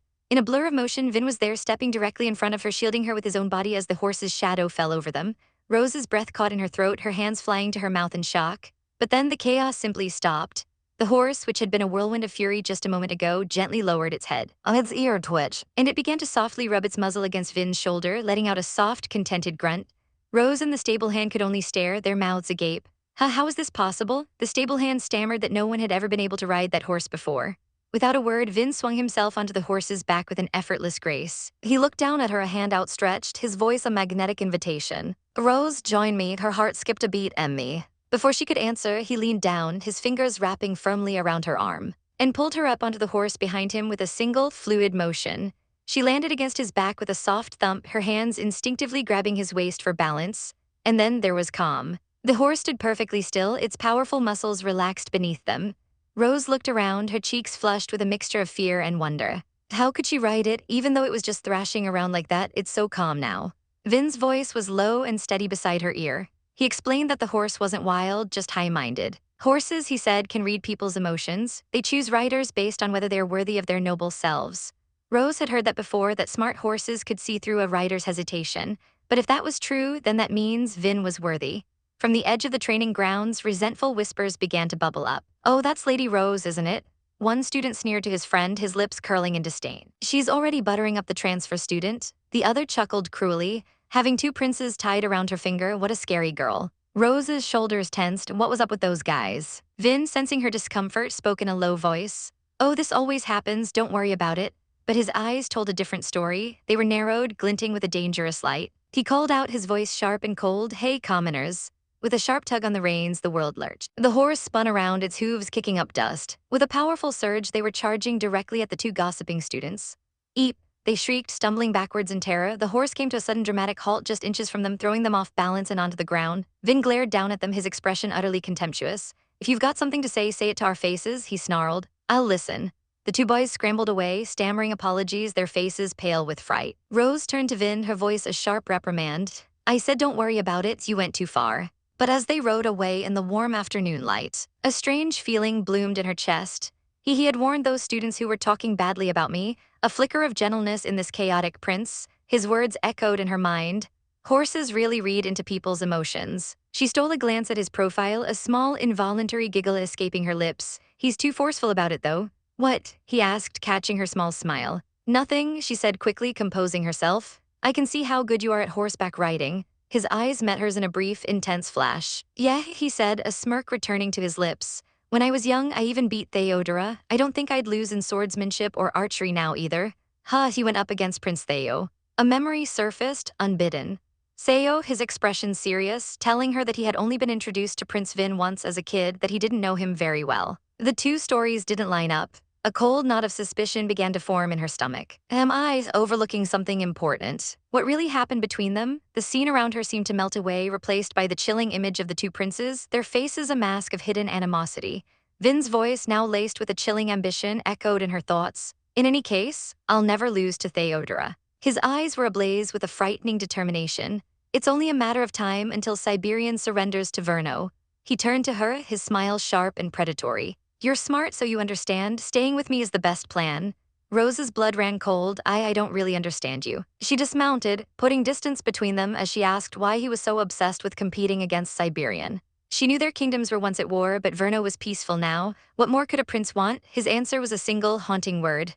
"Why? Because it's my destiny." Destiny, the word hung in the air like a curse. But that wasn't right. In the game, Prince Vin never even entered the academy. This path, this obsession, it was a deviation. The story was changing. She looked at him, her heart filled with a sudden, desperate hope. "I don't know your circumstances," she began, her voice earnest, "but even destiny can be changed if you're determined." Vin's expression darkened instantly. "As wonderful as that sounds," he said, his voice flat and cold, "I can't change my father." Her father, the king of Verno. He turned his back on her, declaring the conversation over.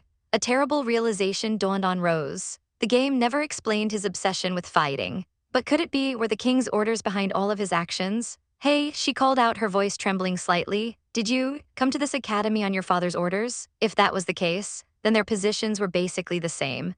Two puppets dancing on their father's strings. Are you really okay with that? The words were barely out of her mouth before he moved. He lunged, grabbing her arm and spinning her around, his body caging hers against the cold stone of the fountain. Water splashed around them as his face came dangerously close to hers, his eyes burning with a furious, untamed fire. "You're letting your guard down," he hissed, his voice a low growl. "Do you want me to shut your mouth so you don't say too much?" "This is bad," her mind screamed. "Did I say the wrong thing?" She had no idea that talking about his father would provoke such a violent reaction. He leaned in closer, his voice dropping to a terrifying whisper. "Don't forget, no matter what, I'm going to be defeating Theodora soon." His gaze held her captive. "Then I'm going to take you and destroy Siberian." Destroy? His fingers tightened on her chin, forcing her to look at him. A cruel smile twisted his lips. "If you don't like that, then how about becoming mine right now? Don't you think I'm better than a man with no future?" "Let me go," she gasped, shoving him away with all her might. She stumbled back, her heart hammering against her ribs. Prince Vin is really dangerous. His goal? It really is to destroy a great kingdom and monopolize financial power. He stepped towards her again. Also, Rose, you're misunderstanding. He reached out and casually snapped a twig from a nearby rose bush. His smile was chilling, utterly devoid of warmth. I came to this academy because I wanted to.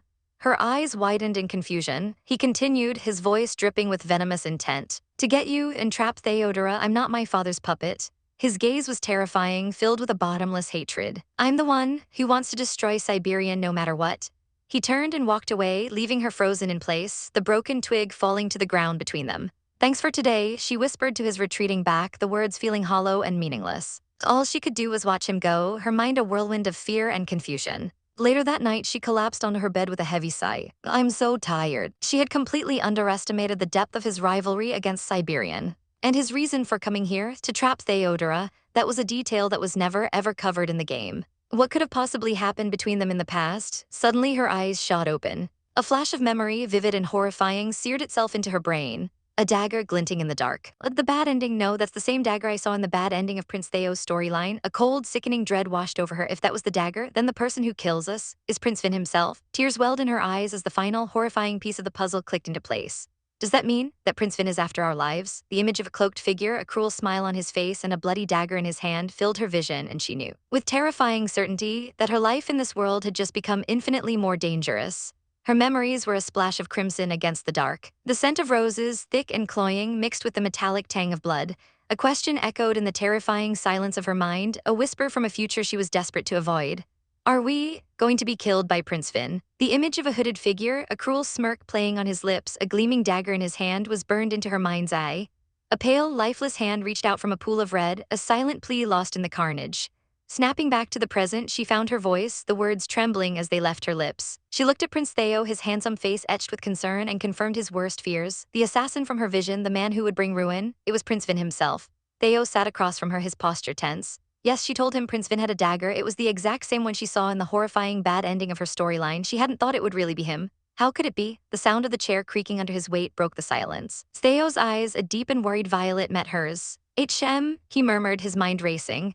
His voice was low, laced with a sudden, sharp fear as he leaned closer. If she saw his dagger, that could only mean one thing. You met with him? The question was a quiet accusation, a testament to his terror for her safety. She flinched, her body going rigid as he moved towards her. Why, yes, she stammered, her hands flying up defensively. But he didn't try anything. The relief that washed over him was palpable. He let out a soft breath and simply said, "That's good," before pulling her into a desperate, tight embrace. He squeezed her as if to reassure himself that she was real, that she was safe. His voice was a pained whisper against her hair. I'm sorry I couldn't be with you. Rose's heart ached for him, for the fear she had put him through. Prince, she began, but he cut her off, his grip tightening. He pulled back just enough to look into her eyes, his own filled with a fierce protectiveness. But you have to be a little more careful, he warned. If something happens to you. He couldn't even finish the thought. The very idea was too monstrous to contemplate. Suddenly, a cheerful voice sliced through the heavy atmosphere. Theo, a bright, almost manic smile flashed in the doorway. I'm here. That voice, Theo and Rose froze in his arms, turning towards the sound. Rose's eyes widened in disbelief and dawning horror. It couldn't be Prince Vin. He stood in the grand hall, calling out again. Prince Vincent, please wait. What in the world was going on? How did he get here? Why was he here? A sly, knowing smile played on Prince Vin's lips. A stark contrast to the innocent butterflies that seemed to flutter around him. Olivier, ever the loyal aide, immediately stepped in front of Theo and Rose, a human shield against the intruder. But Theo placed a calming hand on his shoulder.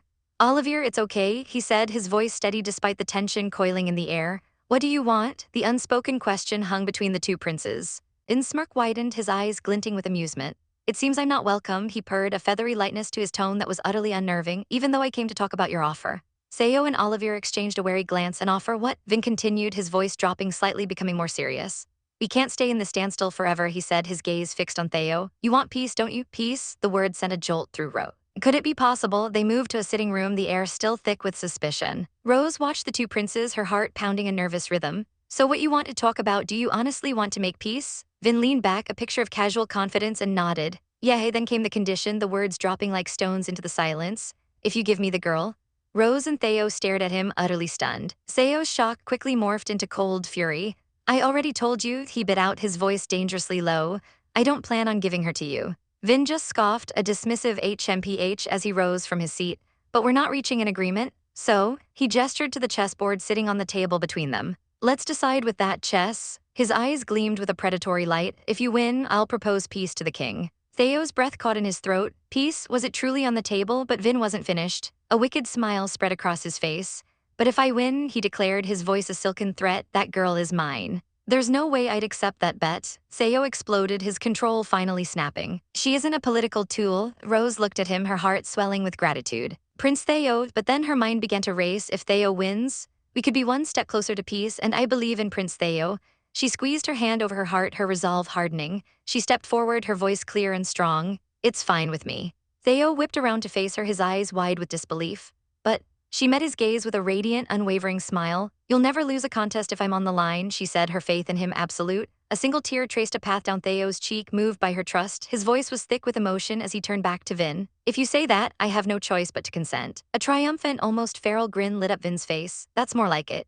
He reached out, his fingers closing around a black pawn, placing it on the board with a decisive clunk. The game had begun. Rose watched anxiously, trying to calm her racing heart. In the main game, Prince Theo was good at chess. He came in first in the kingdom-wide championship. He'll definitely be okay, but her confidence wavered as she watched Vin's aggressive playstyle. He was relentless. Prince Theo has to strengthen his defenses. The chessboard was a mirror of their world, a map of two kingdoms on the brink of war. Vin sneered from across the table. You can't win with just defense, he taunted, his eyes gleaming. If you just keep attacking, you'll eventually slip.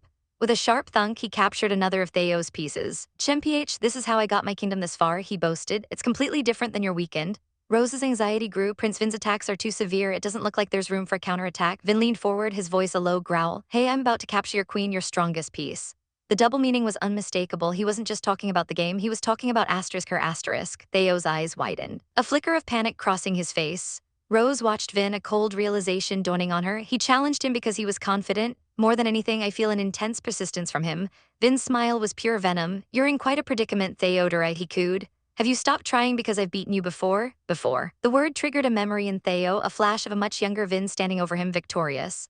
The forgotten humiliation hit him like a physical blow. Vin's composure shattered. He slammed his fist on the table, sending chess pieces flying with a crash. Don't tell me, you don't remember? He roared, his face contorted with rage.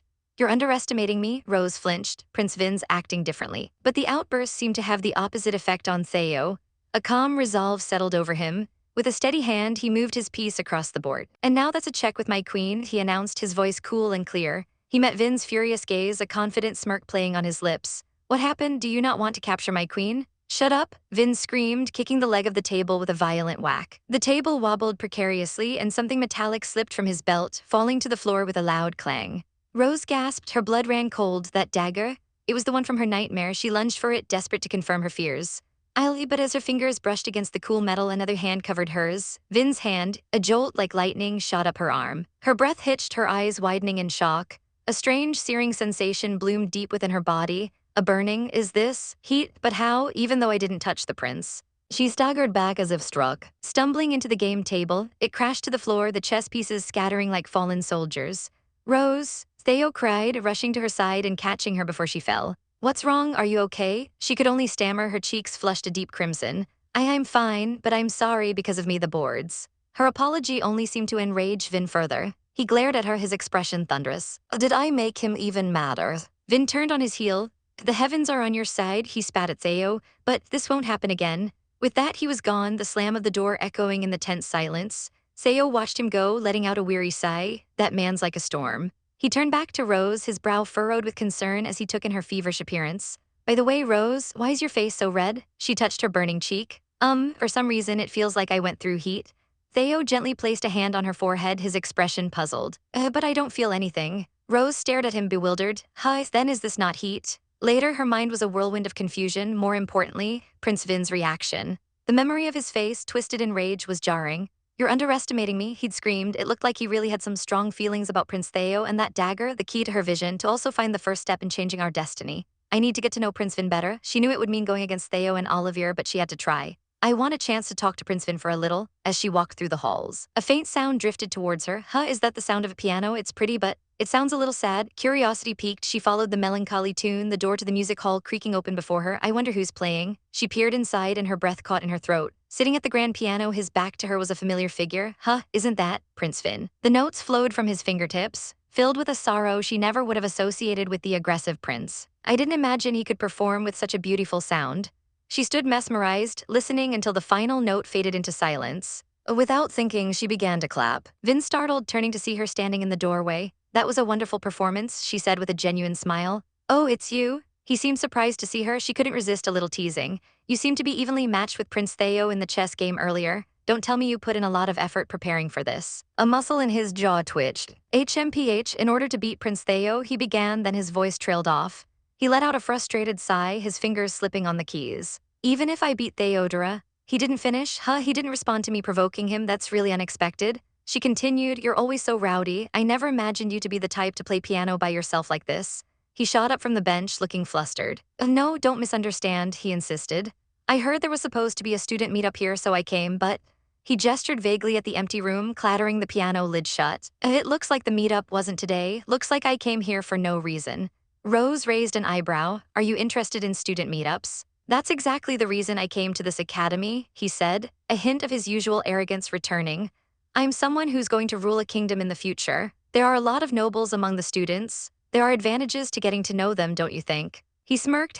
Don't tell me, you really thought I was just following you around. He huffed. Well, whatever, I've said too much. He turned to leave, his footsteps echoing in the hall. See ya. He's leaving. I can't let this pass me by, this was her chance. I wonder why, she mused aloud, her voice stopping him in his tracks. I think that now Prince Vin will speak a little more deeply with me. He paused at the door. Oh, you're already leaving? She asked sweetly, taking a seat at the piano. Listen to one song before you go. She smiled up at him. You're not too bad, but I'm pretty confident in my piano skills. Chess yesterday, piano today. Prince Vin really does have a lot of talents, but I'm sure that's not all. Her fingers danced across the keys, filling the room with a gentle melody. When she finished, Vin clapped slowly. HMPH, a good sound, he admitted, a faint smile on his lips. You're no match for me, though. True, she conceded softly, I might not be as good as you. Her expression grew distant, her gaze turning inward. When I was a child, my father forced me to learn all of the arts. A memory surfaced of herself, small and surrounded by instruments and books, the weight of expectation crushing her.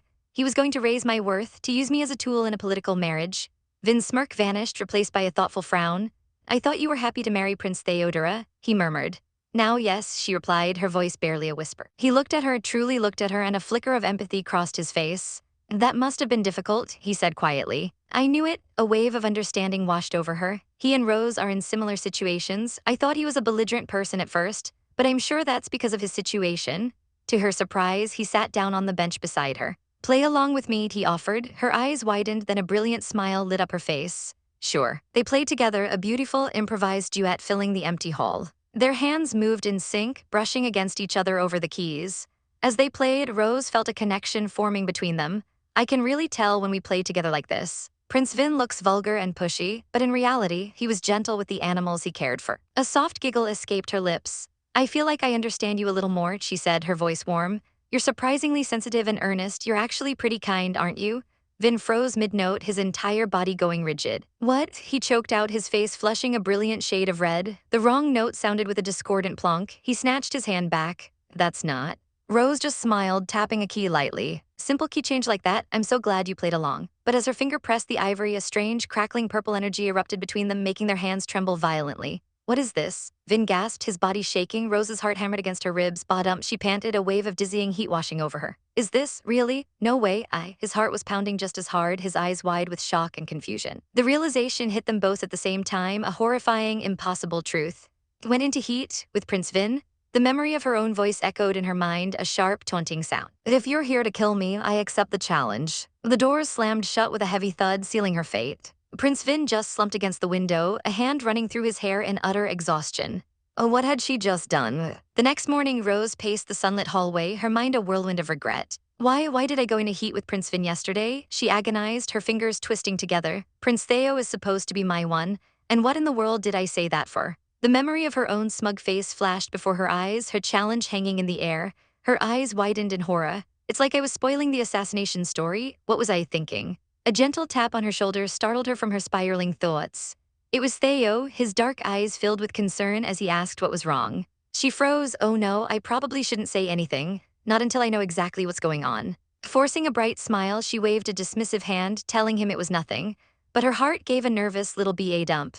As they walked away together, a figure emerged from the shadows behind them. It was Prince Vin. His eyes, cold and unreadable, were fixed on the two of them. Rose's heart exploded in her chest. Bah dump, what do? What if we go into heat again? If that happens, I just have to pretend I'm fine.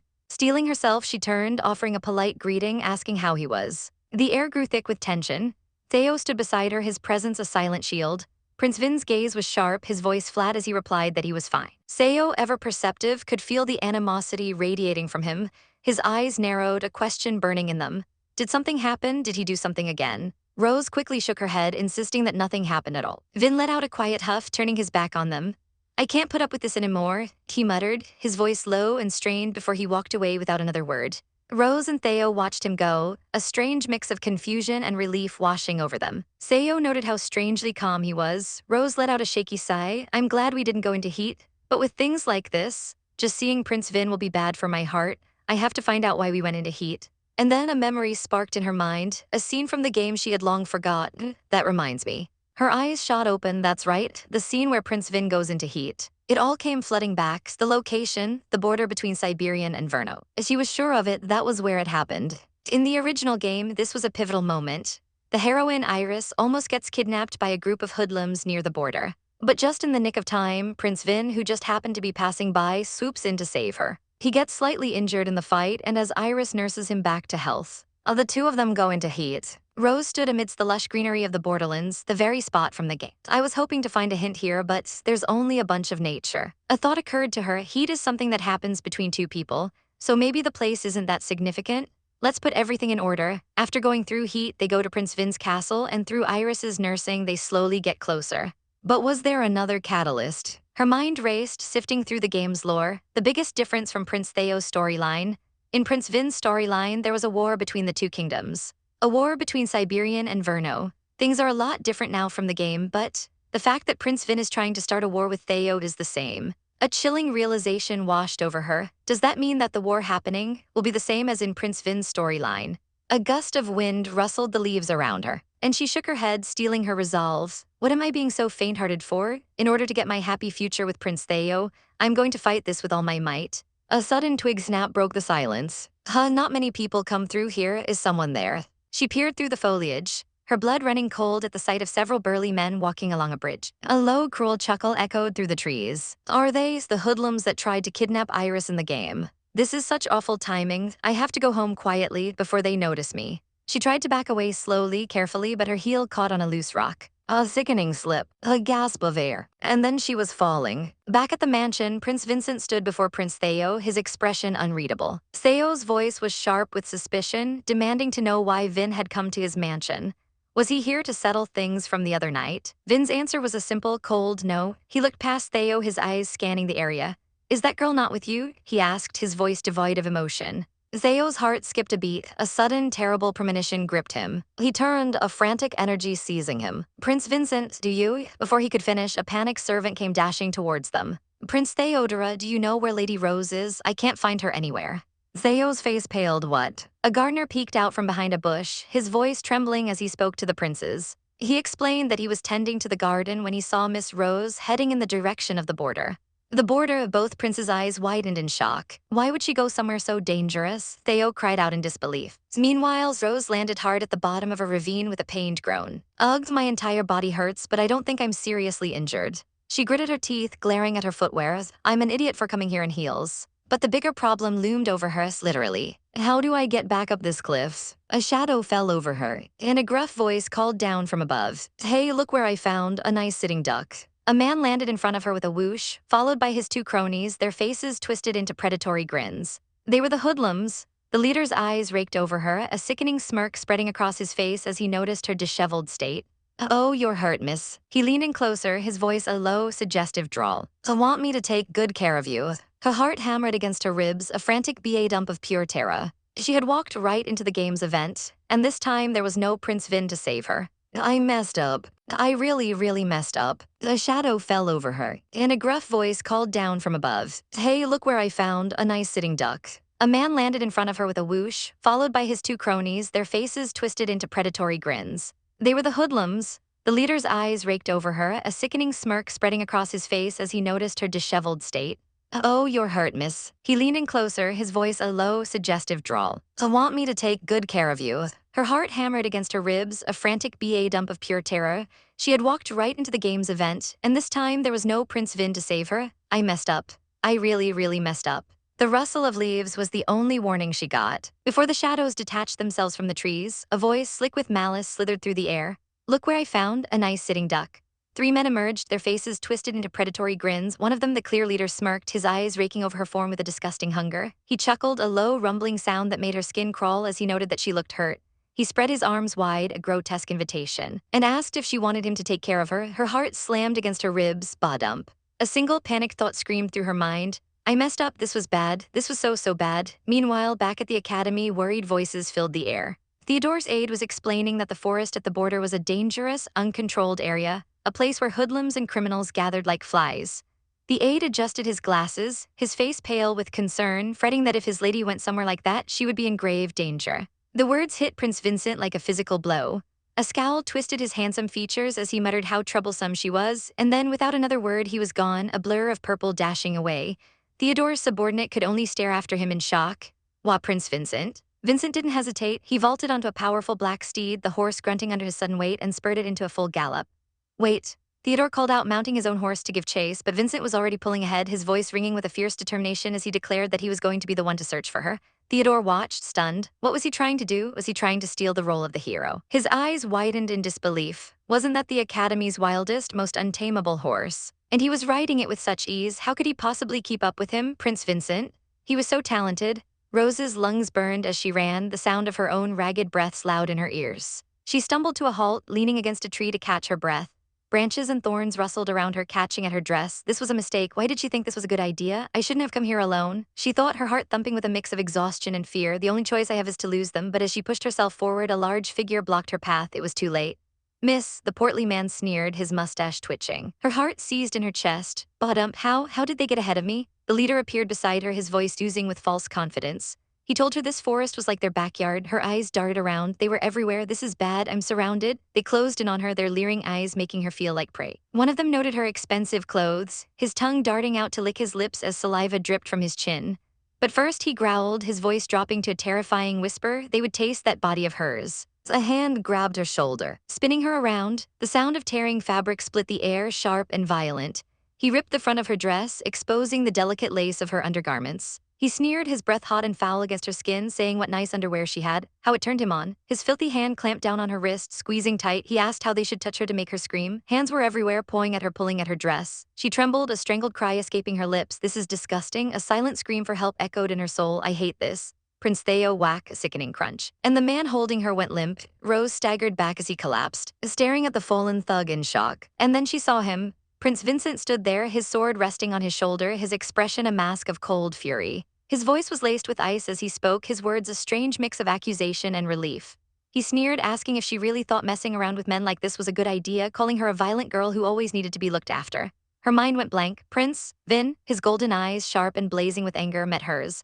His gaze flickered down to her torn dress, to her exposed skin. The air grew heavy, electric with his rage. "You," he growled, his voice a low thunder, "your clothes." In a flash he was moving, his sword a silver blur slicing through the air, a terrifying roar ripped from his throat. "You're dead." But before the blade could find its mark, Rose launched herself at him, wrapping her arms around him from behind. "Don't," she cried, her voice trembling. "Don't do any more." The remaining thugs didn't need to be told twice. They scrambled away, disappearing into the woods. Vincent watched them go, a frustrated tch escaping his lips. The rage drained from his face, replaced by a flicker of concern. He turned to her, his voice softer now as he asked if she was hurt. She shook her head, trying to sound brave as she mumbled that they only ripped her clothes, that she was fine, his brow furrowed in anger. "That's not fine." Suddenly, her eyes widened in terror. "Behind you?" One of the thugs had circled back, lunging from the shadows. There was the sharp sound of a blade slicing through flesh. Vincent spun, his own sword a blur of motion, protecting her. He struck back instantly, a clean, precise strike. "That's payback for earlier," the thug gurgled, blood splattering as he fell. Rose stared in horror, her hands flying to her mouth. "Prince Vin." Blood dripped from Vincent's arm, he'd been cut. "NGH," he grunted, clutching the wound. He grit his teeth, glaring at the fallen man. "You lowlife." Rose rushed to his side, her voice filled with panic. "Did he cut you?" He brushed off her concern, his voice tight. "It's just a scratch, let's go." He grabbed her hand, pulling her along, but she couldn't stop worrying. "We have to tend to your wound." They reached the edge of a steep cliff. Her mind raced. What should I do? This cliff would be difficult enough by myself, but with his wound. Her eyes scanned the dense forest, desperate for a solution, and then she saw it. Through a break in the trees, the roof of a small log cabin. Hope surged through her. The cabin was unoccupied, a small mercy in this terrible situation. Inside, sitting on a dusty table, was a first aid kit. She carefully helped Vincent sit, his shirt now open, revealing the gash on his side. He gritted his teeth as she cleaned the wound, muttering that this was probably a base for controlling the area. Don't say any more," she stammered, her hands trembling as she wrapped the bandage around his torso. "This is all because I came here so hastily." Guilt gnawed at her. "This is all my fault. I'm sorry." He just sat there, his expression stoic, his jaw tight. She thanked him for helping her, and he just grunted a gruff, "Don't worry about it." A small giggle escaped her. "He's not very open, is he?" She gently asked how he knew where she was. He told her he'd heard at Theodora's mansion that she was headed for the border, adding that Theodora should be catching up soon. At the mention of his name, her face lit up. "Oh, I see. Then if we wait here, Prince Theo will?" A sharp hiss of pain from Vincent cut her off. He winced, clutching his side. She rushed to him, her brow creased with worry. "Are you okay?" He tried to wave it off, insisting it just hurt a little, that it was nothing. But she could see the pain in his eyes. "What should I do? I can't take care of this wound myself." And then something clicked. Wait. Her heart gave a sudden hard thump. This scene, the wound, the cabin, his pained expression. I've seen this somewhere before, a flash of memory, vibrant and clear. A girl tending to a bandaged Prince Vincent. The memory sparked a chain reaction in her mind. Badump, this is the scene I saw in the main game. In the game, Iris tended to Prince Vin's wound just like this. And they went into heat, the thugs, the chase, the injury, the cabin, it all lined up perfectly. Her blood ran cold. Be by any chance, am I in Prince Vin's storyline? Her mind reeled from the implications. But is suddenly entering a different storyline even possible? Vincent let out another soft groan. Pulling her from her thoughts, her heart ached with guilt. This is because of my selfish act. I didn't think something like this would happen. Suddenly, he grabbed his discarded cape and tossed it over her lap, his voice gruff. "Cover your underwear, you noisy girl." He looked away, a faint blush on his cheeks, but his next words were surprisingly gentle. "You're safe, that's what matters." Her heart fluttered. Badump, Prince Vin was worried about me. He continued, a smirk playing on his lips. "Plus, it's not all bad things." She looked at him confused. "What do you mean?" He turned, his golden eyes gleaming with triumph. "I saved you before Theodora could." A slow, wicked grin spread across his face as he imagined his rival's reaction. "I can't wait to see his frustrated face." Rose blushed furiously. "That's what he meant?" "I almost misunderstood. Still, all he's thinking about is Prince Theo." "You're still so fixated on him," she sighed, standing up. "Well, even if I ask you why, you won't tell me. I'm going to change your bandage, so just stay still." As she worked, he began to speak, his voice quiet and distant. "Theodora has always been so perfect." She paused, listening. He let out a humorless laugh. "I always have been too, of course. But he was on another level." Memories flickered in his eyes. Contests, archery, swordsmanship. He was never any match for him. They played each other in chess once before, but it was a terrible, crushing outcome. "Oh," Rose murmured, now understanding. "That's why he said that? Don't tell me you don't remember." Vincent's gaze darkened. "My father was ashamed that I kept losing to the prince of another kingdom." He remembered the weight of his father's hand on his shoulder, the constant pressure. He continued to yell at me to be better than Theodora from morning until night. He remembered the endless training, his hands wrapped in bandages. Any complaints would not be tolerated. But the reason I'm so obsessed with Theodora is not only because of my father. He recalled the whispers in the halls after another defeat. "Prince Theo really is excellent. He may be the prince of another kingdom, but he deserves respect." Everyone around me was like that. Even his own people looked at him with pity and at Theodora with admiration. His hands clenched into fists at his sides. Rose's heart went out to him. Prince Vin? Anyone would become like him after being brought up like that, so there were backstories like this that weren't written in the game. Vincent's voice grew stronger, filled with a new resolve. "But as a result, there is one thing I can do better than him. I won't stay behind him anymore." The memory of chasing after Theodora, always one step behind, flashed in his mind. He grit his teeth. "But I was that obsessed with him, and Theodora himself didn't even remember me at all." Rose stood in silence, watching him, her own eyes filled with unshed tears. "I always thought it was strange that he was so obsessed with Prince Theo, but, just like Rose, it had to do with the environment he was raised in." He let out a short, bitter laugh. "I'm such a clown. Funny, right?" "No, it's not," she declared, her voice ringing with conviction. She grabbed the bandages, her movements suddenly fierce. "If you want to be better than him, then you should be better than him." He stared at her, taken aback by her sudden intensity. Her eyes were like fire. "If it's necessary to change your fate, to change the present, I can't and won't stop you." He was speechless. "What?" She turned, her expression softening slightly. "Your father's a coward. He put the rivalry of two kingdoms on the shoulders of kids. He hurt your pride." She saw the image of a young boy trapped and pressured, his pride wounded again and again. "But I know you're different than him." She smiled, a genuine, encouraging smile. "With all the strength and energy you've used to get here, you can take Prince Theo on directly." He looked up at her, his golden eyes wide with a feeling he couldn't name. "You have a lot of pride," he murmured, almost to himself. He sighed, shaking his head. "Why are you trying to help with things that don't matter?" She puffed out her cheeks, indignant. That's not what I'm doing." She huffed. "Prince Theo is strong, he won't lose." His gaze sharpened, a strange light entering his eyes. "You really believe in him?" He leaned towards her, closing the distance between them. What does he mean? She wondered, her heart beginning to race. He reached out a hand, his voice a low, dangerous whisper. The closer I get to you, the more jealous I get of him. The air crackled with unspoken tension. Jealousy makes men go crazy. Rose panicked, flustered. What are you talking about? Oh, that's right, your bandage, I have to change it. She scrambled to move, but her ankle twisted beneath her. Ah, she cried out, losing her balance. He lunged forward, catching her before she hit the floor. She landed against his bare chest, his arms wrapped securely around her. Their faces were inches apart, their breaths mingling in the small space. A jolt, hot and electric, shot through her. Bottom, heat again? Is this proof that I'm in Prince Vin's storyline? Vincent let out a pained gasp, his body tensing. Did his wounds start hurting because he saved me? The guilt was suffocating. Leaving someone who got hurt because of me isn't something I can do. But I have to hurry up and get away from him. Her heart hammered against her ribs, a frantic drumbeat of panic and something else. Something terrifying. If things stay like this, Her heart hammered against her ribs, a frantic drumbeat echoing the chaos in her mind. Vin's face, flushed with a desperate heat, filled her vision. Memories, sharp and dangerous, flooded back. Leaving him after he got hurt because of me, no. It isn't something I can do, but every instinct screamed at her to run, to get away from him before this fire consumed them both. His breath was hot against her skin, his eyes burning with a fever she knew all too well. If this continues, if we stay like this, we'll know. The thought shattered before it could fully form, she gasped. Her own reflection in his crimson eyes terrifying her. Wait, what am I even thinking? This is wrong, this is dangerous. With a sharp crack, she slapped her own cheeks, the sting a welcome distraction from the inferno raging inside her.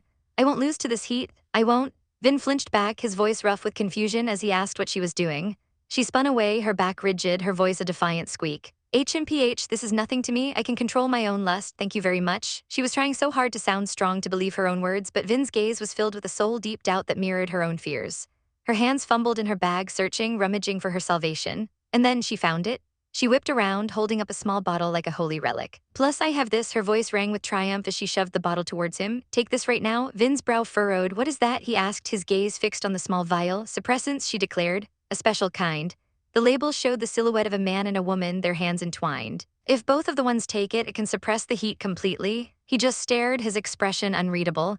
He finally spoke, his voice low. What are you doing with something like that? She waved a dismissive hand, her cheeks burning. Dee, don't worry about that, just take it. You're injured, you shouldn't be in this state, but just as she tried to open the bottle, his hand shot out, grabbing hers in a grip of steel. Her eyes flew wide with shock, his touch was electric, sending another jolt of heat through her veins. His voice was a low, dangerous growl. I don't need them. His eyes blazed with a terrifying resolve. I'm going to use this heat to steal you from Theodore. The words hung in the air, a declaration of war. Her heart stuttered. I can't falter now, she had to be strong. She lifted her chin, her voice trembling only slightly as she challenged him. Are you saying that as long as you get what you want, you don't care about the means? His gaze was intense. He compared her to the one person she despised most in the world. Well, you're just like the King of Verno, he murmured, his words a poisoned dart. The man who controlled your entire life for his own gain. A cold fury washed over her. She held the bottle out, her voice dripping with ice. Even if you beat Prince Theo like this, by force, by succumbing to this, is anything really going to change inside of you? He flinched. Gritting his teeth as her words hit their mark, she took a single, deliberate step forward. If you truly want to change your unfortunate life, she pressed, her eyes boring into his. Don't you think you need to change yourself first? He stared at her, a faint blush creeping up his neck.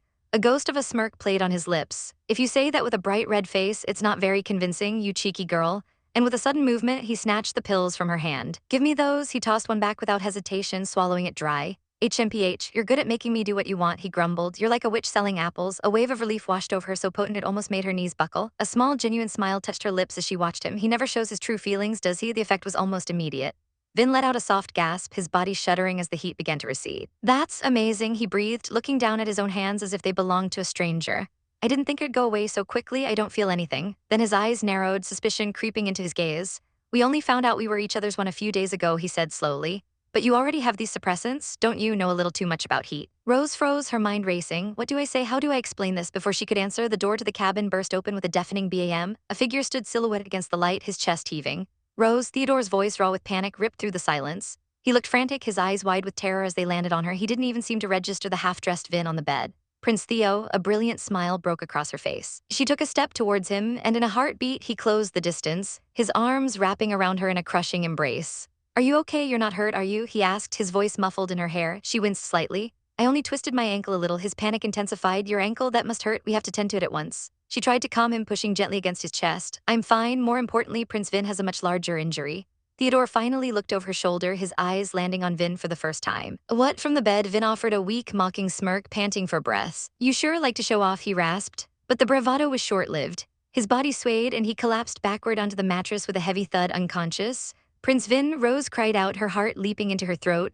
Theodore rushed to his side, checking his pulse. He's still breathing, he confirmed, a grim look on his face. Good, I'm sure he was at the limit of his physical strength. Rose grabbed Theodore's arm, her eyes pleading. You're going to save him, right? He got injured saving me, you have to. Theodore's gaze softened as he looked at her worried face. He placed a reassuring hand over hers. Yeah, he said, his voice firm with resolve. We'll save him no matter what. The military should catch up shortly. We'll have them rush him back. As they rode away on a single horse, the sun bleeding across the horizon. Theodore's voice was quiet. Why did you go somewhere so dangerous alone? Rose's mind scrambled for an excuse. I can't tell him the truth about the heat. I need a different reason. She wrung her hands. Oh, Iris told me there were flowers that only grew in this area. He was silent for a moment. I see. They rode on, the rhythm of the horse's gait a soothing presence. But anyway, next time, bring a guard with you, he said, his tone gentle but firm. His grip tightened around her waist. When I think about losing you, her breath caught. Prince Theo, I'm sorry. The weight of what could have happened settled on her shoulders. If Vin hadn't come, those men would have. A shiver ran down her spine. He agreed to take the suppressants, so the immediate danger is gone. But a new danger had emerged. The memory of their proximity, the searing heat, the almost kiss, it changed everything. I can't just dismiss this anymore. Might have entered his storyline. In the game, this is where it all began for Vin and Iris. They would be saved by soldiers, and through his recovery, they would realize they were the one. The heat would forge a bond between their minds and bodies, and they would live happily ever after. But I have two the ones at the same time. How is that even possible? She let out a long, weary sigh, leaning back against Theodore's solid chest. He felt her shift. What's the matter? He asked softly. She forced a smile, not turning to face him. Oh, I'm sorry, it's nothing. So much happened, I'm just tired. Silence stretched between them, then his voice, dangerously low, cut through the evening air. You're just tired, huh? A flash of memory, sharp as broken glass, pierced his mind. Rose, flustered and blushing, in a room with a half-naked Prince Vin. Crack, his gentle expression shattered, replaced by something cold and unsettling. A chilling smile touched his lips, a smile that didn't reach his eyes. If you say so, he murmured, his voice a silken threat, I'll take it that way. A few weeks passed. Life at the academy found a new, fragile normal. Since that day, Prince Vin has been taking the suppressants regularly. The volatile heat between them was banked, and he had stopped his relentless pursuit. Now the Chartres Academy Cultural Festival was in full swing, a riot of color and sound. And Rose was in heaven, squeal, this is the best. She thought, clapping her hands together as she watched Theodore and Iris on stage. You two look so wonderful, it was pure eye candy, a scene straight out of the game she loved. I've never seen you smile like that before, a voice teased. Iris was blushing prettily. You praising me makes me blush, Miss Rose. Theodore chuckled, reminding them it was time for rehearsal. Rose beamed at them. I'm looking forward to the performance, Theodore paused, turning back to give her a devastatingly charming smile. Hess, I'll do my best for you, her heart gave a little flutter. She watched them go, a warm feeling spreading through her chest. With time to kill, she wandered through the festival stalls alone. It was a new feeling, being a normal student, enjoying the simple pleasures of a festival.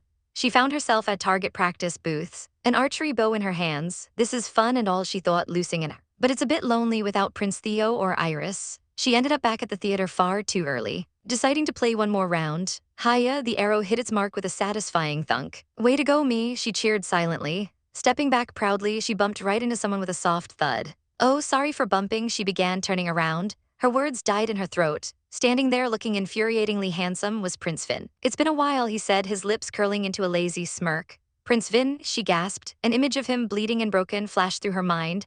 I'm sorry, is your injury still bothering you? He waved off her concern. Don't worry about it. It's healing up just fine. His gaze fell to the bow in her hands. Target practice, huh? A mischievous glint entered his eyes. He took the bow from her. Stay with me for a bit. What's gotten into you? She asked, confused. What's the problem? Let's have a contest. A fair one. He spun an arrow with practiced ease. He leaned in close, his voice a low murmur against her ear as he used the arrow to tilt her chin up. Don't complain to me if you regret this. Without even looking, he let the arrow fly. Smack, it struck a small teddy bear dead center. Playing around like this is too easy for me, he boasted with a smug grin. Rose rolled her eyes. I should have known. She took the bow back. I may not be able to beat him on a battlefield, but at a distance like this, even I can. Smack, her own arrow found its target, a tiny stuffed cat. Hee, she giggled, unable to hide her delight. They stood side by side, a competitive spark dancing between them. This is rather fun after all, he admitted, a genuine smile on his face. She glanced at him, her own lips curving upwards. Yeah, this is no more than killing time. The memories swirled around her, hazy and insistent. Prince Vin, his face etched with a strange, fervent determination, held out a small, ornate box. His voice was a low promise, a vow she didn't understand. I'll make sure you won't regret this, he'd said. But what did he mean? Her mind was a canvas of question marks, a fog of confusion. The chatter of the festival crowd pulled her back to the present. A man's voice boomed through the street, the play's about to start. A jolt of excitement, sharp and electric, shot through her. Oh, she gasped, her thoughts scattering. I'm sorry, I have to go. She turned on her heel, her red shoes clicking against the cobblestones, leaving him behind. Hey, his voice, softer now, reached out to her. She paused, glancing back over her shoulder as he stood there, still holding that mysterious box. He forced a polite, distant smile onto her lips. Fair and square is pretty nice, don't you think? She offered coolly. That was a fun way to kill time. His face fell, the light in his eyes dimming as if she'd snuffed it out herself. Her words were a dismissal, a final curtain on their little game. Badump, his heart gave a painful thud. She didn't wait for a reply, turning her back on him completely, her long blonde hair flowing behind her like a silken banner of farewell. The grand theater doors beckoned, a world of fantasy and drama awaiting her. The lights dimmed, the murmuring crowd hushed, and a wave of anticipation washed over the velvet seats. It's finally about to start. Rose sat forward, her own heart beginning to race, a frantic ba-dump against her ribs. A single brilliant spotlight cut through the darkness, illuminating the stage. And there he was, Prince Theo. He stood tall and proud, every inch the king he was portraying, his voice ringing with power and conviction. I shall not yield, he declared, as the king of this kingdom. Rose's breath caught in her throat, her heart hammered, ba-dump, a wild rhythm only for him. Oh my God, she thought, her cheeks flushing warm. He's even hotter when he's on stage. Just then, as if he could feel her gaze burning a hole through the crowd, he glanced in her direction. His eyes met hers, and for a split second he blinked. Her own eyes widened in shock. Did he just see me? Her mind exploded with giddy delight. Bottom, our eyes just met. It's like I'm at a pop star's concert. She clutched the little fan she'd made, a tiny heart with his name on it, squealing internally like the devoted fangirl she was. Then another figure stepped into the light, a woman in a sweeping red gown, her expression one of fierce resolve. It was Iris. I won't let them die, she vowed, her voice filled with emotion. And no matter what I must sacrifice. Rose stared, utterly transfixed, that expression, that look in her eyes. That's the same expression as Rose. Iris did say she looked up to Rose, but I didn't think she'd look so similar. She must have practiced so much, Rose thought, a swell of pride filling her chest. Iris was magnificent. The play reached its climax. Iris knelt before the king, her hand reaching for his, her voice pleading. I know we are not of the same status. Oh, this scene, Rose recognized it instantly. Oh, but I'm sure we can get through it together. So please choose me. Iris's eyes shone with unshed tears as she cried out the final, powerful line, a promise not just to the king but to herself. You can change your fate, the words echoed in the silent theater, piercing Rose's heart. You can break free of the fountain, Iris. Rose whispered her name, a single tear tracing a path down her cheek. Badump, her heart ached with a profound, bittersweet emotion. It's because of you, it's because of your courage that I was able to decide, that I would do my best to resist my fate. The heroine of the story had saved the villainess in more ways than one. The theater erupted into thunderous applause. Rose dabbed at her eyes with a handkerchief, a genuine smile on her face. That was a good performance. Even though I'm the villainess, the true heroine led me to a brighter future. I really am so glad I met you now. I should go see them. The crowd surged forward like a tidal wave, everyone eager to congratulate the stars. Rose found herself caught in the current, her eyes wide with surprise. Suddenly, a heavy shove sent her stumbling forward.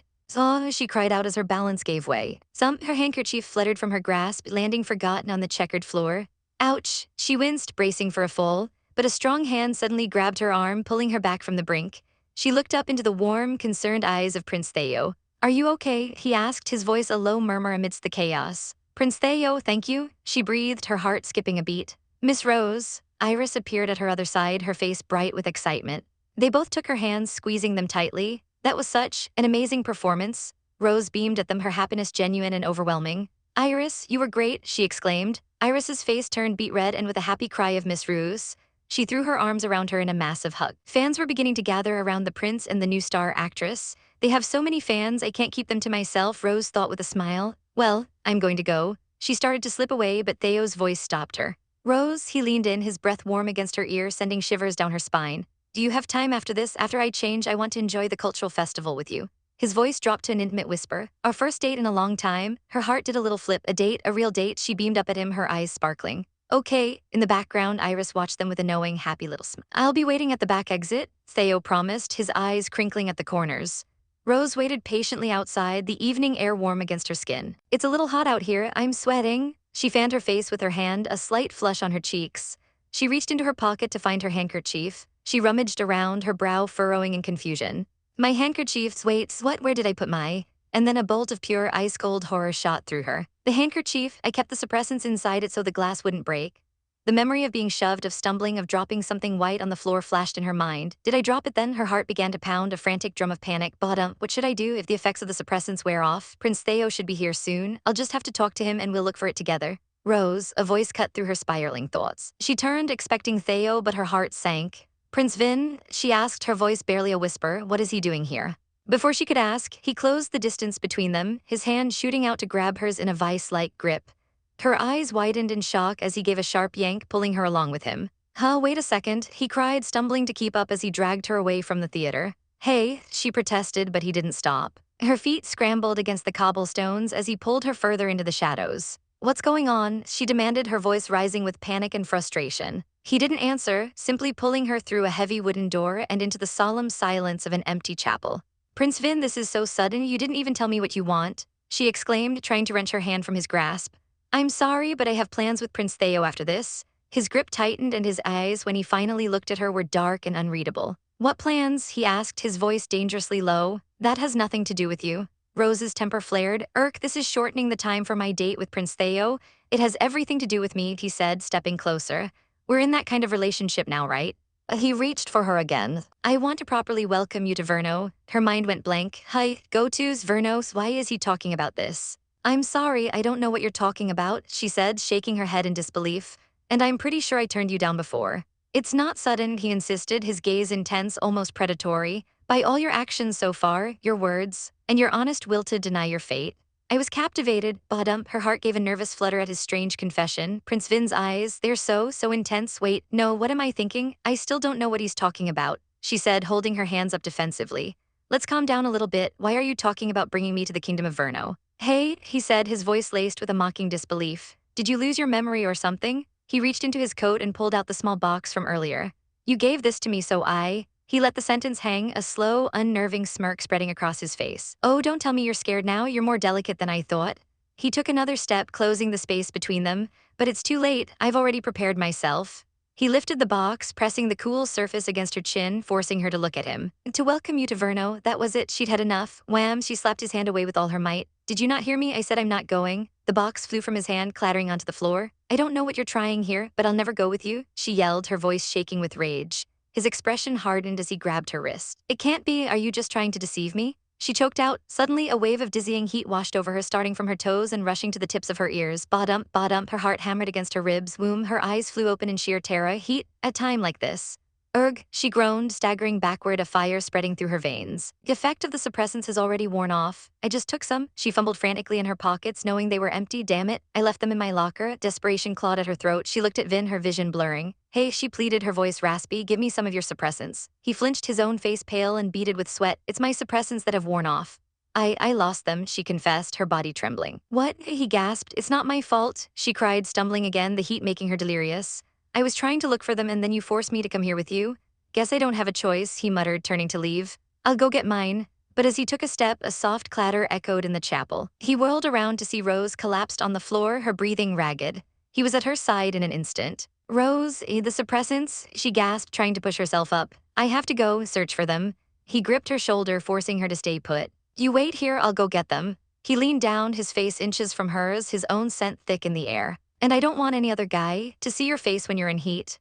Badump, his words, his proximity, the raw desire in his eyes, it was too much. No, don't get so close, she whispered, her defenses crumbling. Kerchak, the heavy chapel door swung open, flooding the alcove with light. A familiar voice called out, Rose, I was looking. Prince Theo stood in the doorway, his sentence dying on his lips as he took in the scene before him. His fiancée, flushed and panting on the floor, with his rival leaning over her protectively, their scents mingling in the air. Rose's blood ran cold. Prince Theo? Oh, this isn't what it looks like. But what else could it look like? It's a fact that Prince Vin and I are in heat together. Him seeing us is the worst thing that could have happened. Theo's mind reeled. What's going on here? Rose is in heat, but I'm not in heat. A cruel, triumphant smirk twisted Prince Vin's lips. HMPH, nice face, Theodore, he sneered, pulling Rose closer into his embrace. It looks like you know what's happening. He looked Theo dead in the eye, his voice dripping with poison as he delivered the final, devastating blow. That's right, Rose and I are fated to be together.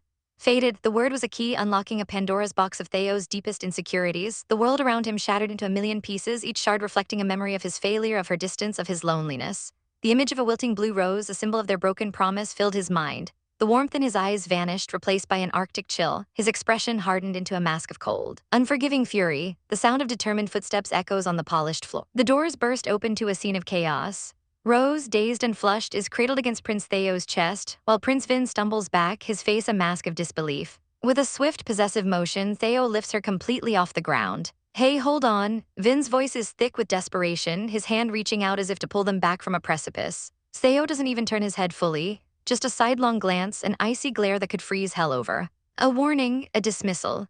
Defeated, Vin sinks to his knees on the floor, the world seeming to shatter around him as Theo walks away without a second thought.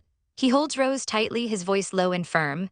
Rose, let's go, he murmurs as black feathers like dark omens drift down around them. Vin can only slump forward, the sound of their departure echoing in the now empty room. Theo carries her away, a dark knight rescuing his princess from a tower she didn't even know she was trapped in. He strides towards the waiting carriage, his purpose clear. Inside, the tension is thick enough to cut with a knife. Rose looks up at him, her cheeks still stained with a feverish blush, her eyes wide with confusion and worry. She whispers his name, a question hanging in the air, Prince Theo. He says nothing, simply producing a small white pill. A suppressant, his voice is soft, but it's a command. Open your mouth. Her lips part and he gently, so gently, places the pill on her tongue. The touch is fleeting, but it sends a jolt through her. She swallows, the sound loud in the tense silence. A small, almost imperceptible smile touches his lips. Your heat should settle soon, he says, his gaze distant. What a terrible time for a festival, he thinks bitterly. The carriage clatters forward, taking them away from the chaos. Rose's mind is spinning. Is he being nice, after everything that just happened? She watches him, her heart a mess of confusion. He isn't yelling, he isn't mad, is he? Just as the thought crosses her mind, the atmosphere in the carriage plummets, growing cold and heavy. His voice, when it comes, is sharp, cutting through her confusion like a shard of ice. You were just going into heat with Prince Vin, weren't you? Her heart stops, then hammers against her ribs. Badump. His words hit their mark and her eyes widen with guilt and shock. She can only stammer, clutching the collar of her uniform. You, the prince. How can she explain this? He continues, his tone clinical, detached. These suppressants, they don't mean anything unless both partners take one. His gaze is intense, pinning her in place. If one person doesn't take one, the other will be dragged back into heat. And then the final, devastating blow, his voice drops, laced with a pain he can't hide. Rose, I haven't taken one and I'm not in heat. The unspoken words hang between them, heavy and suffocating. The truth crashes down upon her. That means I'm no longer the one for Rose. The bond that tied them together, is it broken? Tears spring to her eyes. I didn't tell you, she confesses, her voice trembling. It just started happening all of a sudden. She tries desperately to make him understand. I was planning on telling you once I figured out the exact reason. Her hands clench in her lap, her knuckles white. I absolutely did not want to deceive you. She looks up at him, her face a portrait of sincere regret. I'm truly so sorry. He looks at her, his own eyes swimming with a complex storm of emotions. He sighs, a sound of deep resignation. It's fine, I get it. He reaches for her, pulling her into a gentle yet sorrowful embrace. He holds her close, his voice a low whisper against her hair. You didn't do anything wrong. But his mind is a battlefield. He tells himself it's okay, but his heart. His expression is pure agony as he strokes her hair. His heart won't be cured by logic alone. The image of a perfect black rose, beautiful and tragic, fills his mind. A love tainted by a fate he can't control. They arrive at a secluded mansion. He leads her to a heavy wooden door and pushes it open. Prince Theo, what's this room? She asks, bewildered. A guest room, he says simply, his voice devoid of emotion. There's furniture, so you should be able to relax. He gestures for her to enter, and she hesitantly steps across the threshold. The moment she's inside, the door slams shut with a deafening boom. Her eyes fly wide with shock. A heavy asterisk clunk asterisk echoes from the other side, the sound of a lock turning. Huh, Prince Theo? She cries out, spinning around. Why would he lock the door? His voice comes through the thick wood, low and chillingly calm. Stay in there for a while. His hand rests on the door, a barrier between them. Is he imprisoning her? No, his face is etched with pain. I just want to protect you. His fist clenches against the wood, the knuckles straining. A whispered, heartbroken apology escapes his lips. I'm sorry, Rose. He leans his head against the door, his eyes squeezed shut in torment. I'll end everything, he vows. Stay here until I do. With heavy steps, he turns and walks away, leaving her in the silent room. Rose stands there frozen, his words echoing in her ears. And everything, what does that mean? What is he going to do? Her mind spirals into a vortex of fear and confusion. In his own solitude, Theo's memories drift back. He remembers looking at a photograph of her. He'd whisper her name to himself like a prayer, Rose. Because you were there, I could endure it all. The photograph shows a younger Rose, bright and full of life, a stark contrast to the darkness that had consumed him. In the past, he was nothing more than a puppet in the gilded cage of a prince's body, bound by chains of expectation. He remembers standing before his father, who offered hollow praise. Oh, you got second place? What a wonderful achievement. The words were meant to sound kind, but they were laced with disappointment. As a boy, he didn't see it. He just smiled brightly, clutching his second-place medal, and thanked his father. But his father's smirk was cruel, a mask of false pride. However, the king had said, his voice turning sharp, coming in second place means the winning fighter is more amazing than you." The words struck him like a physical blow, shattering his childish pride. His small hands tightened on the metal. "I will win next time," he promised, his voice small but determined. "Do your best," his father replied, the words utterly meaningless. From that day on, he was haunted by his own reflection, driven by a desperate need to be worthy of the name Prince of Siberian. His parents watched him, their smiles vacant, as he slowly disappeared behind the facade of the perfect prince. His father's words became a curse, tying him down, choking him. The prince must always be an example to his people. The curse wrapped around him like thorns. Etiquette, a swordsmanship, archery, a strategy, a horseback riding. He had to be number one in everything. The days bled into one another, a relentless pursuit of perfection. He could barely remember the faces of those he defeated. It didn't matter who they were, all that mattered was the win. He clatters a chess piece, the sound of his frustration echoing in the silent room. Damn it. Across the board sat Vin, another rival to be crushed, another step on the path to being number one. For a prince, winning was just the natural course of events, an expectation, a duty. But it was empty, it wasn't fun, it didn't bring happiness, it was nothing at all. There's no time for doubt, no room for the unease clawing at the back of her mind. She forces it down, her resolve hardening like steel. Now, here I go. I have to get to Prince Theo. That's the only thought that matters. Slipping through the vibrant rose bushes, Rose feels a flicker of surprise. Maybe it's because she's behind the mansion. But the security is practically non-existent, it's almost too easy. She creeps along the side of the grand building, her heart a frantic drum against her ribs, then a rustle from the bushes ahead, her breath catches, a silhouette, a guard. No, if they find me now, they'll drag me back. Panic seizes her, she whirls around, eyes wide and searching. Where is there anywhere I can hide? The manicured path offers no cover, only exposure. Her eyes land on a side door. Her last hope. With a desperate prayer, she reaches for the handle. A soft asterisk, Kerchak asterisk, a quiet creak, and she slips inside the blessedly dark room. Her eyes adjust to the dim light filtering through tall windows, revealing towering shelves filled with books. Is this the library? Relief washes over her in a dizzying wave. The door was unlocked. I'm so glad, but as she closes the door with a soft thud, her movement dislodges a book from a nearby table. It falls to the floor with a sharp flap. Oh, is this a notebook? She crouches down to retrieve it, her fingers brushing against the worn leather cover. But the moment she touches it, a strange jolt, asterisk, twitch, asterisk, shoots through her. Her eyes widen. What? Her heart gives a violent lurch. Asterisk, bottom, asterisk. A sudden, inexplicable heat floods her entire body, making her skin flush and her breath hitch. Why do I suddenly feel so hot? Her hand flies to her chest, feeling the frantic rhythm beneath her palm. Asterisk, bottom, asterisk, this can't be happening. I took a suppressant, so why? Unseen by her across the very same room. Prince Theo sits quietly, his gaze fixed on the open pages of a notebook resting in his lap. His own notebook, his own memories. The entry is clear in his mind. The day I had tea with Lady Rose of the House Charlia. His violet eyes drift shut for a moment and the memory comes rushing back. Oh, that day. The day it was decided that Rose de Charlia and I would be engaged. It was a cold, calculated arrangement. The Charliers were a powerful noble family from another kingdom, their influence bolstered by a massive gold mine. It was very obviously a strategic marriage, a joining of powerful interests, nothing more, nothing less. And after we had met each other multiple times, we finally had the opportunity to have tea alone together. He remembers the sprawling garden gazebo. How small and nervous he felt. He had turned to his attendant who had bowed stiffly. The man's voice was formal as he advised, I know this is awfully forward of me, but if anything happens, please let me know. Theo had managed a small, grateful smile, thanking him before turning back to the girl across the table. The moment was shattered by a loud asterisk clunk asterisk. Rose slammed her teacup down, her face a mask of disgust. What a terrible flavor, she declared, her voice sharp. This tea isn't fit for consumption. Her red eyes flashed with indignation. The leaves are cheap and they were only steeped for some random amount of time. The person who made this has absolutely no taste. Theo could only stare, speechless at the lavish spread before them. She wasn't finished. She poked at a pastry with a fork, her lip curled in a sneer. HMPH. These sweets are all about appearance and have no depth to them. Did they not try as hard because we're children? She fumed. In the background, he could hear the maids whispering, their laughter like poison darts. There goes Lady Rose with her selfishness again. She complains no matter what you put in front of her. He remembered looking at her then, so full of fire and complaints, and a cold thought echoed in his mind. Does she not understand the gravity of our situation? I didn't think she would be this selfish. The memory of his father's cold smile flashed in his mind, his hands gripping Theo's shoulders. But even as the thought formed, another, more confusing feeling surfaced. A strange pang of jealousy. Rose suddenly turned her fiery gaze on him. Hey, don't you agree? He chose his words carefully. You certainly have a point, Lady Rose, he'd said, trying to be diplomatic. He'd been taught to resist her, to oppose her, but he couldn't bring himself to be cruel.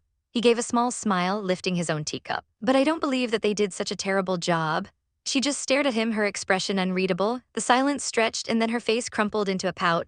How boring, she sighed, her gaze sweeping over the pristine table setting. If you're bored, we could play a game or… Before he could finish, she cut him off, her voice sharp. Your facial expressions are just like a doll's.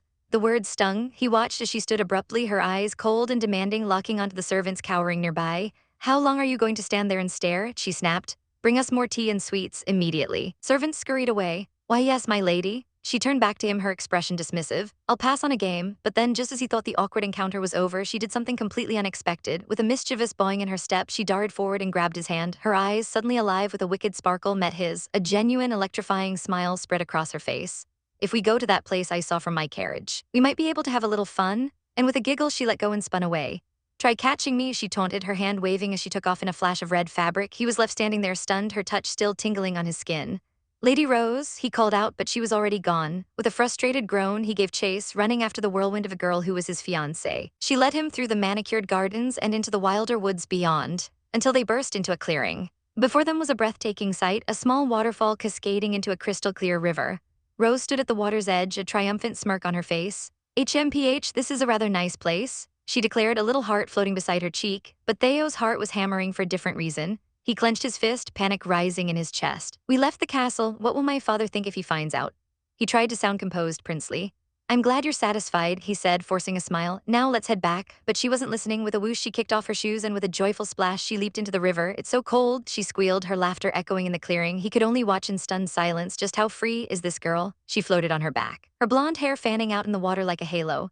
We came this far, we should enjoy the river, she announced, splashing her feet playfully. It's just cold enough to feel good, won't you join me? He swallowed hard, his sense of duty warring with the scene before him. I see, he said, his voice tight, but we should really be heading back. A long, dramatic sigh escaped her lips. She sat up, glaring at him. You're the one who invited me here. But your head's in the clouds. She pointed a finger right at him, her eyes narrowing. What exactly are you trying to do? Are you looking down on me because you're a prince? His own thoughts swirled, dark and heavy. As a prince, this kind of frivolous thing would never be forgiven. He felt trapped by his title, by his father's expectations, but Rose just looked at him, a strange expression on her face. What's that about, then, just for today? Her eyes lit up with a brilliant, rebellious idea. She lunged forward, grabbing the cravat at his throat. How about you stop being a prince? She pulled him closer, her face inches from his, her blonde hair brushing against his cheek.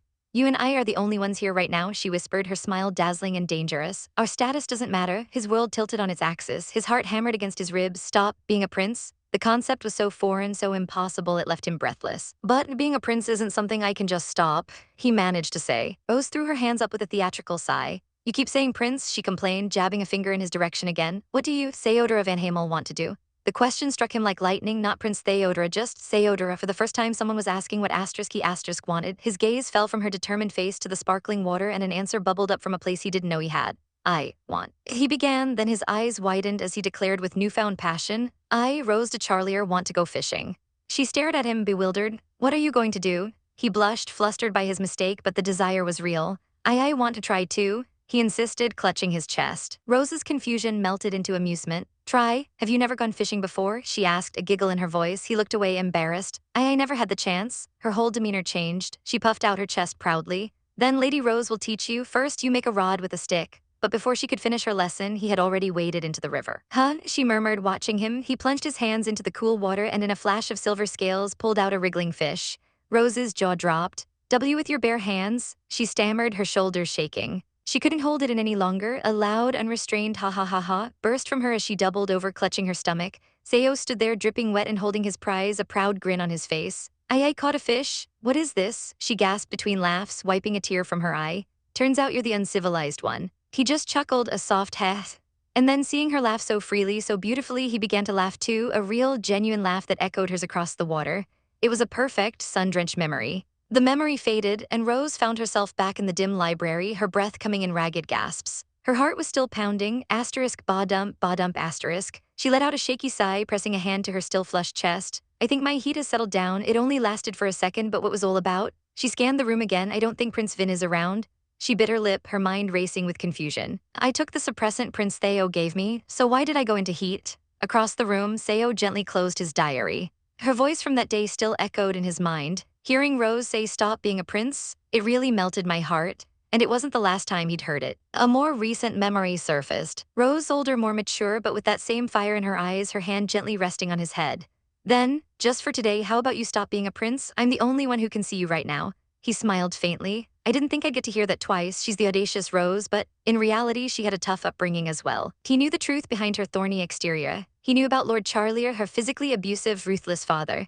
He'd seen the shadows in her past, the lonely little girl crying on the cold floor. Even then, she never closed off her heart. She let out her stress just like anyone else with a wild, beautiful freedom, and I thought, as she laughed by the river, a fish dangling from her makeshift line, I thought she was beautiful. After what happened at that river, I went back to the castle and was scolded by my father. He remembered standing before the king, small and trembling, but he did not torment me. He only bound me tighter with the words as a prince. After that day, everything changed. It was like I saw the world through rose-colored glasses. I saw her shine, winning a singing contest, her voice as bright as her spirit, and a fire was lit in me. If she's doing her best, I have to do my best too. I threw myself into my studies, my training, collecting trophies and accolades. The people noticed. Prince Theo is doing even better than before, they'd whisper. And he somehow seems much more lively. But then something shattered, the beautiful illusion cracked and broke. As she grew up, the light in her seemed to dim, replaced by a harsh glare. All of this is terrible, she would scream in the gardens. How dare you serve this? It tastes like muddy water. She became a tyrant to her maids, someone to be feared. If you can't, you're all fired, she would declare with an icy glare. As she grew up, she became more and more of a tyrant. And in the end, everyone started secretly calling her the villainess. I wanted to be her ally, to be the one who understood her, but just when I was starting to feel like she was too much for even me to handle. It happened, a single touch, and the world ignited. We both trembled, our eyes wide with shock and recognition. We found out that we were each other's the one. Because of that, our lives were now in danger, targeted by someone who fears the centralization of power that our union would bring. I hadn't even thought our lives would be in danger. But she had looked at me with that same defiant fire he'd always loved. I'll entrust my life to you, she had said. I was drawn to how she defied her fate, that day at the river and us fishing together. A sad, tender smile touched his lips. Even though you don't remember any of it, now more than ever, you have control of my heart and I won't let you go. That's why, his face hardened, the tenderness vanishing, replaced by cold fury. He slammed his fist onto his desk, papers scattering. I hate the idea of Rose and Prince Vin being the one. His eyes fell upon a document, the title stark against the page, The Origin of the One. A low growl rumbled in his chest. I'll definitely find a way to sever this tie between them.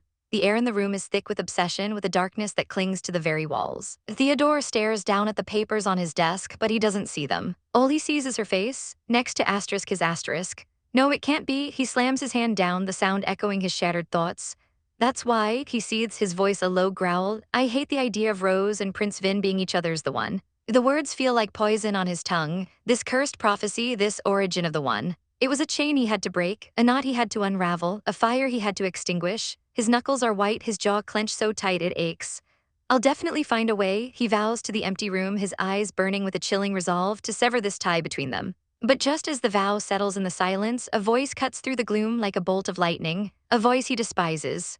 Theodora. The sound is cheerful, almost mocking, and it comes from the grand staircase. There he is, Prince Vincent, standing in a cascade of golden light, looking for all the world like a hero from a storybook. He descends the stairs with an easy grace, his ornate vest and tailored trousers a stark contrast to Theodore's own dark attire.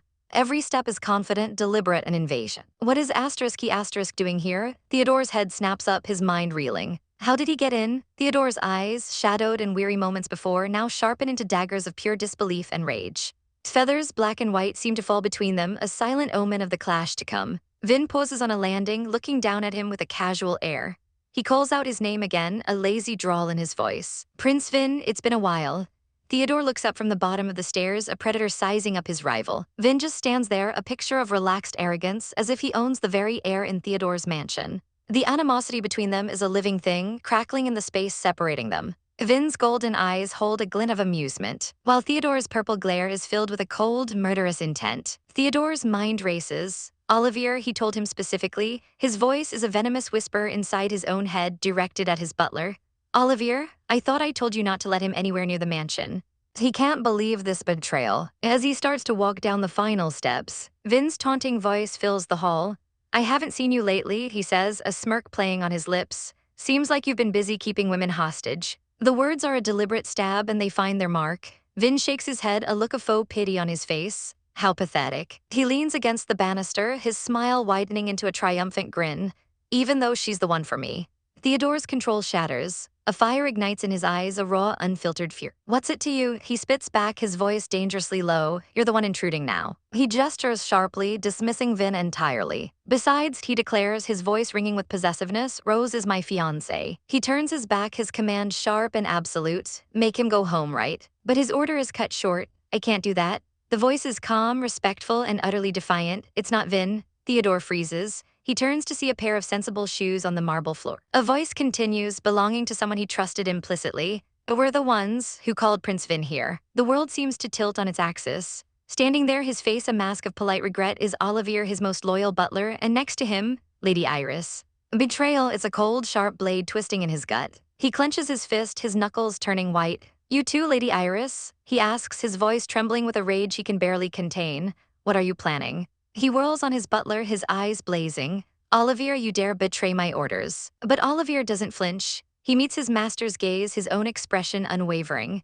With all due respect, Prince Theodora, he begins, his voice steady despite the threat hanging in the air. You are not your normal self right now. He looks at the prince he has served for so long, his face etched with concern and sorrow. As your servant, I cannot ignore the fact that you are headed down the wrong paths. He bows his head slightly, his resolve absolute. I'm prepared, even if you have to cut me down as a traitor. Before Theodore can even process this mutiny, Iris steps forward, her hands clasped over her chest, her face pale but determined. What you're doing, Prince Theo, isn't something I can agree with either. She cries out, her voice echoing in the tense silence. Her usual gentle demeanor is gone, replaced by a fierce, protective glare. To think that you'd lock up Miss Rose like that, it's almost as if you're a villain from some fairy tale. A villain, the word hangs in the air, a damning accusation.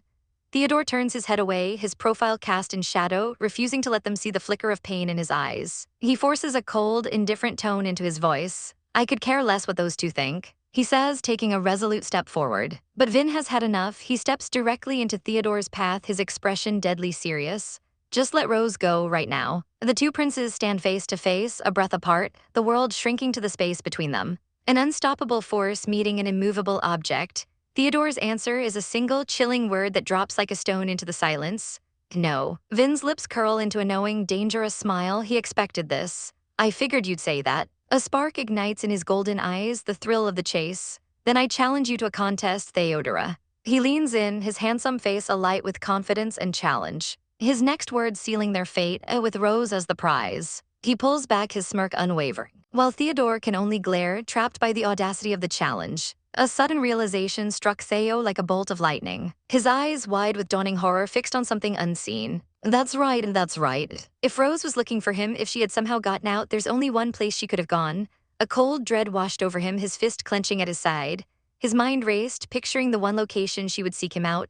No, not there, anywhere but there. Time was running out. He had to get to her before she found them. He burst into a frantic dash, his heart hammering against his ribs. He thought of all the time that had passed since Rose got out. There's a good chance she's already headed to my room, and if she's in my room, that means, right? She might have found those documents. The thought was a shard of ice in his gut. He couldn't let her see those. He couldn't let her misunderstand. Rose, he screamed, his voice echoing down the long, empty corridor as he sprinted. The world blurring around him. He slammed the doors to his room open with a resounding crash, body lunging forward with desperate momentum, and there she was. Her golden hair cascaded down her back, her red dress a splash of crimson in the dimly lit room. She was holding a piece of paper, her expression unreadable.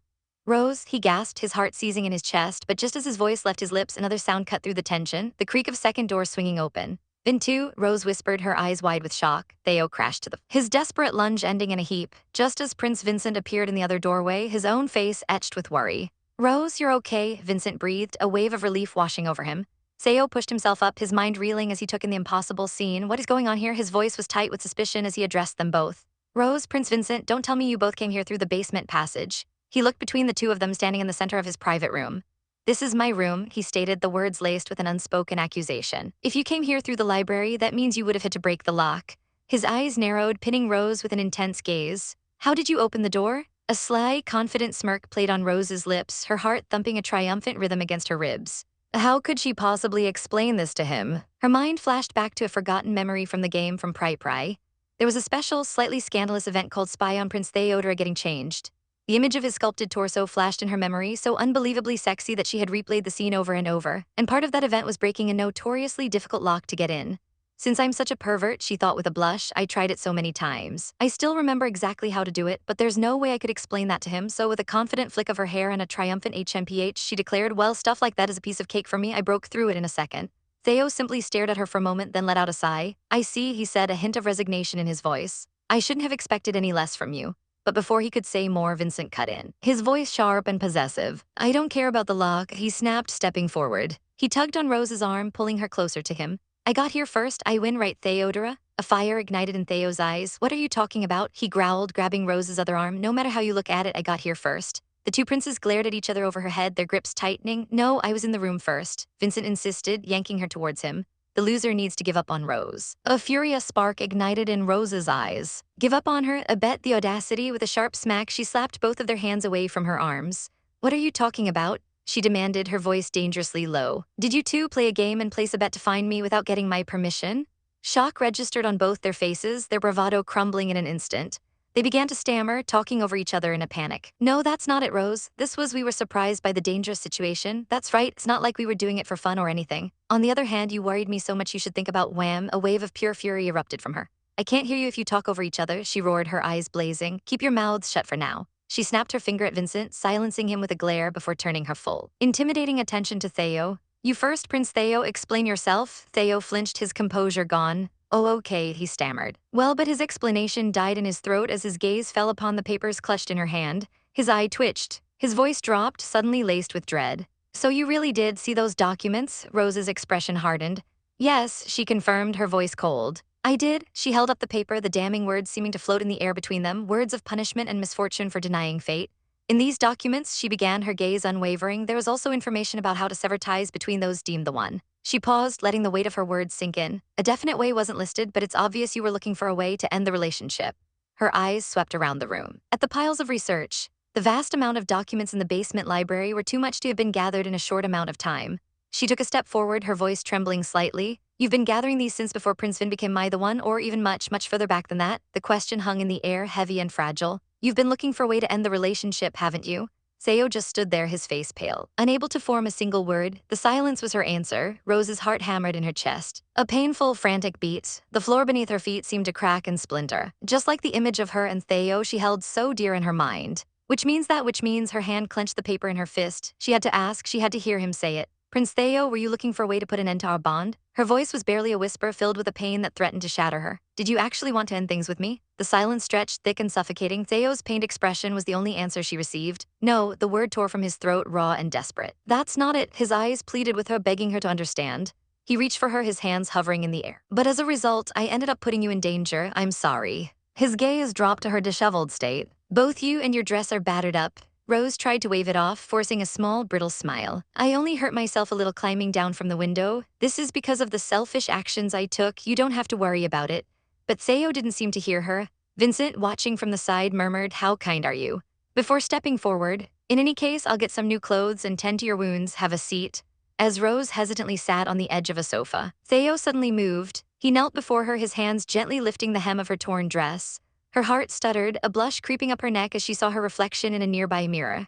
About the documents, he began, his voice low as he carefully applied a bandage to her scraped knee. I don't want to end things with you. Rose's breath hitched. What? He looked up, his eyes burning with an intensity that stole her breath away.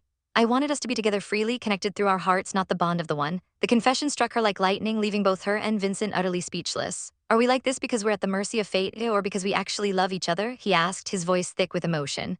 I wanted to know for sure. He clenched his fist, a flicker of shame in his eyes. Of course, I did want to selfishly separate you and Prince Vin as well. Vincent stood in stunned silence. Rose's mind was reeling. Prince Theo didn't want to end things with me. He wanted to be with me for real. The memory of finding the documents flooded back, the shock, the cold dread. I thought you were doing what you could to rid yourself of me. I wanted to believe everything you told me, but I was worried and wanted to be sure. Theo's gaze never left hers, his expression raw and vulnerable. I would never leave you, he vowed, his voice shaking with the force of his feelings. I'm madly in love with you. He took her hand, his touch sending shivers up her spine, enough to forget myself and become the villain. His fingers intertwined with hers. You saved me when we first met, and since then I've become more and more enchanted by you. He smiled, a genuine, breathtaking smile that made her heart ache. Seeing you live and trying to defy your fate, you're more beautiful than the heroine in any masterpiece. You're everything to me. Tears pricked at Rose's eyes. She had no idea he cared about me this much. Theo's expression grew serious, his gaze searching hers. I wish you weren't the one. He pulled her into a gentle embrace, his voice a low murmur against her hair. Because even if we weren't, my feelings for you wouldn't change. What I want is a future with you. What I love is you. That's right, he's always been this way, she thought, her heart soaring. He's always been so direct and sincere. A happy smile bloomed on her face as she melted against him. I feel the same as you, Prince Theo. She opened her mouth to tell him, to confess everything. Prince Theo, a cold voice sliced through the warm moment. You look like you're so happy, Vincent sneered, his arms crossed as he leaned against the doorframe. Without me? The mood shattered instantly. He pushed himself off the wall, his expression unreadable. Let's talk about the competition. Rose blinked, confused. What, the competition? You mean the game where you search for me? The two princes exchanged a look. I'll explain that, a new voice announced. Olivier and Iris stood in the doorway. Iris rushed forward, relief on her face. Miss Rose, I'm glad you're okay. Olivier adjusted his glasses, his tone serious. Those two were fighting to see who could find you first, and they bet their future on it. Rose's blood ran cold. What? A future with me was the prize? A furious rage, hotter than any she'd felt before, surged through her. The two of you alone tried to decide my future without me? She seethed, her hands clenched into fists at her sides. Do you not know that I'm a person who hates that kind of thing? I am the one who decides what happens to me. She whirled on Vincent, pointing an accusing finger at him. Prince Vin, I told you before I have no intention of going to your kingdom with you. Vincent's face twisted, his usual charming smile gone. You always say that, but, he snarled, his voice dripping with frustration. If you meant that, then why'd you give me this? He thrust a small, ornate object at her. Your words and your actions, they don't line up. Rose stared at it, utterly bewildered. That's the prize I gave you from the shooting game. What about it? Olivier stepped forward, his expression grave. My lady, you gave that to Prince Vin. Yes, Olivier's next words hit her like a physical blow. Even if it's just a picture in Verno, a Labrina giving a picture of herself to a man is the same as proposing to him. That's common sense. Wait, what? Rose's mind went completely blank. Something like that did happen in Prince Vin's storyline, but it was barely anything outside of the main plot. Her heart dropped into her stomach with a sickening thud. That means, without me even knowing it, I proposed to Prince Vin. The horror of it all crashed down on her. I'm so sorry, she wailed, bowing deeply in a frantic apology. I had no idea I was proposing. It was a misunderstanding. I'm sorry. A misunderstanding? Vincent repeated, his voice dangerously soft. Rose couldn't look at him, her face burning with shame. I am really so sorry. Please forget about me. There's no way, Vincent roared, grabbing her arm and yanking her upright. No way I could ever forget about you. The prize clattered to the floor. He pulled her close, his face inches from hers, his eyes blazing with a desperate, possessive fire. Her heart hammered against her ribs, a frantic drumbeat of panic. He squeezed her hand tightly, a dark look in his eyes as he glanced at a stunned Theo. We're the one, he whispered, his voice a low, seductive growl. There's no way I can leave you. A triumphant, almost cruel smile spread across his lips. It has nothing to do with our hearts or our wills, our bodies are too attracted to each other. His voice was a desperate whisper, wrapping around her like a cage. We're each other's the one. His eyes burned with a feverish intensity, a terrifying certainty that made her skin crawl. There's no way I can leave you, it has to be us. He leaned closer, a predatory smile stretching his lips, the scent of roses and obsession thick in the air. What does it matter what our hearts or our wills want? His hands found her possessive and firm, his touch sending a jolt through her that was equal parts fear and something else, something she refused to name. Our bodies, they're too attracted to each other. But just as his words coiled around her, a furious voice shattered the moment. Cut this out. It was Theo. He burst into the room like a storm, his eyes blazing with protective rage. Womb, the air cracked with the sound of sharp smack as Theo's hand slammed against Vincent's, knocking his grip away from her. Vincent flinched back, his face a mask of pure shock, but in that split second, Rose's mind was a whirlwind of defiance. This one, this destiny? What was it but a prison? Her heart screamed in silent rebellion. I don't care about the one. She stood her ground, a pillar of strength she didn't know she possessed. My will, my life, all of it is mine. A deep breath filled her lungs, steadying her trembling limbs. She clenched her fist, a silent vow sealing itself in her soul. I choose everything myself, and my choice? I'm in love with Prince Theo.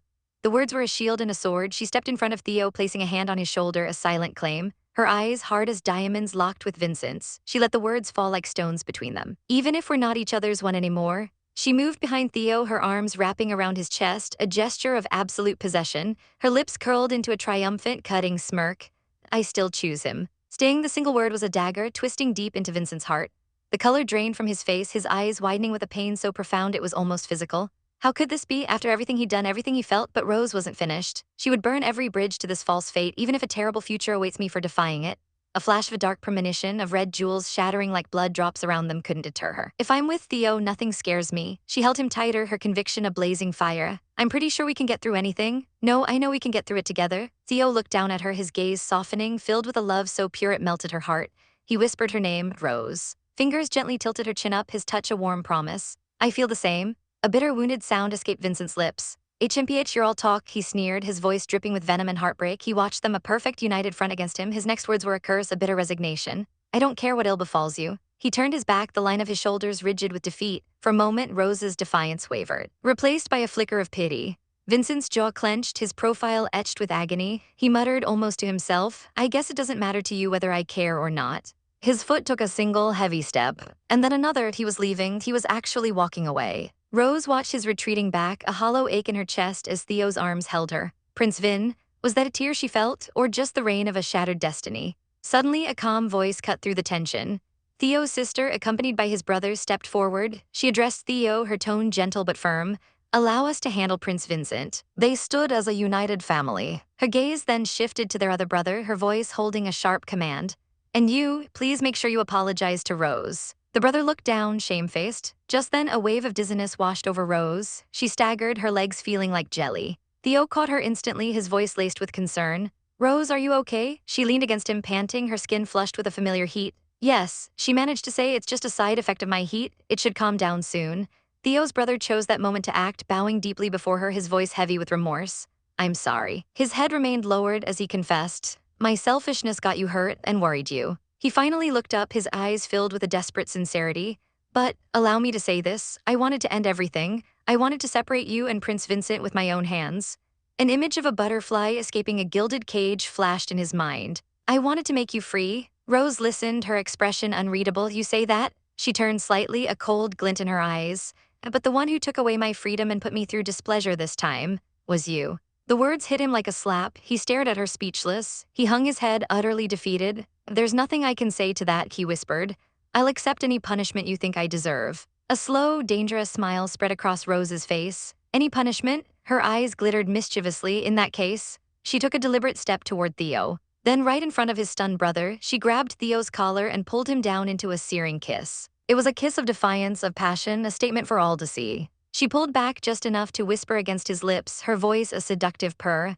Why don't you give me the opposite of displeasure? Give me pleasure. Theo's eyes widened in shock, her name a breath on his lips. Rose. But she gave him no time to respond, capturing his mouth again in a kiss that stole the air from his lungs. But as they kissed, a strange sensation prickled through her. A tingle, a numbness. Her body twitched involuntarily. What is this, kissing him like this? It should feel good, wonderful even, but it feels like my body is rejecting this pleasure.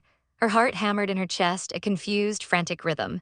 I'm so happy to be kissing him, but what is this strange, cold feeling? Theo pulled away, a small, amused giggle escaping him as he looked at her flushed face. Are you all right? She snatched her hand back as if burned. I'm fine, she stammered, desperate to change the subject. More importantly, let me just tell you I wasn't seriously mad, she rushed to explain, not about being locked in my room. Or you searching for a way to erase the bond of the one. Her heart thumped, this time with sincerity. I know you did it all because you were thinking of me. She softened her tone, a gentle plea in her voice. But I'd appreciate it if you told me in advance next time. I don't like fighting with you. From inside the waiting carriage, Theo's voice was a soft caress. Rose. She walked towards him, a new resolve settling over her. Hey, Prince Theo, she began, a bold idea taking root. About the origin of the one, she stopped before him, her eyes shining with hope. Let's start over. With a brilliant, fearless smile, she reached out her hand to him. Theo's breath caught, his heart pounding in his chest as he gazed at the incredible woman before him. A slow smile spread across his face. Yeah, he said, his voice thick with emotion as his hand closed around hers. The carriage ride was quiet, a comfortable peace settling between them as the countryside rolled by. I should go with him, Rose decided. I need to see this through. But as they arrived, Theo turned to her. I'll be okay, you can stand guard here, he said, stepping out of the carriage. She looked out, confused. Why did you call me all the way out here? And then she saw him, standing alone in a sun-dappled clearing, looking like a tragic prince from a forgotten story. Prince Vin. Rose stepped out of the carriage, her traveling coat wrapped around her as she approached him. Why did you call me here? She asked again, her voice soft. They stood in a field of white lilies, their scent heavy in the air. Prince Vin. She couldn't help but remember the look on his face as he'd walked away from her and Theo. She'd heard the news, of course, that he dropped out of the academy, that their kingdoms had finally made peace, and that he had returned home. I regret not being able to talk to him at all. I'm glad he called me out here, but a cold knot of fear tightened in her stomach. We still haven't solved the mystery of the assassination attempt. Her eyes widened as Vincent reached inside his coat. He's pulling something out, it's a dagger, her heart leaped into her throat. Is this it? Is he going to kill us here, driven mad by love and rejection? He lifted the blade, its metal glinting in the sunlight, but his eyes held no malice, only a deep, profound sadness. Rose, he said, his voice quiet. He held the dagger out to her, hilt first. You can have this. Rose stared, utterly bewildered. I got this from my father, he explained, his gaze distant.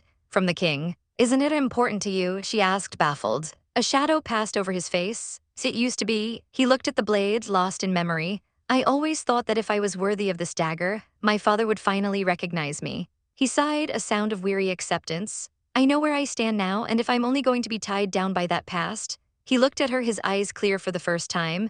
I want to make more of an effort to live, to be free like you are. I realized that because of you. A small, genuine smile touched his lips. You removed my shackles, Rose, that's why I want you to have it.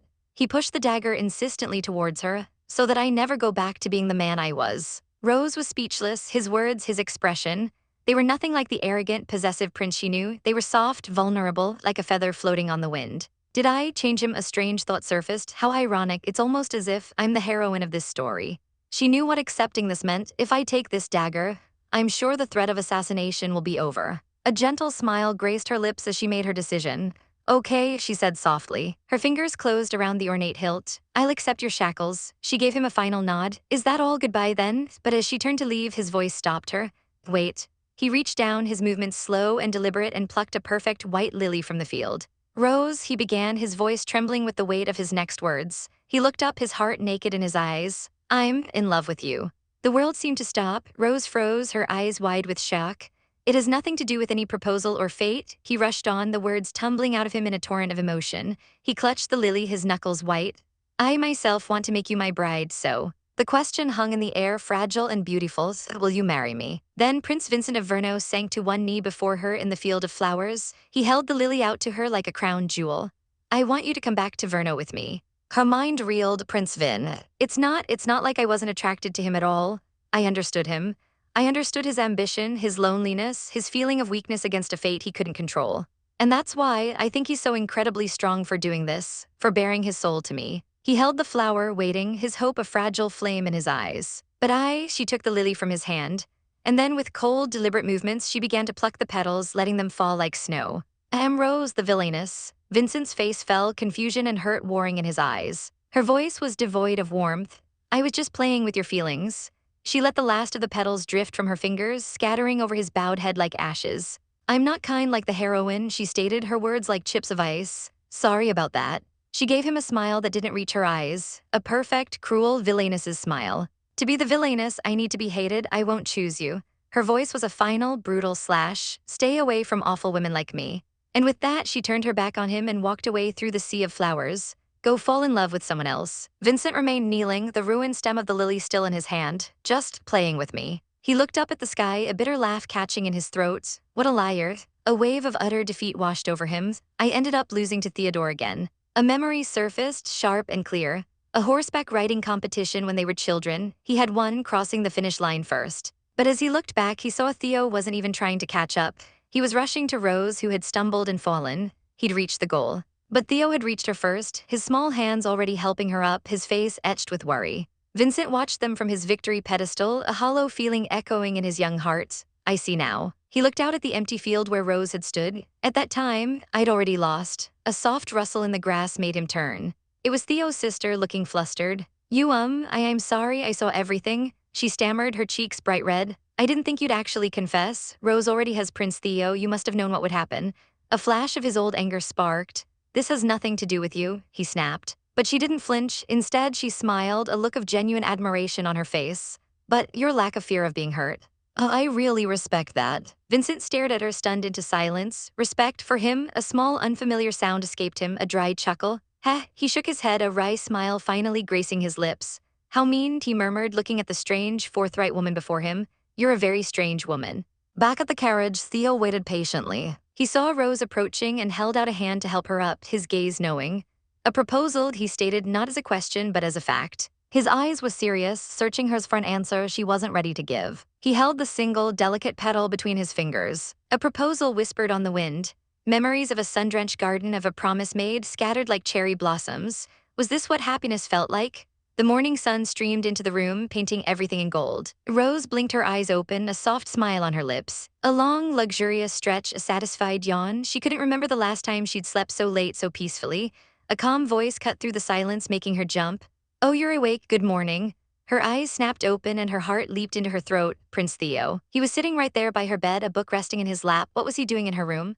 He gave her a gentle smile, his voice soft as he explained he'd come to wake her for a morning walk. But then he saw her sleeping face, so adorable and peaceful, and he simply forgot to wake her up. Her cheeks flushed a brilliant red. Oh, he's so sweet. Even first thing in the morning, her heart went ba-dump against her ribs. He leaned in closer. His voice a low murmur. Rose, look at me. Before she could process it, his lips were on hers. A soft, tender morning kiss that sent a tingle straight to her toes. He pulled back, his own face flushed, breathing a little heavy. He ran a hand over his mouth, a flustered look in his beautiful eyes as he confessed that even though it was morning, he didn't think he'd be able to stop himself. Rose dove under the covers, her entire body on fire. Bottom, her heart was going to explode. This was too much. It still felt so unreal. She could never have imagined having a relationship like this with Prince Theo. It was never supposed to be this way. In the original story, Prince Theo was the fiancé chosen by their families, a political arrangement. But she was the villainess, the enemy. She was never meant to be with him. Their paths were supposed to be paved with conflict and betrayal. But then, that night happened. That uncontrollable, fated night, they went into heat and their worlds were turned upside down. They discovered they were each other's the one. A bond that should have been a blessing was a curse, because if they got married, they would be assassinated. A terrible, bloody, bad ending awaited them, for their own happiness, to avoid that gruesome fate. They talked it over, they made a pact, they would work together to break off their engagement. But fate, it seemed, had other plans, as they spent more time together strolling through sunlit gardens. His hand reaching for hers. A spark ignited, his fingers laced with hers. And she felt a joy so pure, so overwhelming, she thought she might burst. They fell for each other hard and fast, and together they decided to defy the story, to face their cursed fate head-on. Theo's voice brought her back to the present. He was talking about the kingdom of Verno, about how Prince Vincent has been working proactively, strengthening the alliance between their kingdoms. He mentioned how Vincent had been working vigorously since returning home, even gaining the approval of the public. Rose smiled softly. Prince Vin is really trying, she thought. She wouldn't have been able to imagine him like this before. In order to stand up against their fate, to fight the bad ending, it was Prince Theo who first suggested it. He proposed they become allies with Prince Vincent, the very man from the kingdom that wanted them assassinated. It sounded insane. Prince Vin was an unreasonable, difficult man. Forming an alliance with him wasn't going to be easy, but then she and Prince Vin had gone into heat together, a twist she never saw coming. She started to enter his storyline, helping him, understanding him. A small, fond smile touched her lips, their fond memories now. Theo's voice was quiet. You look happy, he observed. She blinked. Wait a second. A mischievous glint appeared in her eyes. She leaned closer, a teasing smile playing on her lips as she asked, Are you jealous, Prince Theo? His expression turned a little sour and he looked away, muttering that if he was, she was misguided. His hand reached out, gently touching a flower. His voice was low but firm as he declared, I only have eyes for you. He reminded her that she had very clearly turned down Prince Vin's proposal. He met her gaze, a faint smile on his lips as he admitted he was certainly a bit jealous, but he didn't doubt her feelings for a second. I think we already know how we feel about each other, he said, and her heart melted. It was true, they had been through so much. When he first learned that she and Prince Vin were each other's the one, his world had shattered. In his fear and desperation, he had locked her in her room. But they worked through it. He wanted them to be connected through their hearts, not just a fated bond. And because of their alliance, they were no longer in danger of being assassinated by Prince Vin. She had been surprised by his proposal, of course, but now with that threat gone, they had a new problem. This bond of the one, they had to start thinking about a way to erase it. Prince Theo had apparently been doing a lot of research on his own, and now she was going to help him. Filled with new resolve, she turned to him. Hey, Prince Theo. But as she took a step, a sudden wave of dizziness washed over her. Her body went limp. Slumping against him, What's wrong? He cried out, his arms wrapping around her to keep her from falling. Are you okay? Her heart was hammering against her ribs, a frantic, wild rhythm. She gasped for air, her body burning with a sudden, intense fever. Is this my heat? Rose, he shouted, lowering her gently to the ground. But this made no sense. How could she be in heat? Prince Vin isn't anywhere near me. And it doesn't look like Prince Theo is going into heat either. On top of that, a wave of sensation crashed over her, so powerful it stole her breath. This is so much stronger than my normal heat. My entire body is throbbing. What exactly is happening to my body? Her vision swam, the world turning into a blur of color and light. This overwhelming heat felt like it was going to melt her body from the inside out. And primal, undeniable urge surged through her, overriding all thought, all reason. I have to touch him right now. Her eyes, hazy with fever and desire, found his. Prince Theo, she gasped, her voice barely a whisper. Take me right now. With the last of her strength, she grabbed his collar and pulled, her body finally giving out as she slumped against him, unconscious. Rose, he cried, holding her tight. Her skin was scorching hot. He could feel her body still throbbing against his, even after she'd passed out. This was different. This was so much worse than before. His mind raced, panic setting in. I have to take measures quickly, he gritted out. He knew she took her suppressants and Prince Vin was in another country, so why did she suddenly go into heat? Then a horrifying realization struck him, cold and sharp as ice. Rose and Vin are each other's the one. He gasped, his eyes wide with terror. Don't tell me that because she and Prince Vincent are separated, she's being punished. The thought sent him flying into action. He raced to the library, books thudding onto the table as he searched frantically for answers. He pored over ancient texts, his fingers flying through the pages, and then he found it, a passage that made his blood run cold. When separated from one's the one for extended periods of time, they will suddenly go into heat, unable to suppress sexual urges, and can be compared to a succubus. A succubus? Rose? No, he flipped the page, desperate for a solution, a cure, anything, damn it. It doesn't say anything about how to deal with it. Is our only option to reunite her with Prince Vincent? No, never. He searched the entire royal library, then the mansion's basement, leaving no stone unturned. There wasn't a single thing written about how to deal with the situation. This isn't it either. He felt helpless. Meanwhile, Olivier and Lady Iris were searching the academy library for him as well. But he'd already read everything there pertaining to the wands. Just as despair began to set in, his friends burst in. Prince Theo, we found something. Hope surged through him. Olivier explained it was in the basement of the old school building, a section about how to deal with the situation. But his next words shattered Theo's hope into a million pieces. But it says, there is only one way to deal with sudden heat. The words on the page seemed to mock him. They must let out their heat through sexual release by the hands of the opposite gender. Sexual release, Olivier confirmed it, his face grim. I believe it's referring to a sexual climax. This is all we have to go on at present. Theo's hand clenched, crushing the book in his grip. His mind was a whirlwind of rage and desperation. This is the only way to save Rose. His gaze fell on a portrait of her, smiling and radiant. If that's the case, his eyes hardened, a fierce determination burning away all doubt. I'll do it. He didn't hesitate. He dashed down the long corridor, his footsteps echoing like a drumbeat of resolve. He stopped before her door, took a deep breath, and pushed it open with a soft click. She was a lump under the covers, completely still. He crept closer, his heart aching. Rose, he whispered into the quiet room. I found a way to make your heat go away. I'm going to try it now. He reached a hand towards her, thinking she was asleep. But in a flash, her hand shot out and grabbed his wrist, yanking him down onto the bed with shocking strength. Thud, her eyes were open, glazed with fever as she panted his name. Prince Theo, you're finally back. What? His eyes widened in shock. She's holding me down. Is she losing herself to her heat? She was on top of him now, her body pressing against his. I'm so hot, she whimpered. I can't hold back. Damn this is bad. He could feel his own control slipping as he was getting sucked in by her raw sensuality. Tears streamed down her face. I'm sorry, something's wrong with me.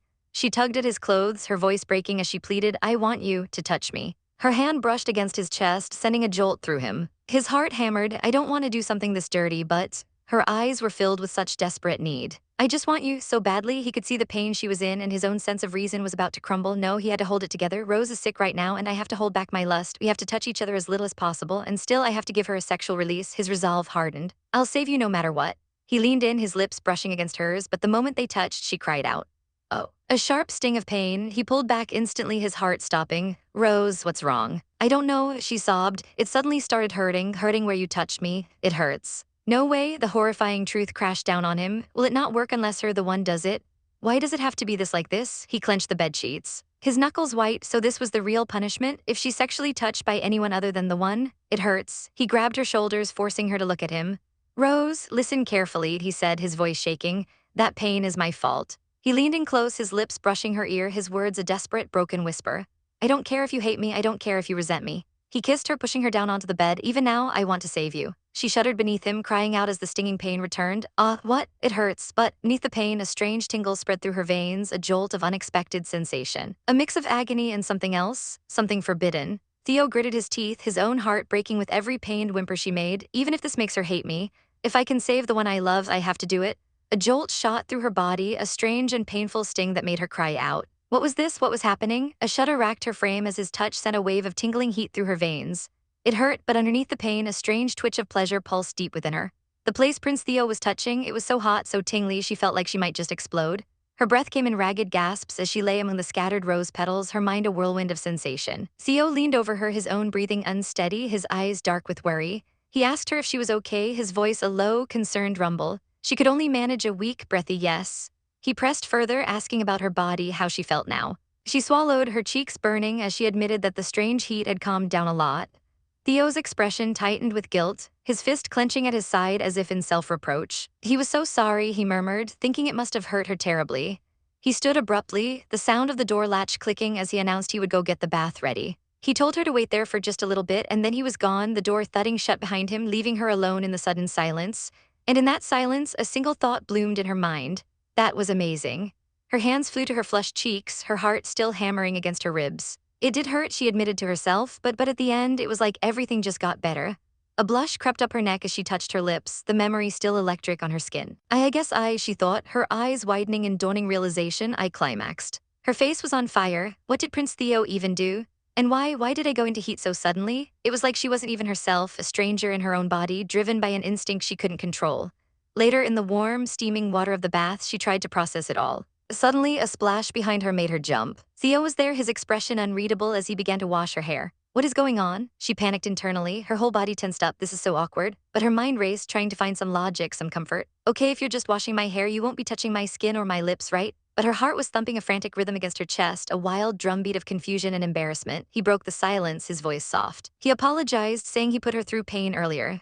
She immediately shook her head, stammering that it wasn't his fault at all. In fact, she felt like she should be the one apologizing. She mumbled her own apology, surprising him. With her face burning, she confessed everything. That she was acting like a pervert, that she couldn't control herself and just attacked him. But Theo's voice was firm as he cut her off, insisting this wasn't something she should apologize for. He told her there was a reason she acted that way. Rose looked up confused, a reason. His gaze met hers, intense and serious. He reminded her that the one was Prince Vincent. Her heart gave a painful thump.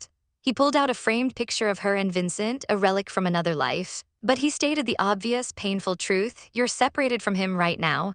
He paused, letting the weight of his words sink in before delivering the devastating blow. That sudden heat, he explained, his voice low and grave, was your punishment for being separated from Prince Vincent. The word echoed in her mind. Punishment. His explanation crashed over her like a tidal wave. If she was separated from the one for too long, she would suddenly go into heat, overcome with sexual urges comparable to succubus, and the only way to deal with it was to be touched by the opposite sex and to climax. The pieces clicked into place with horrifying clarity. It's true, my symptoms subsided after that, but her blood ran cold. Does this mean as long as I'm separated from Vincent, that could happen again?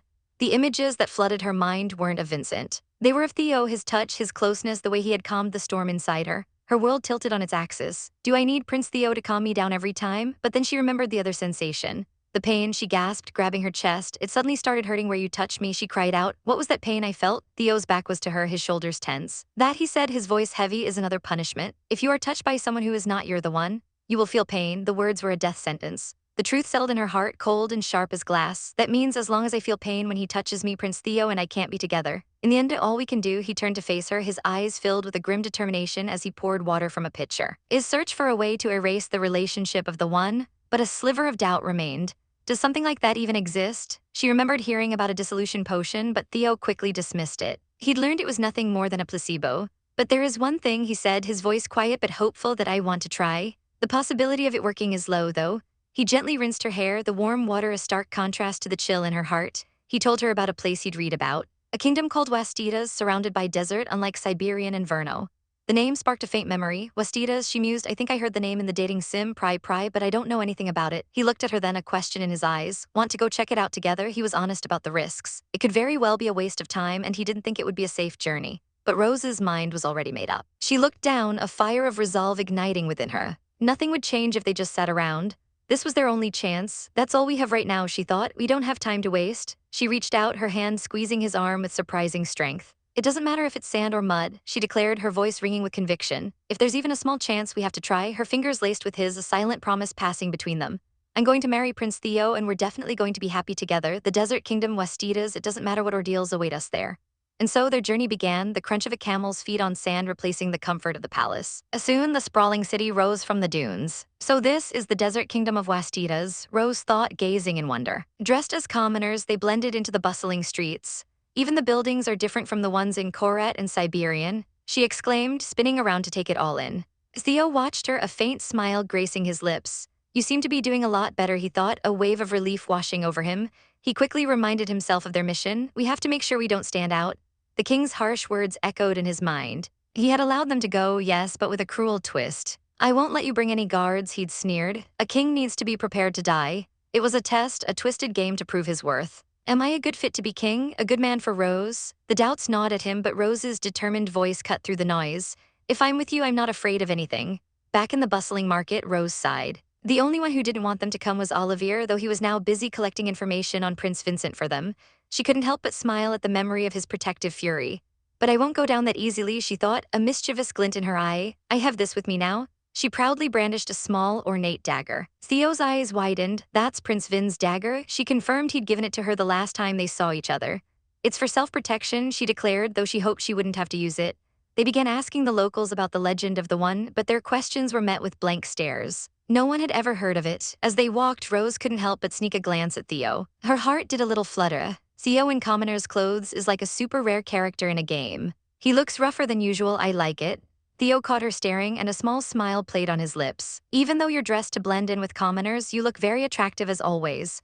Rose's face erupted in a blush. He can be so naturally flirty, she squealed internally. He suggested they walk around for a change of pace, and her mind immediately jumped to one conclusion. Ooh, is this a date? Her eyes lit up as she spotted a food stall selling sizzling skewers of meat. Souvlaki, I saw these in a tourism magazine in the library. Without a moment's hesitation, she took a huge bite. Theo looked mildly horrified, but she just grinned. We're commoners, we don't need to eat fancy. A second later, her eyes widened in shock. It's spicy, my mouth's on fire. Theo burst out laughing. In that moment, surrounded by the sights and sounds of the market, she felt a profound sense of peace. I never thought, she mused, watching him laugh, we'd be able to completely forget about being a prince and a noble lady and go on a normal date like this. It was like a dream, wandering through shops filled with beautiful pottery, and beneath glowing lanterns that painted the evening sky. This is my first time here, but this kingdom is amazing. Maybe it's because we've been so busy lately, but this peacefulness is really nice. Hey, Pry, she began, forgetting herself. Theo quickly placed a finger on her lips, his expression serious but gentle. Rose, he murmured, don't call me that here. Oh, that's right, we're commoners. She felt a blush creep up her neck as she corrected herself, her voice barely a whisper. Seyo. He asked if she was having fun and coughed to hide his own smile. Yeah, he said, his eyes crinkling at the corners. I could never get bored of watching you act so innocently. Before she could retort, wham, someone bumped into her from the side. A girl, Theo's arm shot out, steadying her in an instant. His gaze sharpened as he looked at the cloaked figure. Are you hurt? He asked Rose, his voice laced with concern. The hooded girl quickly murmured that she was fine. Good, Theo said curtly, turning his attention back to Rose, then take care. As they walked away, the mysterious girl watched their retreating figures. A man rushed to her side, addressing her as Lady Tania. She ignored his fussing and gave him an order, her voice sharp. Hey, look into that man for me. The attendant was confused. That man? Did something catch your eye? A slow, dangerous smile spread across Lady Tania's lips. I feel, she purred, her eyes glinting with a strange light, like I've seen him somewhere before. From the shadows, a woman's voice, soft and alluring, called out, hey. She lowered her veil slightly, her words a silken request as she asked if he could look into a certain man for her. Her attendant, bewildered, stammered, questioning if that man had somehow caught her eye. The woman's lips curved into a sly smile, a glint in her eyes. It wasn't just a fleeting interest, there was a flicker of recognition, a feeling that she'd seen him somewhere before. Her gaze was fixed, her expression a mix of curiosity and something more predatory. A wicked thought crossed her mind, a plan already beginning to form. Meanwhile, Rose and Theo found themselves in a basement performance, a hidden gem of the city's festival. Rose, her eyes wide with childlike wonder, couldn't believe it. Theo explained that it was a safe event run by the royal family. Since the royals from Siberian and Wastidas had never officially met, they were completely anonymous here. They could finally relax just for a little while. The air thrummed with energy, the boom of drums echoing through the crowded space. Rose gasped, taking in the vibrant scene. There were so many people, children and adults alike, dancing to the rhythm of instruments and songs she had never heard in her own kingdom. A young local girl, her face bright and friendly, noticed Rose's awe and asked if it was her first time here. Before Rose could even answer, the girl and her brother offered to show them around, their smiles wide and welcoming. Rose, charmed by their kindness, happily accepted. But as they followed their new guides, a sudden chill went down Theo's spine. His eyes narrowed, something was wrong. A group of people in dark, ominous black capes were closing in, their movements deliberate, creating a tight circle around them. They were surrounding Rose. A cold dread washed over Theo. Had he underestimated them? Did they already know who they were? Memories of past threats flashed through his mind, a kidnapper's sneering face, a ransom note demanding payment. No, it couldn't be. Were they trying to kidnap Rose right here in the middle of this crowd? His hand instinctively went to the hilt of his sword. He had to trust his gut, his training, his blade. But as the circle tightened, a wave of panic hit him. The space was too small, too dark, and filled with innocent children. He couldn't draw his sword here. He couldn't risk hurting anyone. Just then, the two children who had been guiding them moved with shocking speed. Grabbing his arms, a sickening realization dawned on him. They were all in on it. The children's innocent smiles twisted into something cold and calculated. A small object in their hands shattered, and a strange powder filled the air. A little girl looked up at Rose, her expression now mockingly sweet as she asked if Theo was her boyfriend. Rose, flustered and confused, stammered that she guessed so. The children exchanged a look. Really? They chirped in unison. You look so good together, what a shame. Rose's eyes widened in terror. A shame, what were they talking about? The crowd of cloaked figures pressed in, separating her from Theo. She saw him stumble, his eyes closing as he was grabbed by shadowy hands. Her heart hammered against her ribs. Something was wrong with Prince Theo. Did he faint? Out of the way, let me through, she screamed, pushing desperately against the unmoving bodies, but it was like trying to push through a stone wall. She saw him collapse, a dull thud echoing in the sudden silence. They were taking him. They were taking him away from her. Theo, she shrieked, her voice raw with terror. Darkness gave way to a blinding light. Feathers seemed to float in the air as Theo's eyes fluttered open. A heavy clanging sound filled his ears. What was this? He tried to move his hands, but they were bound by cold, heavy chains. He was shackled to a wall, a prisoner. The last thing he remembered was seeing a strange group of people in town, then the festival, the children, he gasped, his mind snapping back to the present with terrifying clarity. Where's Rose? A sultry voice cut through his panic. So you're awake. He looked up to see a woman lounging on a divan, a pipe held delicately in her fingers. She took a slow puff, her voice like honey as she asked him how he was feeling this morning. Her white hair cascaded over her shoulders, her clothes revealing far more than they concealed. Black feathers were scattered across her opulent robes, his eyes widened in recognition, his voice a low growl. You. It was the woman from the town. The one who had asked about him, a slow, wicked smile spread across her face. He, she giggled, you really helped me back there. She stood, her presence commanding the room, and introduced herself with a flourish. I'm Tania Mirawastidas, the princess of this kingdom. Princess Tania, Theo's mind reeled, he grit his teeth, the chains rattling as he pulled against them. He demanded to know why she had abducted him and locked him up. And where the girl who was with him was. Tania's expression turned sharp. Don't you think it's your fault for having so many holes in your defense? She snapped, and in a flash she was on him, pinning him to the ground with a loud wham, her hand wrapped around his throat, her grip surprisingly strong. But just as quickly her expression softened into a playful smile. Just kidding, I was only testing you, she purred. She explained that if he had swung his sword back in that crowded basement, he'd be facing a death sentence for hurting citizens of the kingdom. She praised his wise decision to protect the public, calling it wonderful, praising him while Rose was in danger because of her. The chains clanked as he clenched his fists in fury, then her next words sent a shockwave through him. So anyway, I like you, she declared, her smile widening into a grin. Marry me and become our king? His eyes widened in disbelief. This was insane. When he had researched Wastidas before this trip, there was no record of any Princess Tania. Was she even telling the truth? He decided to play along for now. He bowed his head, his voice steady as he told her that even if she was a princess, a lowly commoner like him was not suited for her, and she should please find someone else. Tania let out a delicate giggle. Commoner? She cooed, oh no, you're such a terrible liar. She leaned in close, her hot breath on his skin as she whispered his true identity, a secret that should have been impossible for her to know. Isn't that right, Prince Theodore of Siberian? His heart stopped. She knew, she figured out who he was in such a short amount of time. Was she after his position as prince? And more importantly, what did this mean for Rose? Was she safe? He knew he couldn't stay here any longer. He tried to reason with her, stating that a royal engagement isn't something that can be decided so easily, especially, he added pointedly, since he was already engaged. Tania tapped a finger to her chin thoughtfully. Oh, right, her name was Rose, correct? The casual way she spoke Rose's name sent a spike of fury through him. He yanked at his chains, demanding to be let go immediately. But Tania's eyes narrowed, a dangerous glint appearing in their depths. But so what? She hissed, her voice dropping to a low, possessive growl. So what if he was a prince? Or if he had a fiancé? That didn't change the fact that she wanted him. She leaned in, her tongue darting out to lick his cheek, her voice a venomous whisper. Even if I have to kill that girl. Rose, that was it. Something inside Theo snapped. With a roar of pure rage, he surged forward, the chains straining against their bolts. He grabbed her, his grip like iron, his eyes blazing with a murderous light. What was wrong with this woman? He couldn't stop this anger. This primal need to protect Rose. He snarled that if she tried to put even one scratch on Rose, it would be the beginning of a war. His voice was a deadly promise as he vowed, I'll kill you. Tania stared at him, her bravado shattering, her face pale with shock. Suddenly, her eyes filled with tears and she let out a loud wail, crying about how he could act like that to a girl. She pulled out a small perfume bottle and sprayed it directly in his face. He recoiled, sputtering, as the fine mist settled on his skin. What was that? It smelled so sweet. A strange heat began to spread through his body, a fire igniting in his veins. Ba-dump. His heart began to pound erratically. His body felt suddenly so hot.